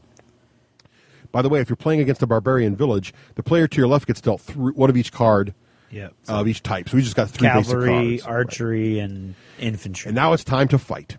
So you set your hand of cards up, and you got to rotate your cards to match the levels of tech you have in the military. So in the beginning of the game, they're all level 1 sides facing up. But let's say you've advanced in one of the areas. Now you have level 2 infantry. So you got to rotate your infantry to be level 2, so you kind of see what your values are. Now in these cards, there's really only 2 things to look at depending on the level. So if it's level 1, you're just going to look at there's 2 numbers. Well, actually one number. One number. The number is its combat value, and it's also its wounds. So it might be a 2 or a 3. And there's a little symbol below that with an explosion that represents what it trumps. So, for example, infantry with spears trumps cav. Cav, being fast, trumps archers, and archers trump infantry. Okay? And so what happens is I'm going to put as a defender down, I'm going to put a card face up, down, and it's what it's called establishing a front. Let's say Craig is fighting me. Now, Craig, as a defender, I'm at disadvantage. I'm showing him the first card I'm placing down. Craig looks at his hand, and he decides which card he's going to either put to fight my unit, or he can start a new front that's going to fight nobody at the moment. Right? If he attacks me, we look at the 2 cards, and we look at our numbers. I deal my numbers to him. He deals his number. So if I have a 3 and he's got a 3, we each take 3 points of damage. We're both destroyed. We each have 3 points of damage. Unless one trumps the other. Right. If a trump happens, he strikes first. And if he kills him, he eliminates the piece of the card. Otherwise, he just does wounds to him. There's wounds tokens for that. If a unit's eliminated, it's removed from the table and put back on the market. So that's going to be lost from your standing forces. Okay? If I choose not to fight and just put it in another front, then Craig goes again. He can make another front. And we can either never fight each other, spread the fronts all the way out, or fight sometimes. Now, it's in your interest to fight a little bit at least, because you want to reduce your opponent's standing forces at some point, probably reduce their power. But also, at the end, what happens is any cards left, you just add up the numbers, and then who's ever got the most total of their numbers is the winner. Okay, so it's really very simple. And then you add any combat bonuses from the beginning. So if I had a 2 and a 5 down, my total value is a 7. And Craig might have a 3 and a 4 down. His combat value is a 7. Also, it's a tie. But if I had +2 going into it from a barracks, I win by 2, so I'm a winner. Ties go to the defender. So if it all had to be tied, the defender wins. Okay? Now, anything not destroyed at the end goes back into your standing forces. That's the good news. Any questions about how the combat works? Does that all make sense? Did I do pretty okay with that? Rafe, did you follow me? Yeah. All right. The rules on how it works, I'm just not sure in gameplay how I'll know how to do it so that I can come out advantageously. But I haven't tried a military force yet. Yeah, so you really just want to put the trump against the guy when you can, pretty much. Okay. Yeah, like that kind of stuff. I didn't know what to do there. Like, put a trump when you can, or when do you build another front? I haven't figured that part out yet. What we noticed was first-time players didn't always catch why it's good to fight people. Because it really is good to fight people. Because there's big results for winning a battle. First of all, any unit cards killed go back in the bank, so your overall standing forces are weaker. So let's say you're planning an attack on someone's city. Maybe you want to fight some of his armies first to weaken his overall standing forces before you hit his city. Because cities are like +6 in defense, and if they don't have walls, you can build walls too, make it even harder, and they get bonus card hand size. So that's a big deal. Also, though, more importantly... Have you done resolution yet? The combat resolution at the I added up all the numbers and everything? So basically what you do is you add up all the surviving numbers plus any bonuses from the beginning, and that's who won the battle. That's where the bonus, where those +6 points for a city help you. Right. So let's say I'm the winner. Or let's say Craig's the winner. So if Craig wins, the loser loses all of his plastic that was involved in the battle. The winner will lose 1 piece of plastic for every 2 units he lost, but down to a minimum of 1. He's always got at least 1 guy left. So you're fighting with 1 flag. You can use as many units as you want. But if you're fighting with lots of flags to get bonus cards, you will lose flags in the battle. If you lose units, plastic cards. But the winner, more importantly, the winner gets to loot stuff. So if the winner just beat an army out in the field, he can either steal 3 points of trade from the loser's dial, so the loser's dial goes down up to 3, and the winner's dial goes up 3, or he can steal 3 of those culture tokens, or he can steal a resource token. And resource tokens are a very big deal. Yeah. They're hard to find, and they're very powerful, and they're rare. And they take a city a whole turn to get one. Yeah. But even worse, if the loser was defending his city. Now remember, to defend a city, you don't need plastic on the city to defend. Cities automatically defend themselves from the standing forces, which is nice, and they got all kinds of bonuses. But if you take out a city, it's a big deal. If it's their capital, they lose the friggin' game, and the whole game's over. Everybody loses the game except for the guy who took the capital out. But if it's just a regular city, the city and all its buildings and great people are destroyed. The great people aren't destroyed. Yeah, they actually are. They are? Yeah, they lost 2 there in that case. Wow. So what happens is the city goes back to the player. He can build it again. Yeah. To the player who owns its color. But the rest of the buildings go back to the bank. Yeah. And in addition to that, the winner can either learn a technology from the loser that he doesn't already know. Lovely. So you can look out and go, oh, I'm going to ransack your laboratories and learn how you built those metal tanks, or whatever. Right. The winner, or he can steal a culture card, which can be huge, or he can steal 2 resources tokens instead of just 1 resource token. Yeah. Big deal. So ransacking cities is big stuff. Yep. And what happened to Craig, so here's a bit about that projecting of power thing I talked to. What happened to Rafe. When Rafe advanced across my side of the table, at one point, Craig and Rafe looked like East Berlin and West Berlin. They had this little spot set up, and they had 2 plastic flags guarding each other, and it looked like an equal battle. Yeah. But when Rafe fought me, he revealed that his standing forces were only 3 cards deep, and he lost some fighting me. And I had a giant stack. So all of a sudden, Craig and I looked at each other, and our eyes locked, and we're like, oh. Because we realized that Rafe had not been buying any more units for his standing forces. He'd been going with culture. So much. And Craig suddenly realized that all those army flags were paper tigers because there's nothing backing it up. Right. And since he had no unit cards, he could march all the way to Rafe's capital pretty much uncontested. And he did. And he did. He blitzkrieged them. In fact, tanks trump walls. The Chinese start with the Great Wall of China. Craig roughed right through the walls, and everything was pretty cool. And again, how do we know tanks trumped walls? It's right there on the tank technology card. Yep. Tells you right there. Boom. So it was really cool. It was really, and it was great because I'm like, oh, I have to stop him. So I tried all this culture tried to stop Craig, but I couldn't do it fast enough. I was sending steam power ships in there with my armies across the sea. Couldn't help it. So that's combat. That's really the whole game. But wait a minute. Yeah. We mentioned earlier. We mentioned earlier there were 4 ways to win. You've heard how military works. We've heard how culture works in the culture track. Yep. We heard how technology works. But we said there was some econ coin thing. You just spin your money dial up, no problem. Yeah. But how do you gain the coins? I don't know. The There's coins, a bunch of different ways. A bunch of different ways, but they mostly come from tech. Yeah. Now, they can come from the land. Some pieces of the land have little coin icons. If you control that, your coin dial goes up one while you control it. And it's not like you get one every turn. It's as long as you have a piece on that land, the dial's up you one. get that coin. And some great people have coins on them, and buildings like banks have coins on them. So that increases your economy as long as you have those. But the biggest way you get coins is with tech cards. Some tech cards, like the Republic, as Craig mentioned earlier, every time you win a battle, you get a coin on that card to a maximum of 4. Yeah.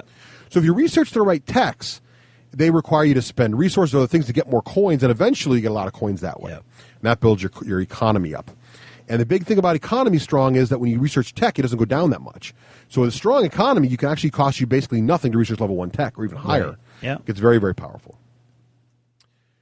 So that's the overall main game. Yep. And before we get into final thoughts, I just have a few quick tips and tactic examples for new players. Double check your nation bonus abilities, especially you, Egypt, Will. Don't forget, Egypt can build a free building. They have to have the technology for it, but they can build it without spending any hammers every turn. That's huge. Don't be afraid to change your plan as opportunity presents itself, as Craig did very nicely. I thought Craig was going for technology victory. Yeah, that was accidental. But he totally once Rafe showed him he was weak, he went right in on him. And watch your opponent's tech pyramids, their coin dials especially. Everybody misses the econ victory. Gotta watch those coin dials. Their military tech. I like this part of the game. There's these little icons that show the level of everybody's tech. That's great because you can glance at the board and see, oh look, Craig's getting tanks. Oh dear, you gotta know what's going on. That's another thing. We saw Rafe was all level 1 military too. It's kind of scary. And don't forget to blockade people. Blockade people and steal from their outskirts with your scouts. That's a big deal. Yep. And again, a big lesson Rafe learned, the flags aren't anything without standing forces to back them up. That's right, yep. So make sure you know that. So any other thoughts on tactics before we go into final thoughts? I think it's just very important to keep an eye out on everybody else's status throughout the game. And the game is designed so that it's relatively easy to see. The tech pyramids are laid out where you can see them. The culture track is visible for everybody with the big icons on it. The coins are the kind of fiddly bit, but I mean, nothing's going to stop you from just leaning over and look at the coin dial. I just look around and go, oh, look, Rafe's got 8 or whatever. I think the military one is probably the hardest one to see because you have to look at their tech tree to see what kind of military they have. You have to look at their flags to see how many armies where they can project the power, and the size of the stack they have over their standing forces. So there's a lot. Well, that's what those icons are for on the market boards. You have to look at their tech tree. But yeah, you're right. That is tricky. And if their cards getting, but you'll see the deck getting big, and you're like, oh, right, yeah, yes, ouch. Yeah.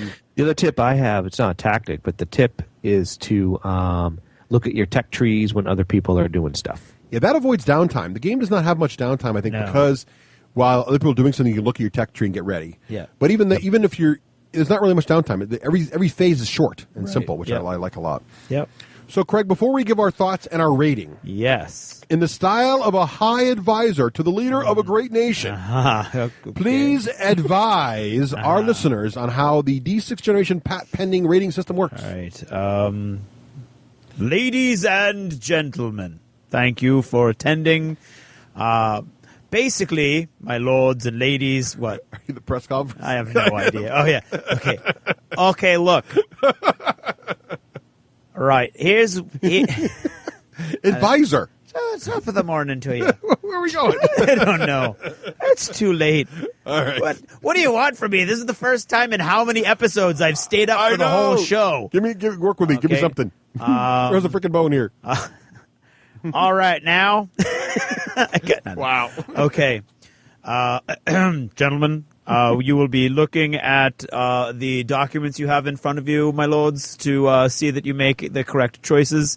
As far as your game purchases are concerned, you will note that all of the different options in front of you have been rated on a system called the Patent Pending D6 Generation D6 system. Mm-hmm. Please note that the lower the number after the letter D, the better the rating. So, for instance, my lords, if you see a D, if you see a 2+, that means that there's a 5 in 6 chance that is the option that you should be taking. If you see a 6+, avoid that option at all costs, unless you like farming. There you go. Well done. Thank you. I don't know about well done, but all right. So, shall I go first? My thoughts. Yeah, well, you're the one with all the giant bullet points. In 60 seconds or less. Here we go. Ready? I think this game has all the elements of a 4X game, really, especially the explore part, which is kind of rare in board games. I like that all the victory condition elements also add value, even if you're not focusing on culture, as Craig was not, he recognized the need to have some culture to be able to go after Rafe. And you can have it. And you can have some, which is nice, even if that's not your focus. Even if your civilization is not geared, because each Civ card is sort of, some of them are geared more towards one direction than the other. Right. Like Germany starts with extra units, things like that, but you can avoid, you can kind of go a different way if you want to. Yeah. I like that it models civilization very well, particularly Civilization Revolution, and it feels like the computer game. But I also I think that Rafe doesn't really care for Civilization, never found a version he likes, and you've never played it before, yet I think you both enjoyed the game. Yeah. So you don't have to like Civ, but it definitely models Civ very nicely. Right. I love how the rules are elegant. I think everybody who's played the game so far say, wow, for a conquest game like this that's usually so complicated, it's not hard to understand, and the rules are very clear and simple. And I love the low downtime. It's probably the lowest downtime I've ever seen in a Conquest 4X game. I've never seen a game this complex in terms of what it's trying to model, be so simple and easy to play. And I really like the combat system. It's really interesting because it really models modern military power in a way I've never seen in a board game before. Yeah. Like, if you look at how America works today, our overall might isn't really represented by theater anymore. We can project power anywhere in the world pretty much. Yeah. But the problem is if we project power in too many directions at once, we suddenly become weaker. And I think this represents that. It does, in most computer games and board games, you say, I'm going to put this many units of cav over here, and this many units of infantry over there, and this many units of artillery over here. And if they're not in the city's undefended. In this game, it's, no, I can get my everybody airdropped anywhere I need them anytime. It's just I only have that many people to airdrop. Right. So if I fight in the same turn again over here and over there, I don't have it. And I think it's really interesting. I've never said that before. I think it worked. I was nervous about it, and I think it works really, really well. And it keeps combat fast and simple. Which again, many of these games like Rune Wars and StarCraft, combat is fun, but it's also feels like it slows the game down a little bit. And it feels older school in many ways. I like that you can trade. I mean, really trade stuff. Yep. I like that you're encouraged to wheel and deal, and you almost have to really get ahead. And I like that there will be backstabbing. And I also like that luck is very low. Right. You do not. It's a nice change. I like Rune Wars a lot, and I will definitely play Rune Wars more. But Rune Wars definitely has a luck feel to it that as you get better, you can avoid it, but it's still there. Yeah. You can mitigate. I don't think you can avoid it. Yeah, but you can reduce it or be better prepared for impact. Yeah. Instead of it doesn't feel like there's a lot of luck. There's some luck because not all unit cards are created equal, so you might get dealt a 2 infantry instead of a 4 infantry or whatever. But even that's mitigatable by getting more unit cards into your hand, things like that. So it really feels very, very strategy-driven as opposed to luck-driven. My favorite part is there's no fiddly mechanics. All my favorite games of this scale are fiddly mechanics except for this one. Yeah. My second favorite part, I like how the military victory works. I like that everybody has to come together and defend the guy before he goes down. There's no player elimination. And as I said in a recent ode I posted on and read in the show, I love the graphic design in this game. Yes, we should say this is the game that inspired the ode. It did inspire the ode after I played Agricola. This game really shows everything that's going on as clearly as I think it could be done. I love that you can easily see on the culture check what's going to cost, where everybody is. Yeah. You can see the military levels really easily with just simple use of tokens. The tech levels on the dials, it's really brilliant. You're not finding yourself ever referencing tables or anything. It's all right there on the game components. Yep. I also love that everything's icon driven. The fact that a building and a wonder and a great person are functionally identical is brilliant. Negatives, the plastic components. I don't think it's really a negative, but it was. From Fantasy Flight, I expect more from the plastic components, but they're fine for what they really is a good idea what they did. The only other option would be to have. Yeah, there's no other way. No, you couldn't even do it, really. Except to do them like some kind of symbolic symbol from the nation. But even then, you get the more plastic for nation. Yeah. This way, what's cool about them is they're not nation specific. Right. So I can have more nations in expansion that need more plastic. Right. So I was blue when we started, and I was Germany, and then we played again, and I was still blue, so I didn't have to go digging through finding more bits and tokens and everything, but I was Egypt. Now, one thing I noticed about the game in one of the very first games we played was that most of the rounds are turn order, but a couple of the rounds, including the tech phase, are simultaneous. Yeah. And what happens when two players have gotten to level 4 tech and in the same turn have enough to get level 5? Uh-huh. We had that happen. Okay. And the book doesn't say what to do. And so we played it as a tie, which a couple guys thought was unsatisfying. Yep. The official rule on their website is that it's in player order after that point. So, which is an arbitrary thing, which is sort of random. But what's neat is they've released an FAQ already, official one. Oh, great. And in the FAQ, they have an optional tiebreaker rule, which I like, which is basically that if a military victory occurs, the game ends immediately and the military guy wins. But if any other victory occurs, you play to the end of that turn all the way. Anyone who achieved any victory, other than military because instantly ends, is in a tie mode, and you add up the sum of all their advances on the culture track, all their technologies research, and all their coins, and the guy with the most there wins the guys who achieved a victory condition, which I like better because then it's the best well-rounded civ. Yep. So that's kind of a nice. I like that. I thought it was a pretty good idea. All right. So that's my thoughts. Here's my rating. Ready? Yep. Mm-hmm. For the general gamer, 3+ with a reroll.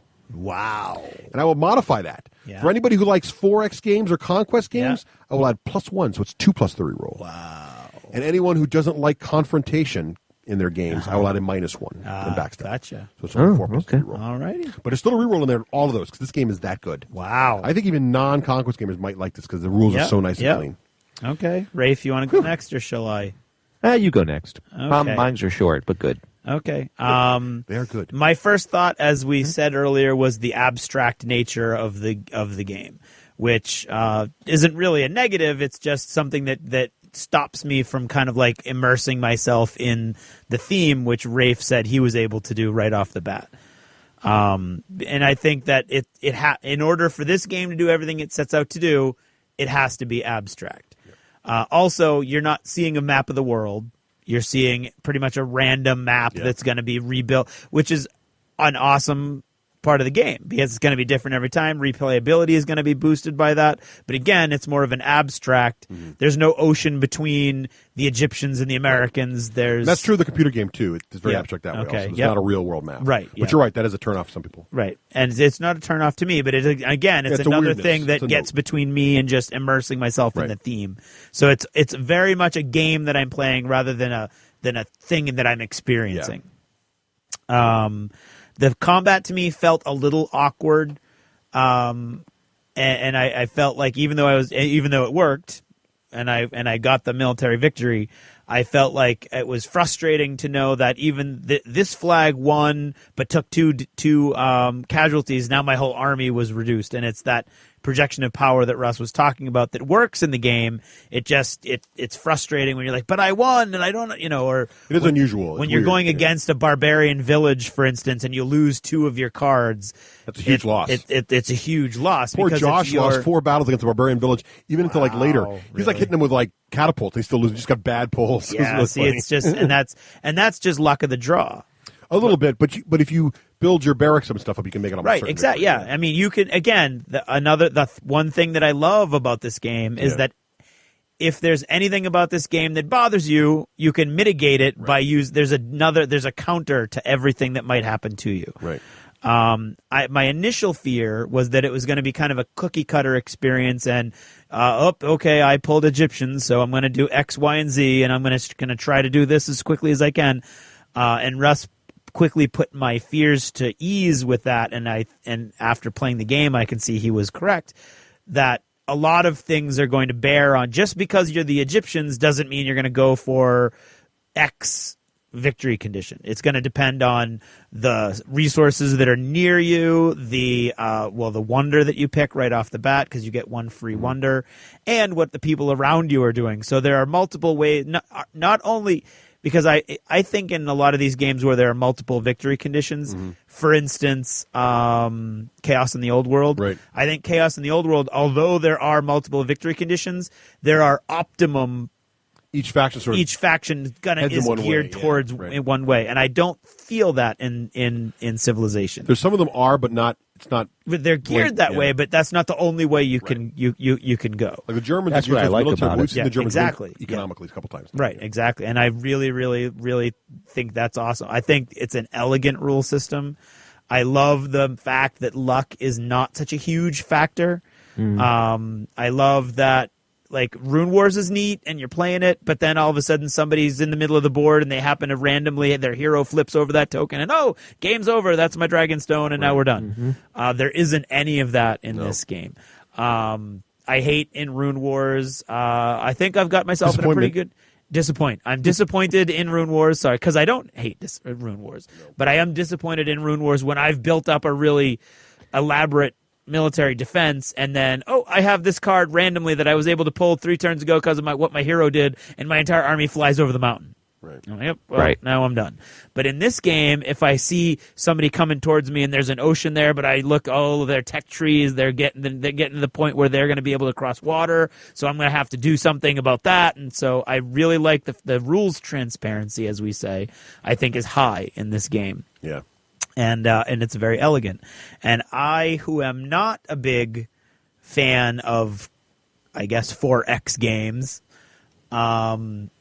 I would say I would rather play this than any other game you've mentioned as being a 4X game. Ooh, look at that. I would much rather play this than Rune Wars. I would much rather play this than StarCraft. Well, Rune Wars, I like Rune Wars. Yeah. I liked Rune Wars, but I don't like that random element thing, because I think what happened in Rune Wars was the first time I played that random element helped me. Yeah. And then the second time it played, the random element screwed me. Right. So I was like, it doesn't really even out to a fun experience for me. Whereas this game, I felt like there were things that I could do, and yes, in my first game, it all worked out great. But also, I could see, like, even though it might not work out, there's always something. I don't like feeling hamstrung in a game where I'm like, there, I'm done now. So all I can do is sit back and watch myself be totally slowly nibbled away. It's like a maze. The game is like a maze, but there's always a path out of wherever you are. Right. So I would say for me, I'm going to give it a solid 3+. Ooh, that's a good rating. Yeah. What do you think, Ranger? All right, for me, in my HD Hollywood style, it's a 3+. Good night, all. All right, there you go. I liked the board. I liked the box. Presentation. I liked the price point. I'm very happy with that. If I owned it, and I think I'm going to try to pick it up. And I like how it played. I was very afraid of playing it because of the PC game. I thought I wouldn't, really get it, or it'd be too complicated for me to enjoy. I do think the battles are simple. I just want to try to actually do one where I'm trying to win it rather than only have 3 armies against 50, as Craig had against me. I like the fact that you can win non-militarily, so that's a fun little challenge. And it was fun. Like, there wasn't tension among the players, so there's no real backstabbing where you hate the other person. Like, I knew Craig. I saw Craig's big army, and I'm like, yeah, that's not going to go good should he turn his attention to me. It wasn't a surprise. Right. I do like the random element, of course, of Rune Wars. I would not say I like Civ over Rune Wars. It's just a different mood. But I like that for players that don't like randomness, I would say, all right, well, let's play Civ then. Let's not play Rune Wars, because it's no fun to play if somebody doesn't enjoy that random, pull the ace out of the whole kind of deal. Yeah. What else do I like? I think the time was perfect. The downtime is brilliant. There isn't any, or if there was, I didn't notice any. I really like it. I think we had more downtime from Reese than we did from the game. Yes, we did. Yes. What's that? I think we had more downtime from Reese than we did from the game. Yeah. I think I love the tech tree that you're not. Guy's only 4 months old. Give him a break. No, I'm not picking on him. I'm just saying. Tech tree mechanics are brilliant. The wheels are brilliant. The only complaint I have on the wheel is when you're moving the trade points, the money dial also spins. Sometimes, yeah. So that was you do have to be careful. Sketchy. Yeah. No, that's it. I already talked about the components. So my rating is, if anybody who thinks the way I think, a 3+, you'll like this game.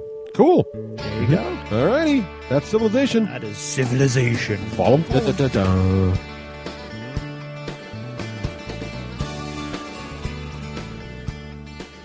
This Jever Notice is brought to you by Rick from Connolly, not Joondalup, in Perth, Western Australia, who sends a big shout-out to his Pathfinders D&D group, Russ, John, Ian, Thorns, Paul, and Tanya, whose characters are shipwrecked on the island of Smuggler's Shiv.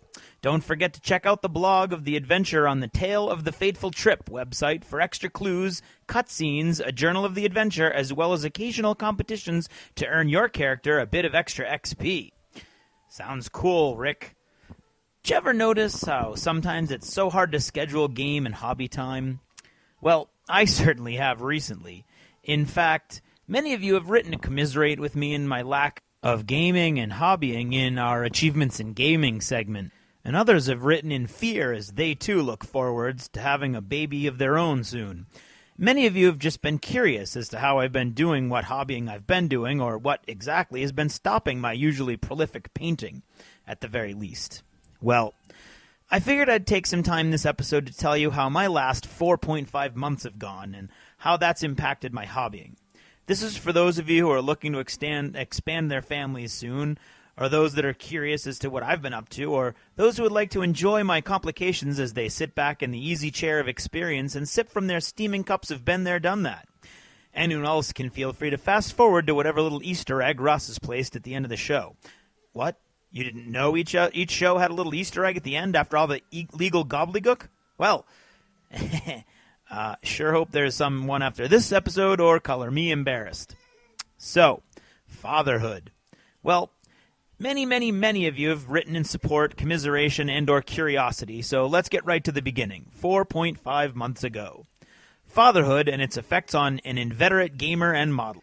The first thing I noticed was that I seemed to be filled with goodwill and bonhomie towards all the people I met.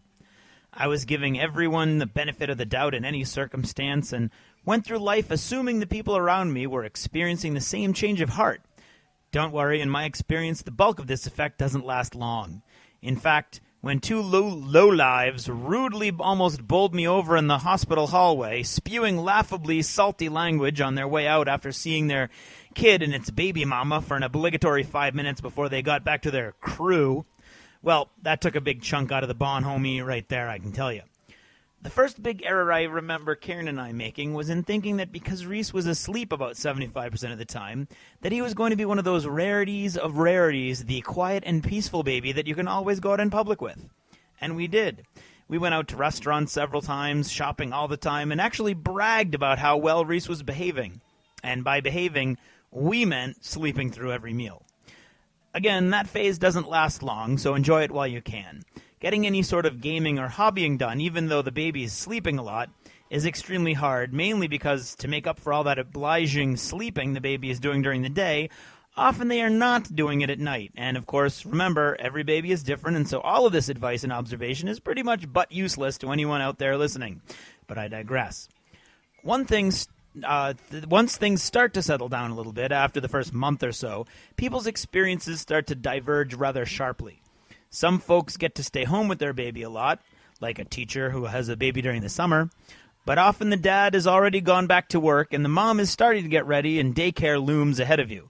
For us, I was going back to school, and Karen was starting up a work-from-home job so that she could stay with the baby. Again, we were very self-congratulatory, as Reese was obligingly quiet and satisfied for the first few weeks of this phase, allowing Karen to work a full 8-hour days, sometimes more, buffering our financial situation nicely. Those following along at home, or those who have already gone through this themselves, will know what's coming next. That phase ended, and suddenly Reese wants to be held and bounced and played with and generally tended to a lot more often. He still wasn't a fussy baby, thankfully, but he needed a lot more hands-on attention. It is at this point where I have to tell you that my experiences for a few months weren't the same as most people from here on out. In order to produce our school play, I'm away from home 4 nights a week. I usually just stayed near the school instead of driving half-hour home to drive another half-hour back in a couple of hours, but with a baby I couldn't do that. So I would go to school. I got out around 3, drove home, trying to help Karen and spend some time with the baby, and then head back to school at 5:30 for a 3-hour rehearsal before driving home again, so I got home about 9:30 every night. Needless to say, I wasn't doing a lot of hobbying. Normally, I would go to the store every other Tuesday and podcast every other week in previous years, so at least I would still be getting some gaming. This year, however, that wasn't an option, as Karen would have rightly been very upset if I was taking my 1 night free a week to go out with the boys, as she struggled at home with a newborn. There will be a period of time, variable upon the woman you are married to, during which you should really stay close to home. Most folks still get a lot of hobbying at this time done, late at night or whatever, but due to my play rehearsal schedule, that wasn't my fate. Had very little to do with the baby, really, but rather the play and the baby. So never fret. Those looking to procreate in the near future, my gaming fate need not be yours unless you're working 2 jobs or podcasting, etc., etc., etc. And let me take a brief moment to issue a sidebar.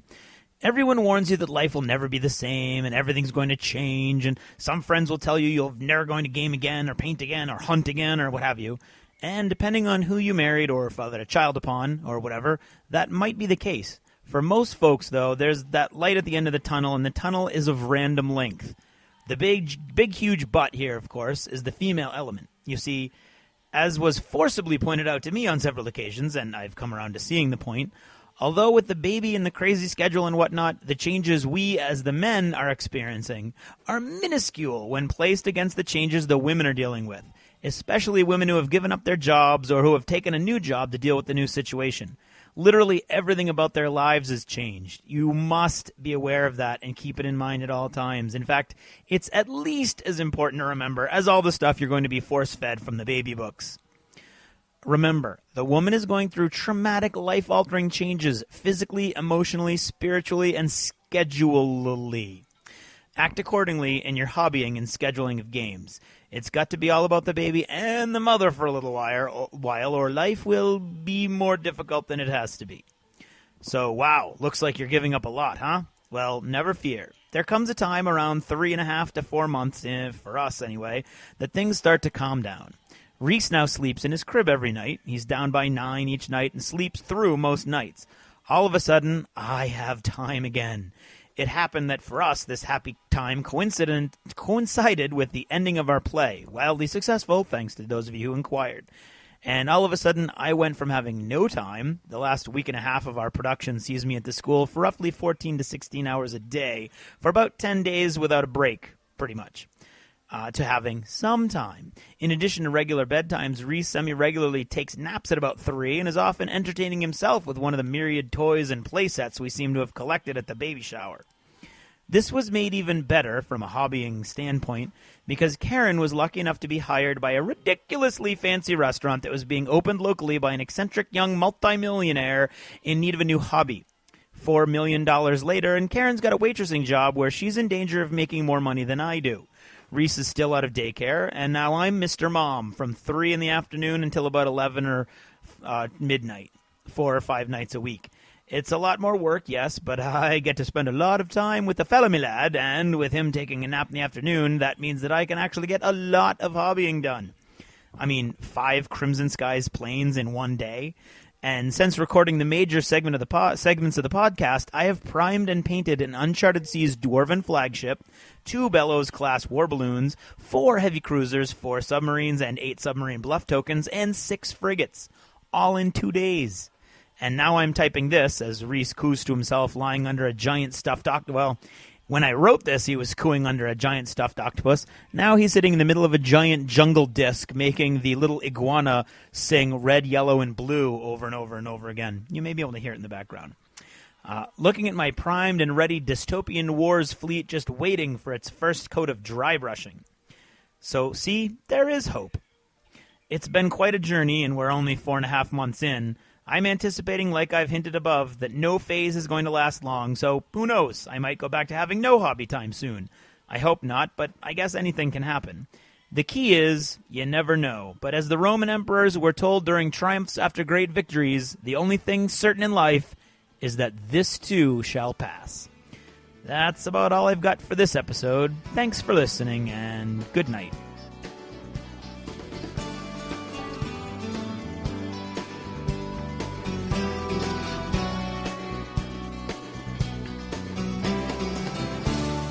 Achievement unlocked!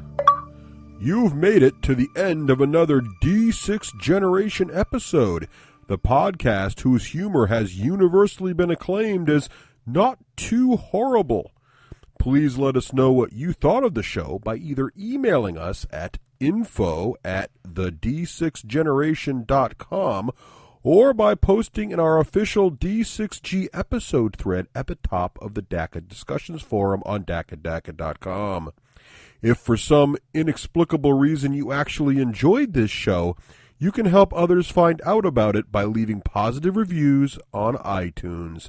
See you in 2 weeks. Thanks for listening, and happy gaming. The theme from Total Fangirl comes from the soundtrack of The Last Night on Earth, the zombie game, courtesy of Flying Frog Productions, and is a composition of Mary Beth Magalanes. And now another not-too-horrible hit from the D6Generation.com. The first thing in gaming that really frustrates me, avoiding a cheesy army. The second thing in gaming that really frustrates me, packing up the pieces and avoiding a cheesy army. The third thing in gaming that really frustrates me, time to paint my models, packing up the pieces and avoiding a cheesy army. The fourth thing in gaming that really frustrates me, playing with my meeples, time to paint my models, packing up the pieces and avoiding a cheesy army. The fifth thing in gaming that really frustrates me, Twilight Imperium, playing with my meeples, time to paint my models, packing up the pieces and avoiding a cheesy army. The sixth thing in gaming that really frustrates me, dice off the table, 5 hours of TI. Look, a meeple pyramid, time to paint my models, maybe if I got some baggies, and avoiding a cheesy army. The seventh thing in gaming that really frustrates me, him getting home on time. Damn, it's by your foot. 5 more hours of TI. This meeple's doing a handstand, time to paint my models, Does the board go on top or bottom? And avoiding a cheesy army. The eighth thing in gaming that really frustrates me, getting pwned by noobs, him getting home on time. and now your other foot. Another 5 hours of TI. happy meeple circle, time to paint my models, Where'd those rubber bands go? And avoiding a cheesy army.